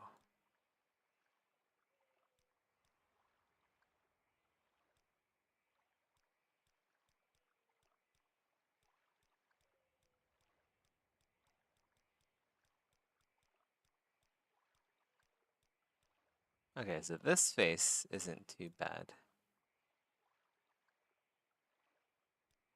The mustache, though, man, just like, ooh, God. Looks like he dipped his mouth in poop.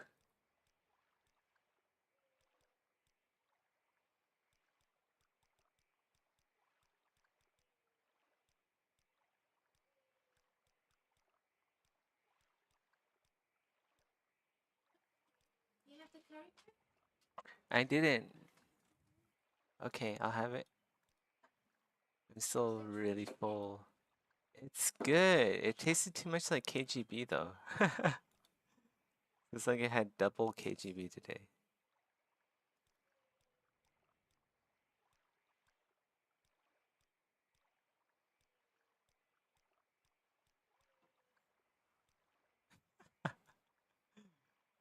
What the fuck?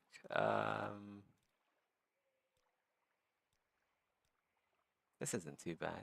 It's very eccentric.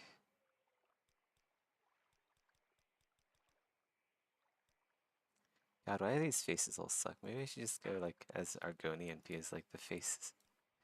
At least this looks okay compared to everything else.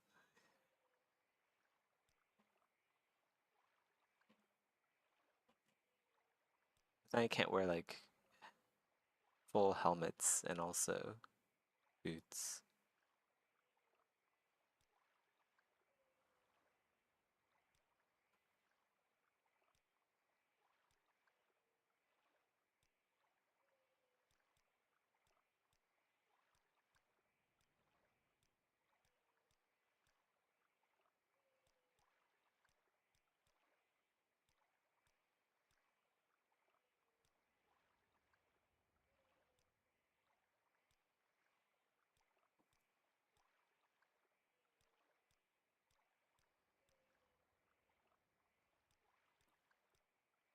Maybe we should just play a different game.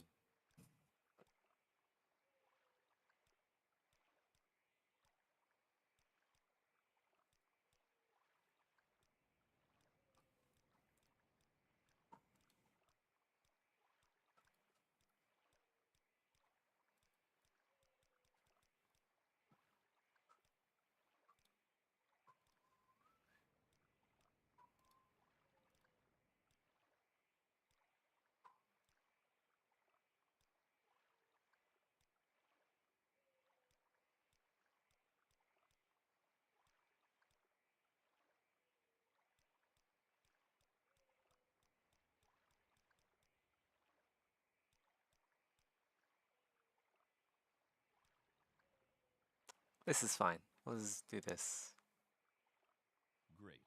I'm sure you'll fit right in. Follow me up to the office and they'll finish your release.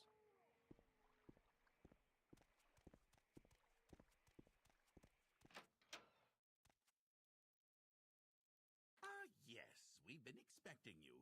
You'll have to be recorded before you're officially released. There are a few ways we can do this, and the choice is yours.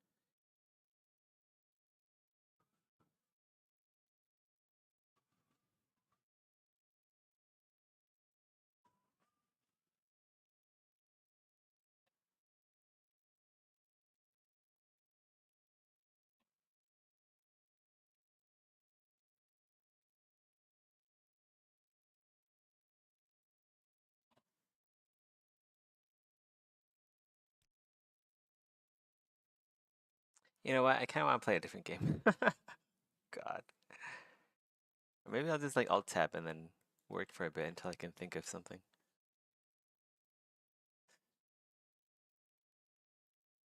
Tarkov gives you like a more authentic experience, and I think it has like that extra level of realism, so people feel like they're having as close to an authentic as experience as possible. That basically like if you mod a gun out in Tarkov, it's like you could go out and buy that actual gun and make it theoretically. IRL. It's like There it is, yeah.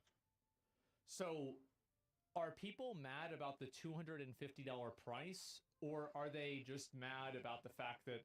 So, like, apparently whenever you bought the $150 version, you effectively got what was a lifetime membership to any future DLC, and now they're going back on that?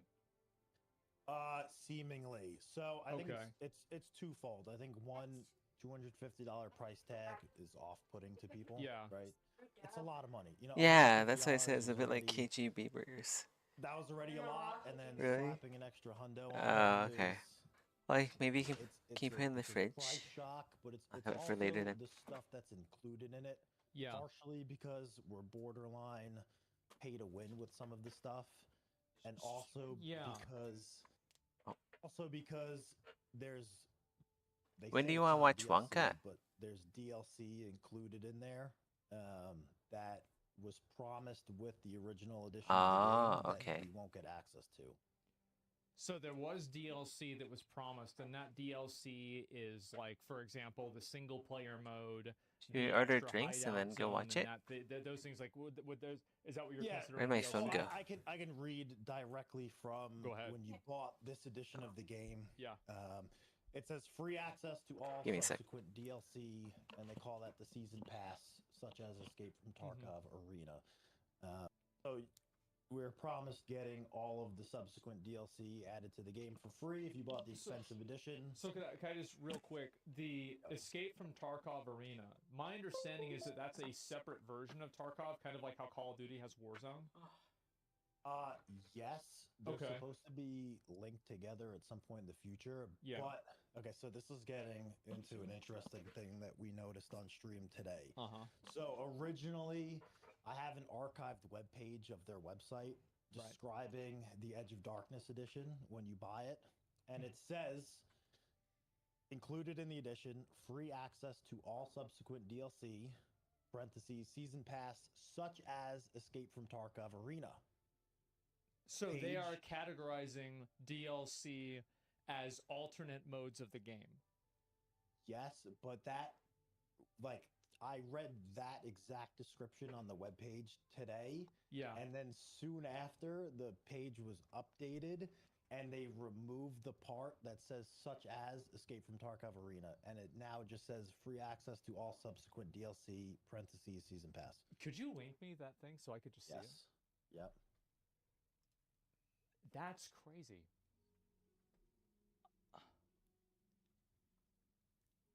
Have the devs commented on that at all? No, and it was something we looked at the page live, and then we went back, and we noticed it was changed. So we pulled up an archived version of it. Ooh, sneaky devs. Okay, I'm trying to load it right now. And they also edited it. It might be getting blown up. They edited some other pages as well live. That we picked up on, but this was like the main one because it references the DLC. So yeah, I see it right here. It's in the first paragraph, and it says, in addition, such as the case of Edge of Darkness Limited Edition, access to co-op mode and free access, and all subsequent DLC. And this is the official website right now. And it does says, then next it says, when you improve the pre-order version, all current progress. So it's like something else. And this is the web archive, and this archive is from today. Wow. Okay. April so yeah, I'm 25th. looking. Yeah. I literally on my stream I was reading the archived live on their website, and then we went back and it was changed. So it says right here, such as Escape from Tarkov Arena. There it is. And then also, if you notice, the archived version says unique secured container, and the live version removes the word unique because the container that you got in the Edge of Darkness edition is also in the new $250 edition. Allegedly.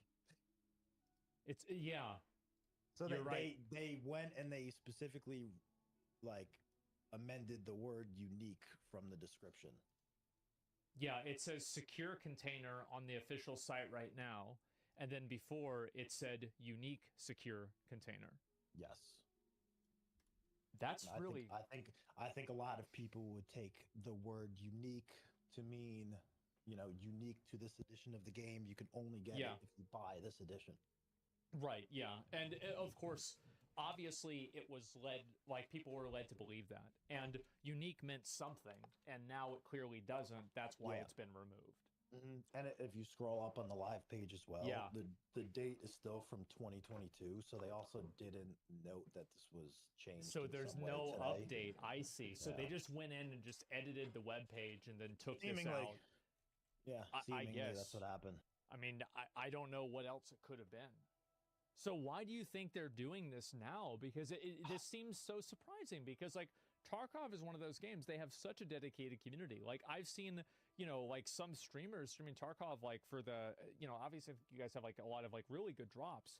And so I'll see people popping off. Like Tarkov has such a great community that seems like super engaged. Why would they do this? That is what I've been saying the same thing all day. Yeah. It's a game with a dedicated community, like crazy fans and people, you know, they're willing to spend money on it. And it just seems so odd to me that this is how they choose to further monetize the game. And like, I get it, you know, they have people like me that we've been playing the game for years. Right. And, you know, maybe they feel like they want to get some, you know, recurring revenue out of players or further monetize it to make money, whatever. I'm totally fine with that. I get it. You're a business. You want to make money. I'm all good with that. But this just isn't the way to do it. There's so many other ways and examples in games where they monetize things fairly with good cosmetics and so forth. And this just seems like all the wrong ways to do this. Are there cosmetics that you can purchase in Escape from Tarkov for real money?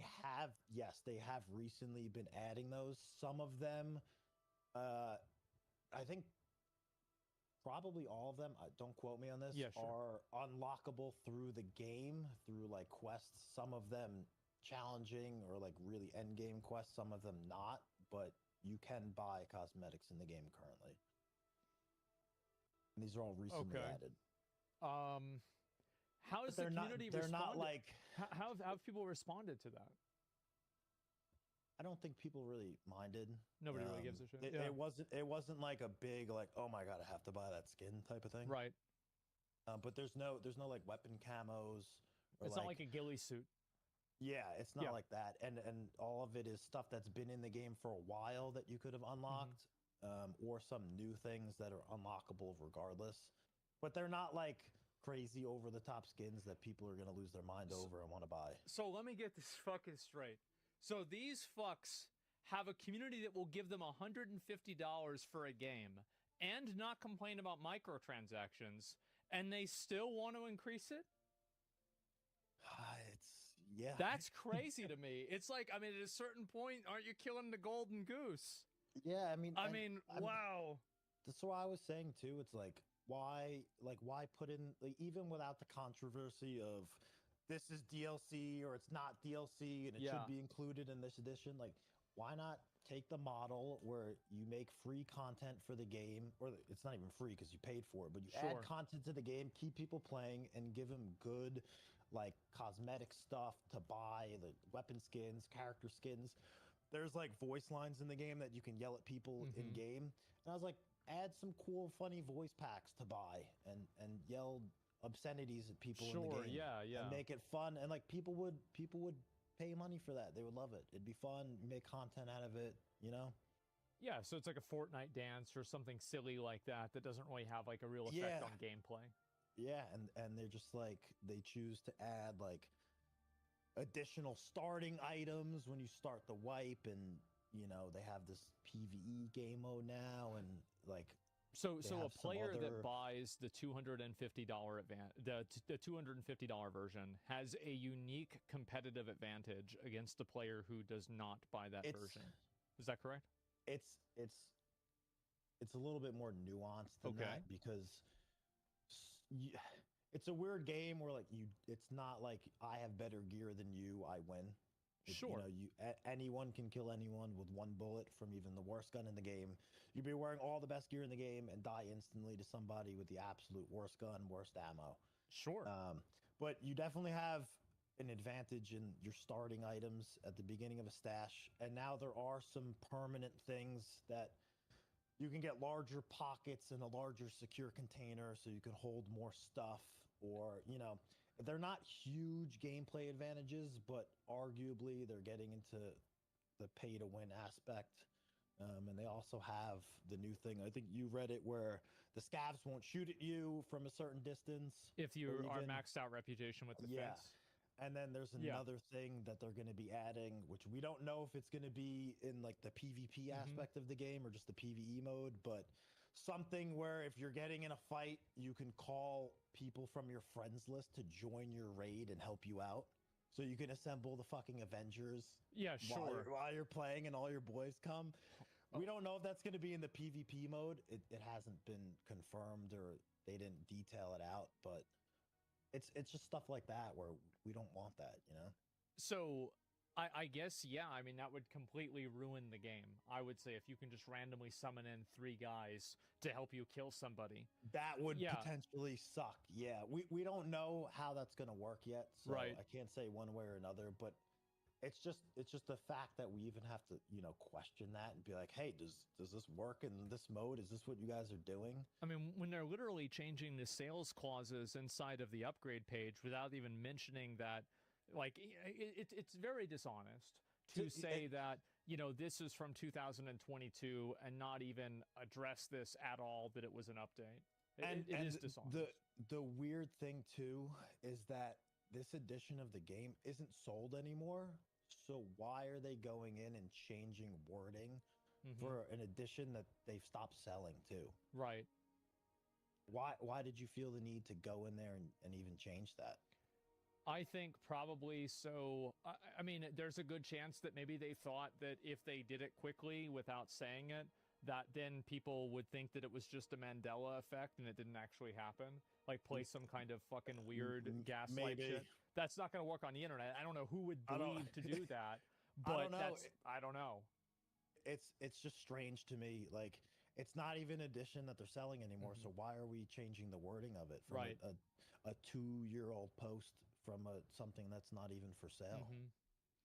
Yeah, this is really weird. And it so is weird. how the player... Oh, go ahead. I don't know who's, like, if it's some rogue employee that's editing the web page, or, you know, it's hard. I don't want to point any fingers or draw conclusions. Well, it just happened. I mean, we don't know who did it. I mean, just looking at it, like, we noticed it, and I was like, hold on, there's no way they just changed that. Somebody says that they made tweets and doubled down on it. Is that true?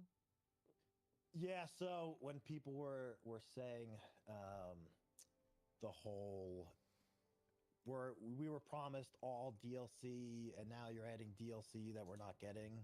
Right. They went out and they said, nope, this is not this is only a thing for the new edition. If you have the previous Edge of Darkness edition, you're not going to get this new PvE mode. You have to buy the $250 edition or spend the $150 or $100 difference to upgrade it to get access to this. So, and this is the tweet where they say PvE mode is a unique feature which is available only to the owners of the Unheard edition. We will keep you updated on new features.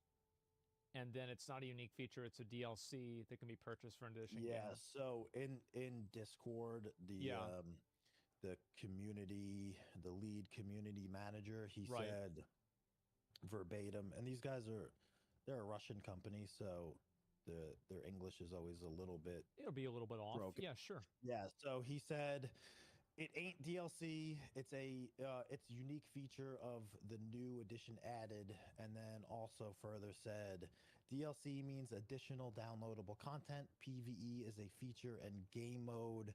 Just because you all want it to become a DLC, it wouldn't mean it is one. It's featured game mode for the new edition of the game.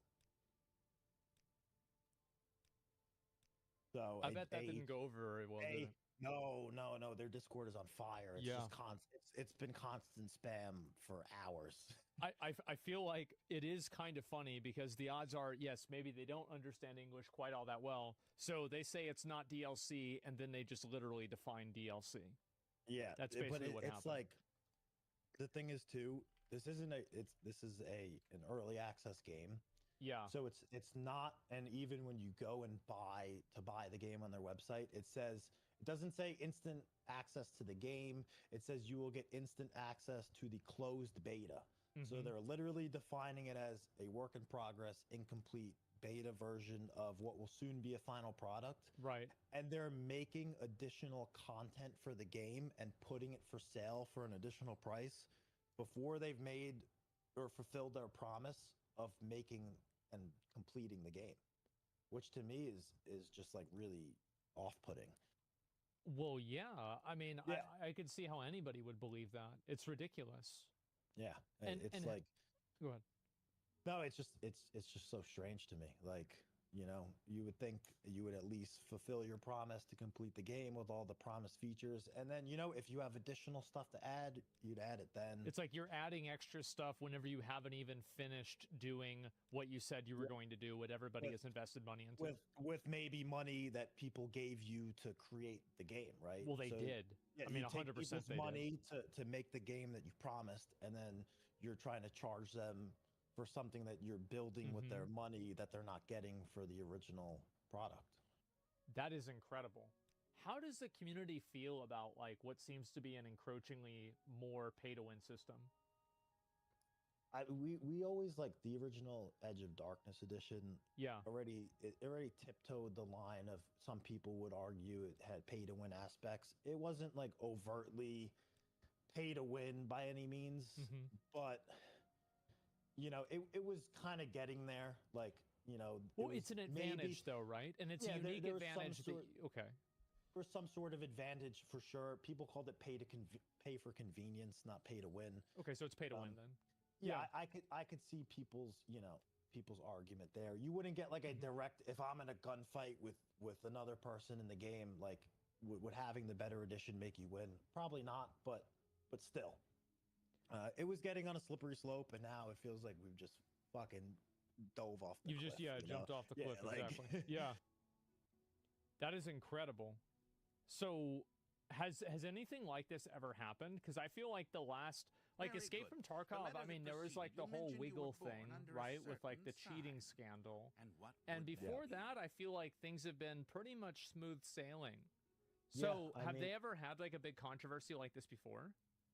No. Wow. I mean, until recently, you could only buy, there were like 2 or 3 editions of the game for sale. They never changed. They were always available. They recently removed the Edge of Darkness edition, started adding some microtransactions, and then they said they would be adding a new, better version of the game, and they dropped this morning.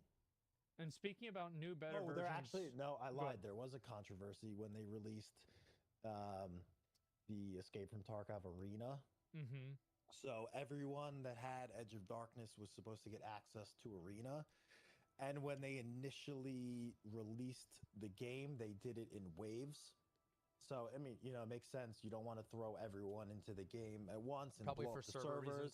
Yeah. And then people are mad. But what they were doing, allegedly, was if you had EOD, you wouldn't get access right away. You'd be waiting in one of the waves. But people that bought the game straight up, like Arena, paid the price for it on a separate account, would get immediate access. Oh, yeah. Yeah, So, I like, can easily see that. Yeah. There were people buying it, getting in right away, and the people that maybe bought the game 6 years ago, dropped the 150, they were waiting.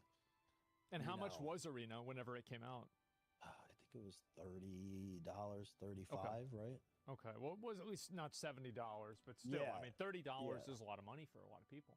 Yeah, Sure. but it was also just the fact that you had dedicated people that were supporting the game for years. Yeah. And then they were sitting around not getting access, waiting. And it's like, oh, well, if you pay us money, we'll let you in right away. Yeah, no, it's obviously a scam. And I could imagine, like, I mean, if you spent the money and they told you were going to get this, and then somebody else spends more money and they get it faster than you do, I think that's kind of a fucking scam. I mean, it's not it even sucks. funny. Yeah, it sucks. You know, Mhm. that was a big problem. I felt terrible hearing about that. Oh, no doubt. I mean, that's astonishing. And I think especially like, you know, as a streamer, right? I mean, you probably have disposable income to buy something like this, but for some people, $30 is a good amount of money. And if you've already spent $150, which is like almost the price of like maybe like a last gen console even, or like a TV, you would expect to not be a second class citizen effectively, which is what that creates. Yeah, and again, it's not even regardless of how much money the game was. Like as an early supporter, someone that like, you know, we're talking this game's been out for a long time, so like 6-7 years ago, even you might have supported this game early on, and they're kind of just like, well, we already got your money, we don't need to please you. And people evangelize the game too. We'll give you access later. Like, you know, the people that pay money are more important now. Exactly. No, yeah. And also it's like people evangelize the game. Like I have a lot of people that have wanted me to play Escape from Tarkov. They've been trying to push me to play it. And like all those people are pushing that. And by doing that, they are trying to advertise and promote the game.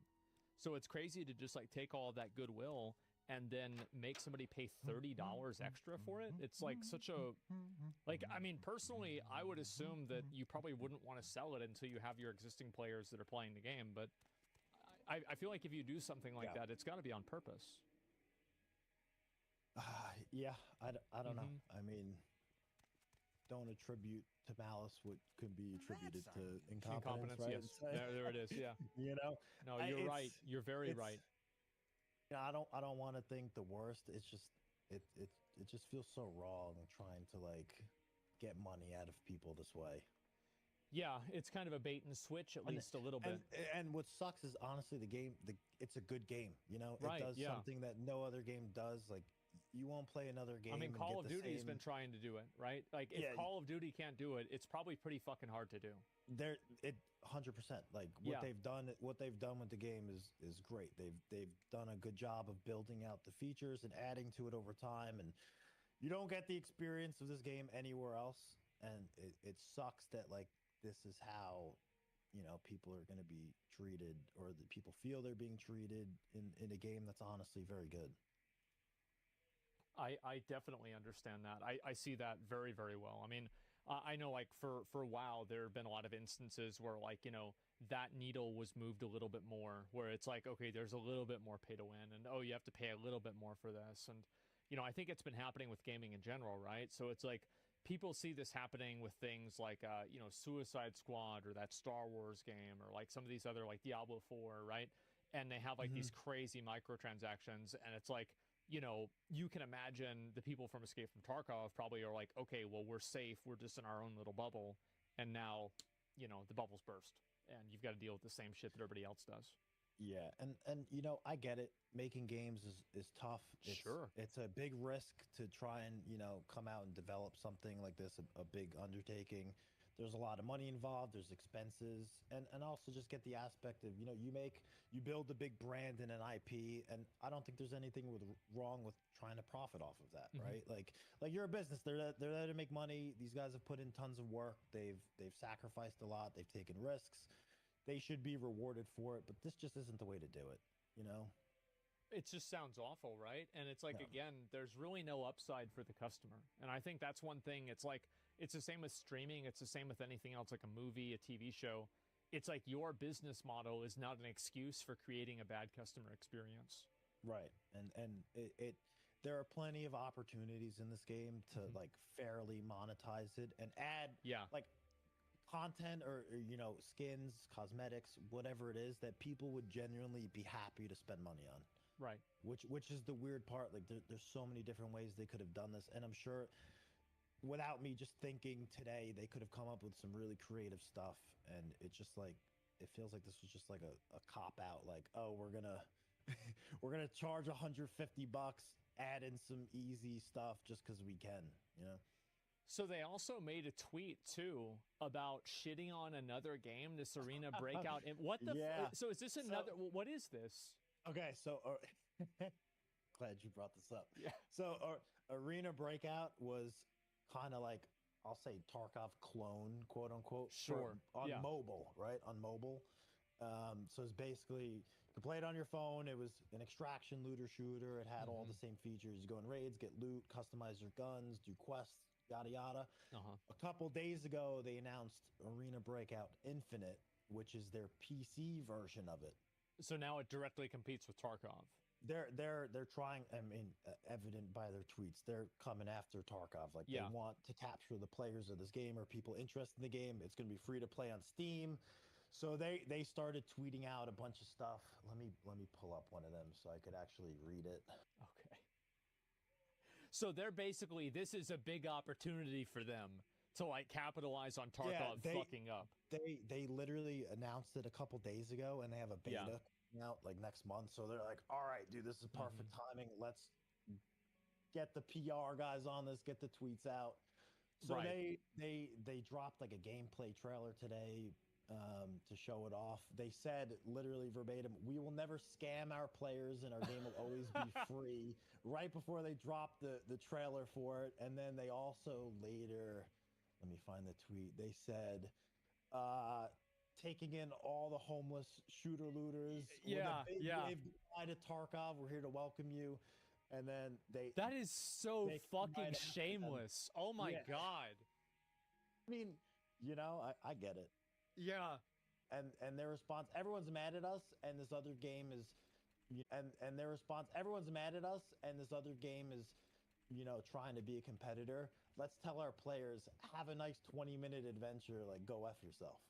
Yeah, exactly. Like, okay, you know, it's just, and they're even saying, they're calling blatant plagiarist game. In and out. Oh boy. Just like double, triple down on it. Like you would think, you know, maybe, all right, let's take a step back. Everyone's mad at us. Let's think about what's going on. It's like, is this really, do you really need to fire off a Yas Queen tweet about like some mobile game competitor whenever you're in the middle of a controversy that people think they're getting scammed it's not even gonna be a mobile. This is gonna be a PC version of the game. So it'll be, I think it's a dedicated PC version, like directly coming after them. But you would just think, you know, like, all right, people are mad at us. This other game is taking shots at us. Let's take a step back. Let's maybe come up with some response to address people's concerns. You know, maybe we'll say, hey, we're gonna. Hey, Rusty, how's it going? We realize we're looking into this. We hear you. Yeah, just even something like, not even to make like a big statement, we're reverting something. Just say, hey, we hear you. We're currently, you know, we're gonna have some discussions, and we hear you. We're gonna think about it. Not even that. They're just like, you know, let's get on Twitter and fucking shit on everyone. Yeah, hopefully, you know, we can make these people, you know, we can make the fans hate these people more than they hate us, so we'll be okay. You what? Something like that. So, like, what's with this? So, Dr. Lupo has, like, the most liked comment here about cheating. So, like, what? They're still cheating? I mean, so, yes, I think it's really, it's not, there is an issue. It seems to come in waves with this game where there's I'm familiar with that. There's a big rise in cheaters. They detect a bunch, then it's good for a while, then it picks up again. You know, sometimes it's awful, sometimes it doesn't feel that bad. I think that's a big problem in just FPS gaming in general right now. It's nuts, man. Like everyone seems to be game with this. It's every game. Like I remember PUBG added that shit, especially people playing from China with like 500 ms. And then, like, they were also aimbotting you. Oh, my God. Yeah, and then there was the Apex Legends thing where people hacked in the tournament. You know, Call of Duty's been riddled with it. So it doesn't, you know, there is a cheating problem in the game, for sure, undeniably. Sometimes it's worse, sometimes it's all right. But every game seems to be struggling with that. So I wouldn't directly pin it on them specifically. I think that's fair. That's a pretty charitable thing to say. I can understand that. If Activision or EA can't figure out the cheating problem, like, you know, it's probably tough to figure out right now. So what do you think is going to happen? Like, now that this whole thing has happened and, you know, like, the community seems to be absolutely apeshit about this. Okay, so something just dropped. Yeah. Twitter dropped the community notes on I the saw this, Games tweet. Yeah, oh, I saw that. God. The PvE mode is not a unique feature, and it literally just links. Is this the Wikipedia link? Yeah. Yeah, I saw that. Wikipedia downloadable content. Oh my God. Man. Wow. Not looking good at all. No. Community notes doing a public service. Okay, I'm back. That's great. Wow. So what do Who'da you think's thought? what do you think is gonna happen with the community now? Like, do you think like they're gonna roll it back? Do you think people are gonna trust them again? Like, what's your read on it? I struggle to see them going back on this. Just as a company, they don't roll back things often. Whether even if it's a patch, they drop a patch and there's some issues with it. They very rarely even rolled back a patch that introduced some like game breaking stuff. So the precedent is kind of there for them to stick to their guns. But I think people are definitely upset. I think a lot of people aren't going to be buying this for sure. It sucks though, because the game is honestly, it's a good game. You know, it's fun to play. What's I love fucked playing up about People it is love like, it, but yeah. it's fucked up. I That saw- it's like, I damn, saw I'm playing it. this game and I'm supporting this in some capacity now. I watched the trailer and the game looked good. Like, I was like, oh wow, this is a lot of really cool stuff. Maybe I should try this out. And then I open up the webpage and it's $250. Yeah. I mean, and that's like, so, and there's no other way to get the single player gameplay unless you pay $250. Is that right? No, that's it. You can't even, if you wanted to play like the co-op PvE mode with your friends, it's not a separate thing you can buy. It's only in the $250 edition. That is amazing. There is a mod for the game, like a single player mod that I've never played it. They've always said that you could get banned for playing it or something like that. People say it's great, so there is an alternative to it if you wanted to play it. So there's that. But yeah, if you wanted to play like the official whatever PvE mode that they added, the only way is to drop $250. That is nuts.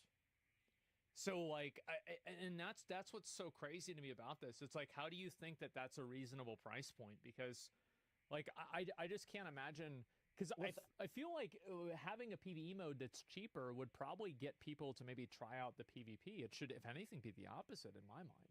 Yeah, well, how do you even come up? How do you even come up with this edition's $100 more than the other? Like, how are you quantifying the value there? You know? Yeah, it's like assuming the base game. Yeah, let me check, but the base game's like $45 maybe. Really? Okay. Yeah, people are saying it was 60. If but you buy, it's 50 now. I think it used to be. I think it used to be. So the base game's $50. So for 5 times more money. So it's a $150 game. Effectively, like for PvE. Well, you can no. If you want the PvE co-op mode that they just added, it's $250. Oh, sorry, no, I did the math wrong. So you're paying $200 extra just for PvE in that case, and some other additional items in the game, etc. Yeah, but more or less, yeah. Man, that is crazy. That is. You know, because there was a game that got announced recently, Star Wars Outlaws, and it had a deluxe, Omega edition for $130. And I feel like that was like 2 weeks ago. And everybody was saying like, well, there's no way it's worse. Anything happens, it's worse than this. Yeah. And this is 2 weeks later, and it's double? Mm-hmm. Oh, my God. I remember, dude, buying Call of Duty with night vision goggles for like $100 back in the day, remember? Yes. And, Like, and it was you like, it was get a little the- bit cheesy, but you like, get- fuck it. You get the RC car too. Oh yeah, Drive around. You get the whole thing. Like you get the remember Yeah. the deluxe edition at Oh, like yeah. GameStop, and like you pre-order it because they don't have that many boxes. It's like, oh yeah, we really need to pre-order this video game that's deluxe digital edition that you just download. Oh yeah, let's pay extra money to pre-order this shit.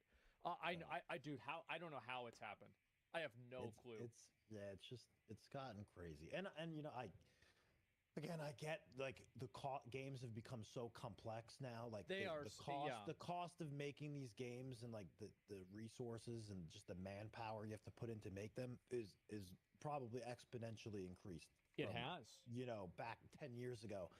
So I get it. Like the price of games and things has to go up, and they have to find creative ways to monetize But them. $250. Yeah, there's That's a lot. there's good and bad ways to do that, and I think making a fun game for people to play, even if you charge some amount of money for it, and then you create content for it, you keep people playing and engaged, and you monetize through things that people want to buy to show off in the game or whatever. I don't really see a problem with that.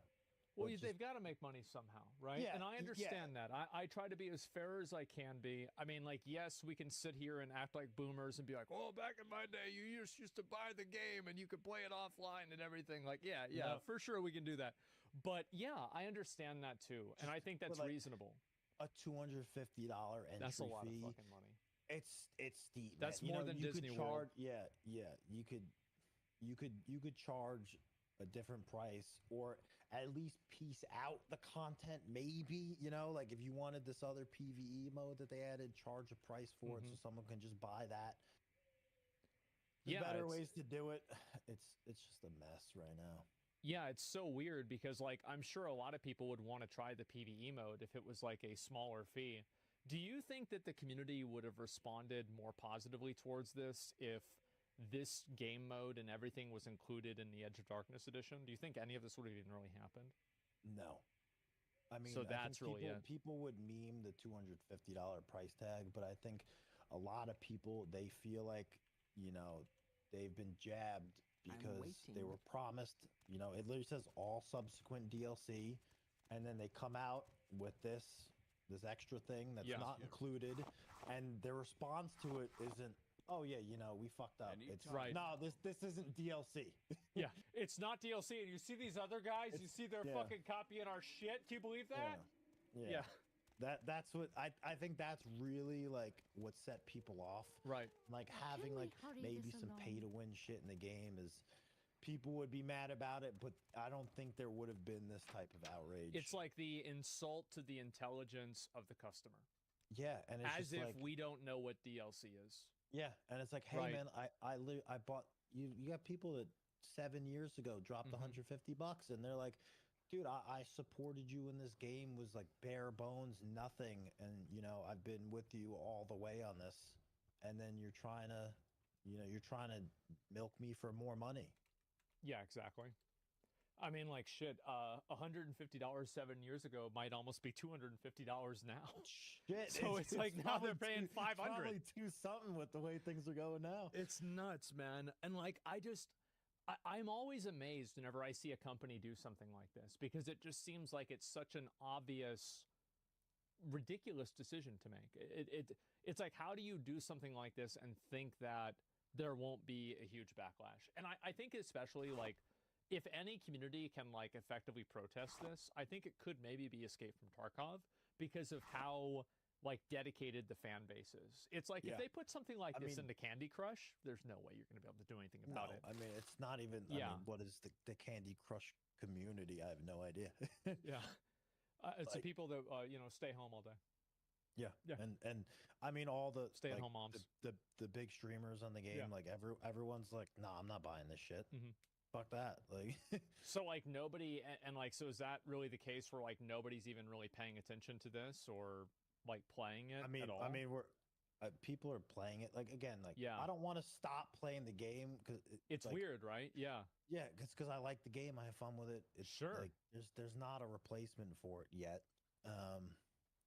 So it's a weird pickle to be in. So it's like some people bought the edition just to like see what all the stuff is and to check out the mode and like so we can actually make an informed decision on it. So a content creator that bought it to be like, all right, what's the deal with this? Why is this $250? Oh, I've done this myself. For sure. To show people like, all right, if you're gonna be dropping $250, here's what you're gonna get.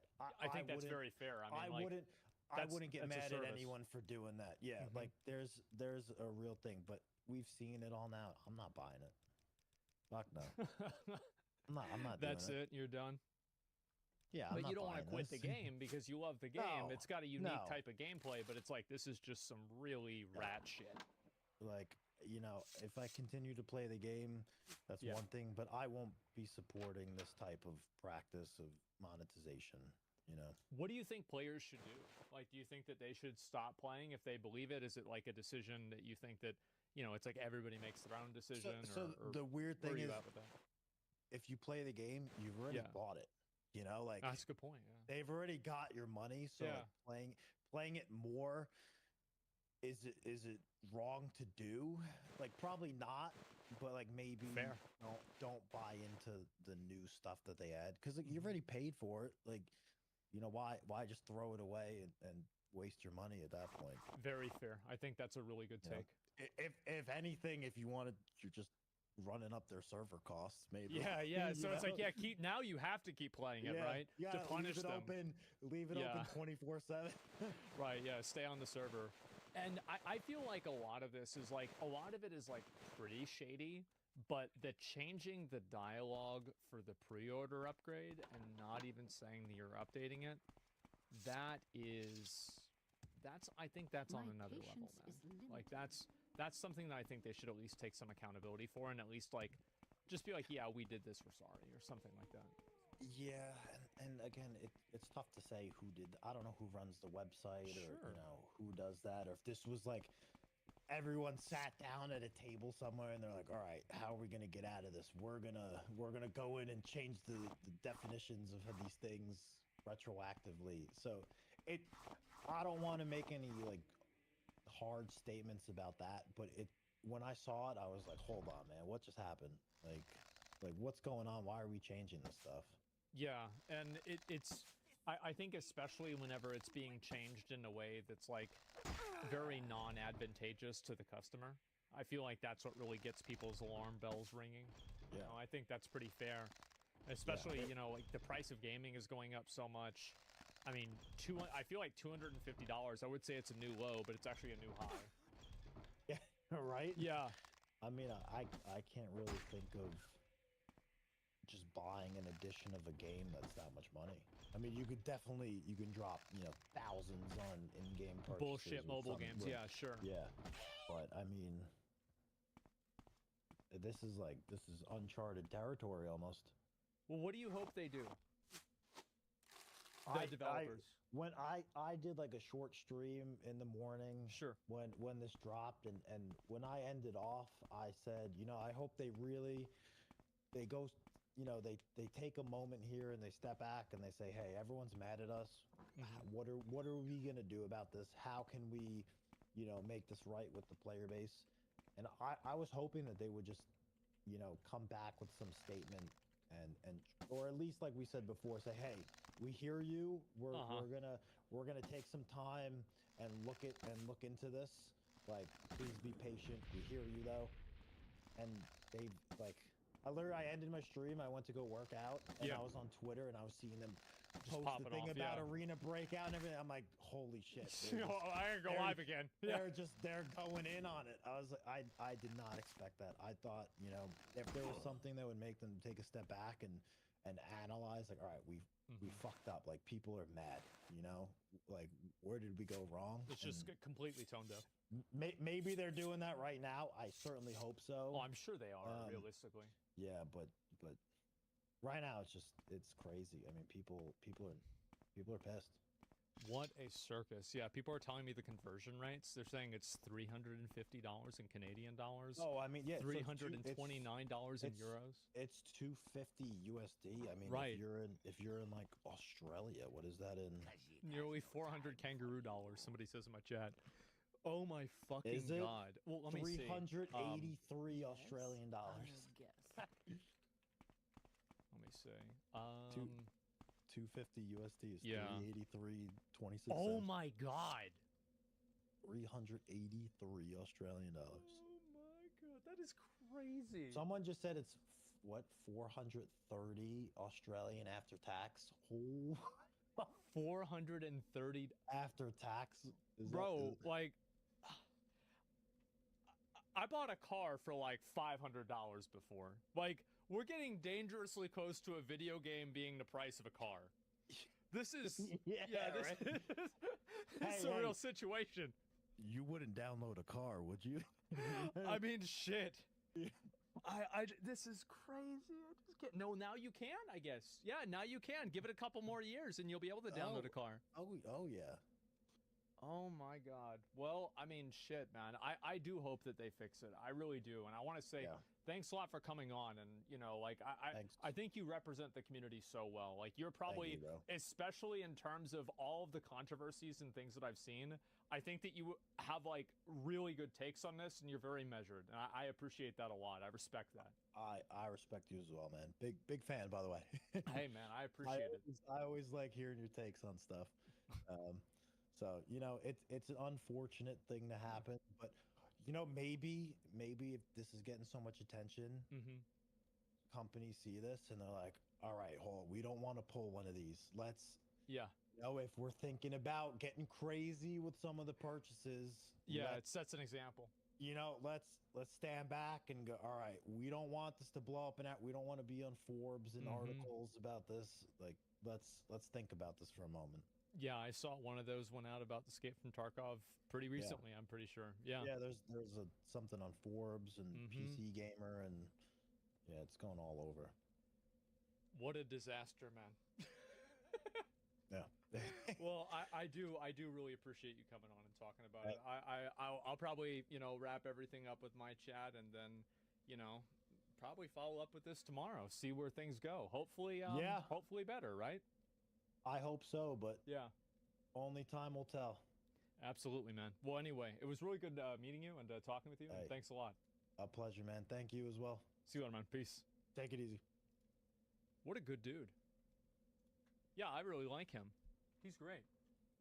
Yeah, it was actually like kind of shocking. Like, I feel like because like I think about myself, it's like, bro, if you put a $250 version of a game in a game that I played, bro, I would be mauling so hard. And I like super hard respect the fact that he didn't pop the fuck off about it. And he was like still like very reasonable. Like it's like I can't imagine that, bro.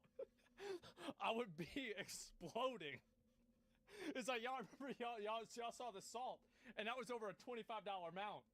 So yeah, I mean that was good. And again, like anybody from Escape from Tarkov, like you know, like this sucks, guys. Like this fucking sucks.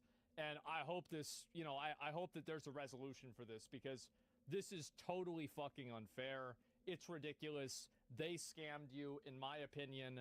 I mean, you change this, you say it's future DLCs, people buy it under that pretense, and then you change the wording. Geez, dude. You know, it's one of those things. So yeah, imagine paying $250 for a beta. Yeah, there you go. How much money have you spent on WoW? Yeah, but how much money have I had to spend on WoW? That's the difference, right? $250 is a full month salary in some countries, like Lebanon and Egypt. Well, I mean, I'm sure they have some regional pricing, right? Do they have regional pricing? I don't know. Yeah, I have no idea. Well, madam, yeah. No? Okay, so then it's a full salary.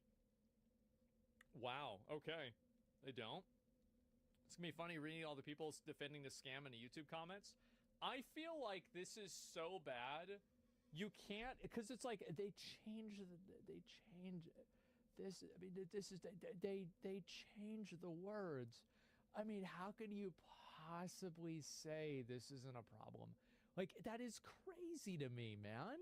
You can check the regional price on SteamDB. Oh yeah. You know what? I do know that, because I remember that whenever they blocked the Coffin of Andy and Laley in Australia, I did know that. And you're forgetting how dumb people are. Well, I think what happens, this is probably what happens, is that somebody is already $150 deep into the game, or they've also bought microtransactions. They're 2,000 hours deep into the game, and maybe they've already bought the $250 thing, and then it's on Steam. Oh, good point. And so like they've done all of this, and like now, I mean, like, let's be real. It's like what I said with fucking Star Rail, right? They are literally invested in this game. Like they're like hundreds of dollars into this game. So like they don't want to like step back and say, hey, maybe I was goofing around a little bit, because this is like such a huge amount of money that they've invested in. It's a bit more. Yeah, exactly. There's a lot of 2K Andes. People can write off another $100. There's only money coming as hackers buying new copies, honestly. Well, I mean, like, yeah, but you've always got new people that are coming into Tarkov. Like, any game that has a consistent core player base, that means that they're having a lot of new players coming in. And it's the same with like almost any game. Like your game begins to die whenever, and it's simple. It's like cells or like like a person's body, right? Your body begins to break down when cells break down at a faster rate than they're replenishing themselves.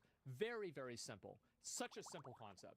So I feel like Escape from Tarkov has maintained a player base, which means that they are having new players come in. I feel like it's guaranteed, isn't it? Look at Star Citizen. Many people spend a lot of money on a new ship with no problem. What's the difference between this and Star Citizen? I mean, like, I don't know. I think it's also like, I don't, let me think. Yeah, what is the difference? Like, it's a scam.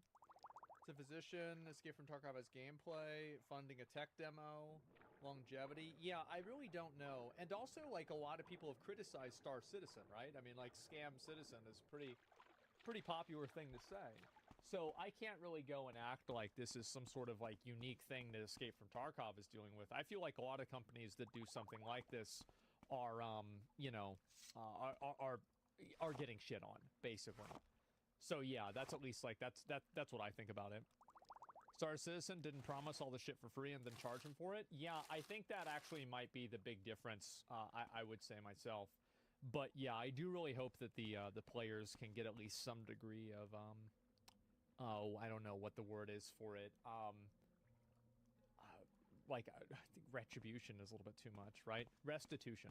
How about that? A little bit, you know, a little bit dialed down. Yeah.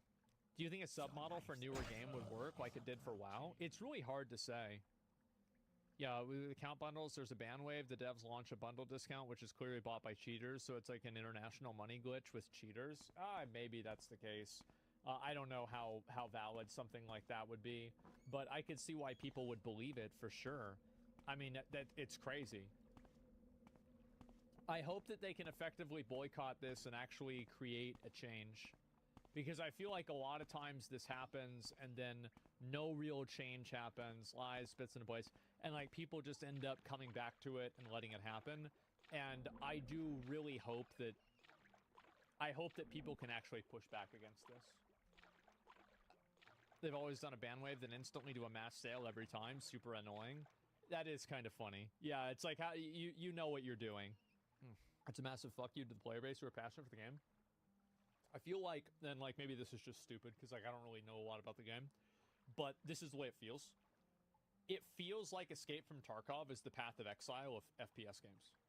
Where it's like, this is the game that like if you want to be like a super in-depth player and you love like tons and tons and tons of complexity and like detail and like, you know, I guess, you know, at least for, this is the same for PoE, right? But like for Escape from Tarkov, like realism, like this is where you go to get that experience, right? The Dark Souls of shooters. Oh, that's good. I like that. Yeah, nobody's used that before. So it's like, I imagine if they did something like this to PoE, like what like a parallel for that would be.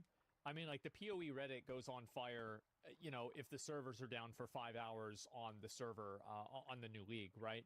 So like, I mean, I'm pretty sure that if this happened in PoE, it would burn down all of Reddit. So yeah, like Chris Wilson would have to, instead of write a manifesto, he'd have to write a book. So yeah, I mean, I see this happen, and I think about other communities that it could have happened to, and it's nuts, man.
traveler.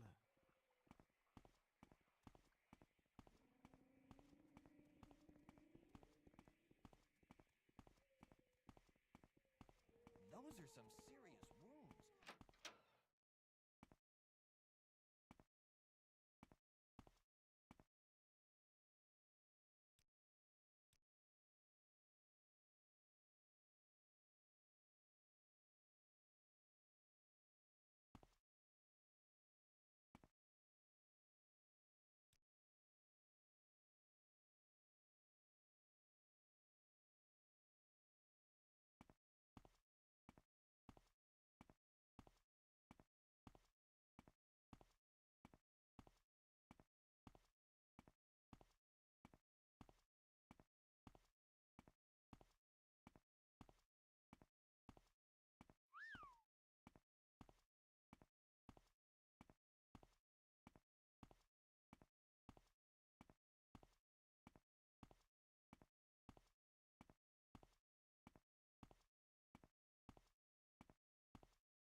Rise and fall of Arcade. So it has been a couple of days since I put out a YouTube video on this channel. I do apologize. I do have some more music coming out on PG. Dude, I remember whenever Arcade came out, it was like during Cataclysm, and I remember I had a friend of mine, like he was playing it, and then he was playing it with like another friend of mine who became a streamer, and he was playing it with that streamer. It was like kind of funny to see it happen, and I was watching them play, and I was thinking to myself, fuck, I want to play this game. This game looks awesome. Music, the link's up there in the corner. That's not today's video. Today's video, we're going to talk about Cacao Games. We're going to talk about Arcade and how they have made the difficult decision after careful consideration and evaluation of various factors that they are going to announce the official shutdown of Arcade EU NA effective June 27th. That's of this insane. Year. Well, nobody's really surprised. I'm not surprised. I think they're down to one server. I think they merged Legacy and Unchained after they said under Gamigo Games they would never do that. So right now we're going to talk about why Arcade failed. And if you don't care about Arcade, down here on this bar somewhere, there's going to be a talking point about games in general and why they fail. Oh, yeah. So why did Arcade fail? Well, first and foremost, it failed right almost out of the box. I feel like the reason why everybody that I know said it failed is because it was pay to win. They added some sort of pay to win feature into the game that eroded the integrity of the game, and then people stopped caring about it. Like, I hope you guys know, there is a good chance that Ashes of Creation might not exist if Arcade was still a good game. Apparently, Steven from Ashes of Creation was like this massive Arcade fan, and he quit the game, and it was such fucking bullshit. He said, you know what? I'm just going to make my own. Yeah, I'm just going to do my own thing. Because of Tryon loves Worlds. it, yeah. Tryon Worlds under Scott Hartzman had a very aggressive pay-to-win campaign. Over monetization, very aggressive. And the problem is that I can't blame Tryon Worlds for all of that, because a lot of the problems with Arcade is the pay-to-win. And when we talk about pay-to-win, we talk about pay-to-win involves creating the problem to sell the solution. Another word for that is called Lost Ark. Yeah, so a lot of games do this. It's the same as like in Honkai Star Rail. Why is it that you can only do 3 echoes of war per week? Why is it that you have a certain amount of energy and you can't infinitely farm relics? It's because they want you to spend money. Contrast that with Grand Blue Fantasy Relink, where you can do infinitely many runs. You can even auto-play multiple runs, and there's no problem. It's the monetization structure of the game, and that's the way it's designed. And this is what XL Games had done in the game coding. They created certain problems like regrades, which need regrade charms, so they could sell them. It also had to do with mismanagement. Tryon Worlds was completely inept at, number one, properly managing their servers, getting server queues right, all the way back at launch. We have it in place so that we're going to be able to spin up servers as well, needed. There's also, like, another big factor is this game looks like shit. There's a lot of games from, like, the 2011 era of games that, like, there's a certain type of low quality gameplay.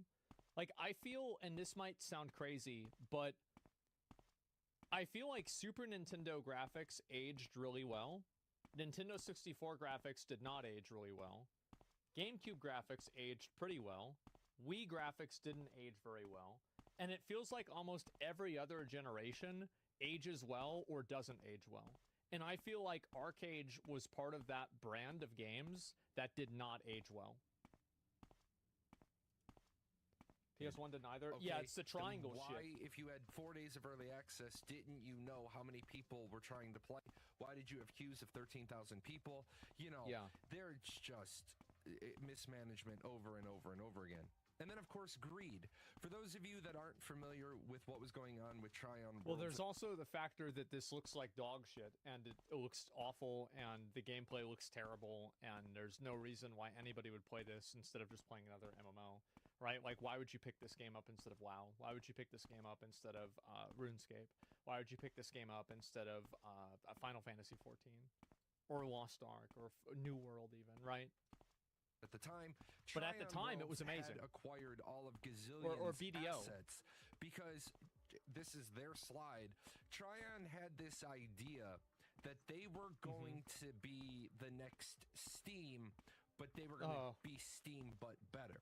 So Tryon overextended on Gazillion's assets, weren't able to properly execute, weren't able to make money. They needed more money. All these shitheads are only making their own launcher service so they can avoid having to pay Steam a fee, which I can understand, and I think that's fair for them to do that. But the problem is that with a lot of these different launchers, they have a lot of things that are annoying. So, like, for example, Epic Games pushes a lot of pop-ups and a lot of, like, reminders for things, and Steam never does that.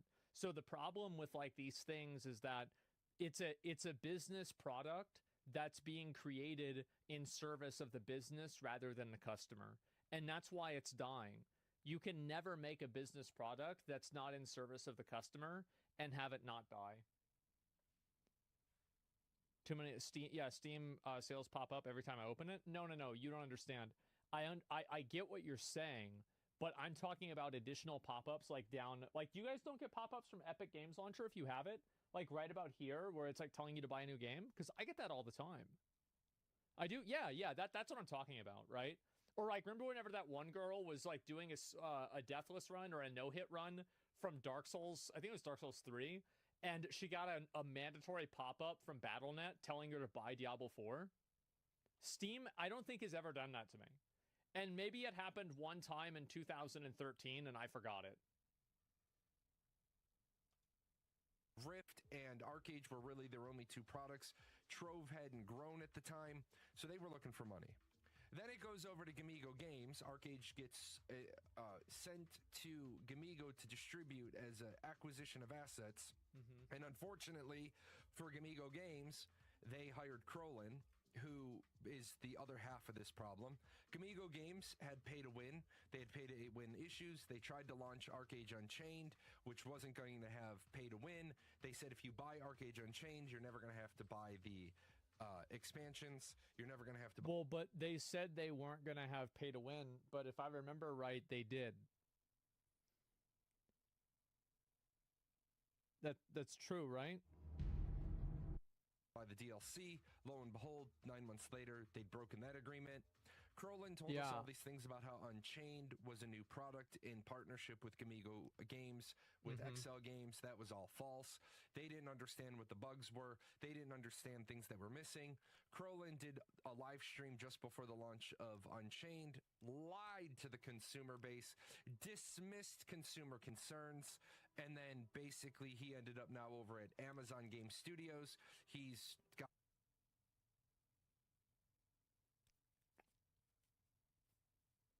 That's crazy. That's crazy. And now Lost Ark. Yeah, that's crazy. Guys, that's crazy. Not some fancy job title. The really big problem is I think Throne and Liberty is going to flop. If Crolin's involved in it, and I think that is Throne and Liberty going to flop. I don't think it's going to be a big deal. I am hopelessly, pointlessly, and full of copium, but I am still hoping that the Lord of the Rings Amazon MMO game is going to be good. I talked to somebody at Amazon. I was like, can you tell me anything about it? They said, it's fucking NDA. No, shut up. I don't have any information yet, but I do really want it. Is speaking, he's You're probably delusional then. lying Yes, to you. yes, I His am. track record says that. Yes, I'm delusional. And then we get Cacao Games. They get the ArcAge product back. Well, I mean, a PDO is pay to win, right? I mean, and it's not like the pay to win is extremely prohibitive because it's so expensive, but it is by definition pay to win. And their greed and lack of foresight has, I don't know what it's done to a couple of things. If you didn't see this video, Cacao Games almost immediately after getting the ArcAge product back stole the players' credits, forced them to take deals in rebates and equivalent exchanges that weren't equivalent. That video talks about all of it. And now we've got Cacao Games, and what is shuttering ArcAge 1? What is all the things they've done with the ArcAge 1 players done? And what's its impact on ArcAge 2? See, this is what matters, because a lot of you guys might not remember this because it happened, I think, about a year and a half ago, maybe 2 years ago. But ArcAge 2 was announced, and the trailer for ArcAge 2 was massively popular. People were really happy about it. I remember the day it came out, I was over at Chance's house, and like, I didn't play ArcAge, but I think that he did. And he was telling me, he's like, I'm actually super excited for this game. And I had no idea. So this does worry me because I want to be excited about ArcAge 2. Where ArcAge 2 has delayed until 2026. Videos up there. Not talking about ArcAge 2 today, but it does make me wonder, does Cacao really believe people are going to trust them now with the shuttering of ArcAge? They absolutely will. If Cacao wants people to trust them, what they need to do is they need to have a trailer with good graphics and a character with big boobs, and then people will buy the game. That's all they need to do. Because really, this consulting is free, by the way. They don't have to pay me for this. To support what, 2 servers? Yeah. Final Fantasy 11 is 20 some odd years old, and they're still supporting a handful of servers. Don't make it about money. With that said, a lot of this comes from the sustainability of live service games. If you haven't seen this slide going around the internet, this is 70% of developers have concerns about the sustainability of current. This is very telling. I actually really like this because it's a graph and I like graphs. But what are your main concerns about the sustainability of live service business models? 63% says players are losing interest in live service games. And this is a questionnaire given to game developers. Wow. Live service business models. And, okay, I don't understand why. Let's do some math. The value of 1 million. 1 million customers. 1 million box sales customers. Or 1 million subscription customers. Okay. At $30 a pop, if you have 1 million sales, you'll make $30 million. At $50 a sale, you'll make $50 million. But at a $15 a month monthly sub, right? The first month you've made 15 million, second 30 million, 45, 60, and so on. Now, before anybody jumps in and says, but Jay, populations decline, you're right. You're absolutely right. Populations decline. And let's talk about population decline at a 50% fall off. You have 1 million players the first month. You have 500K the second month, 250K the third month, 125 the fourth month. And at that point, we're going to say the game is a failure. We've dipped down below what a sustainable population is. So we've only made 28 million. So when you put this together in front of the wrong people, that's good math. Game companies, what they're going to say is, this is the smart solution. Let's not worry about live service support. Let's worry about box price. And then this is going to lead us into, let's worry about cash shops, cosmetics. I think that's what the future is going to be. It's either going to be a free-to-play game or it's going to be a box sale with microtransactions. I don't think that we're going to see another subscription-based game. I don't know if Ashes of Creation is going to try to do it. I think that WoW and Final Fantasy 14 are like so grandfathered in that people are kind of okay with it.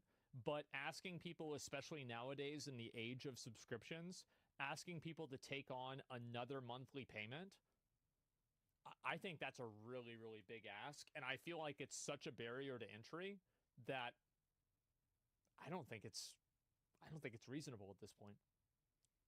I don't. What about the League MMO? I think that the guys over at Riot realized the fact that, like, I don't know, like, the moment I can, like, I would love to talk with them. I would love to talk to them and like, get some insight into it. League MMO is dead? Yeah. Optional things. Maybe but not, but, you know, at least for now it's said. Why? Why are you losing 50% of your players month after month after month? Why are you worried about getting all of your money out of the players on day one in a box price, and then you're not worrying about retention? In fact, if you have a box price with no subscription, they don't want retention because you cost them money connecting to their servers. That's a really good point. Yeah, that's actually a really good point that he's bringing up here. He's saying that basically the company actually actively doesn't give a shit if you keep playing after you buy the game because they already have your money, and it's even a disadvantage if you keep playing. It's because super cynical, but yeah. Making shit games. Oh yes, company. I've seen if you're this. only going to sell 1 million copies of your game, why are you developing a game with only 1 million sales as a target goal? I think that 1 million sales of a game is a tremendously, massively successful game. Like, 1 million sales is really, really good, especially if you're charging a box price premium of $40. For 1 million initial players. New World, I believe, had 973,000 concurrent players in its first month. That's not a lot of players. Not if you're honestly trying to say you sold 4 million copies. That's not very good argumentation because concurrent players is not reflective to total sales. The amount of total sales of New World was in the millions because Amazon referenced it, I think, about 3 months ago in an article that was written about them with like their prospects of future games. So that's actually not true. And also like concurrent players, like for example, like here's a good example. The stream. Right now there are 25,000 people watching the stream. Okay? So if there's 25,000 people watching a stream, does that mean I have 25,000 followers? No, I've got more than that. So think about that. There are a lot more people following that are just not watching right now.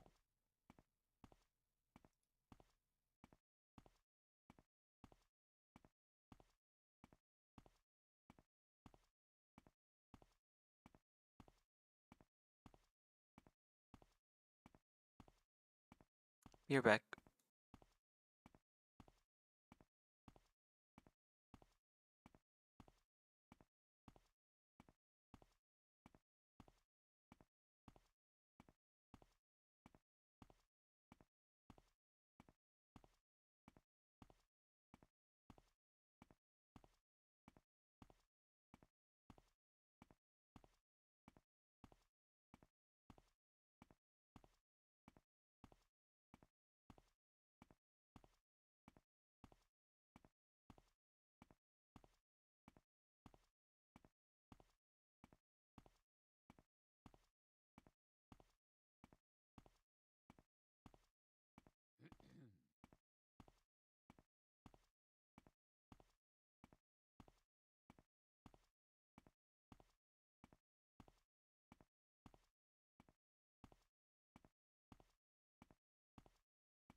Hey guys, actually, I'll take a break here. I'm gonna go watch a movie with Shirlene, and then I'll probably be on later today. Bye!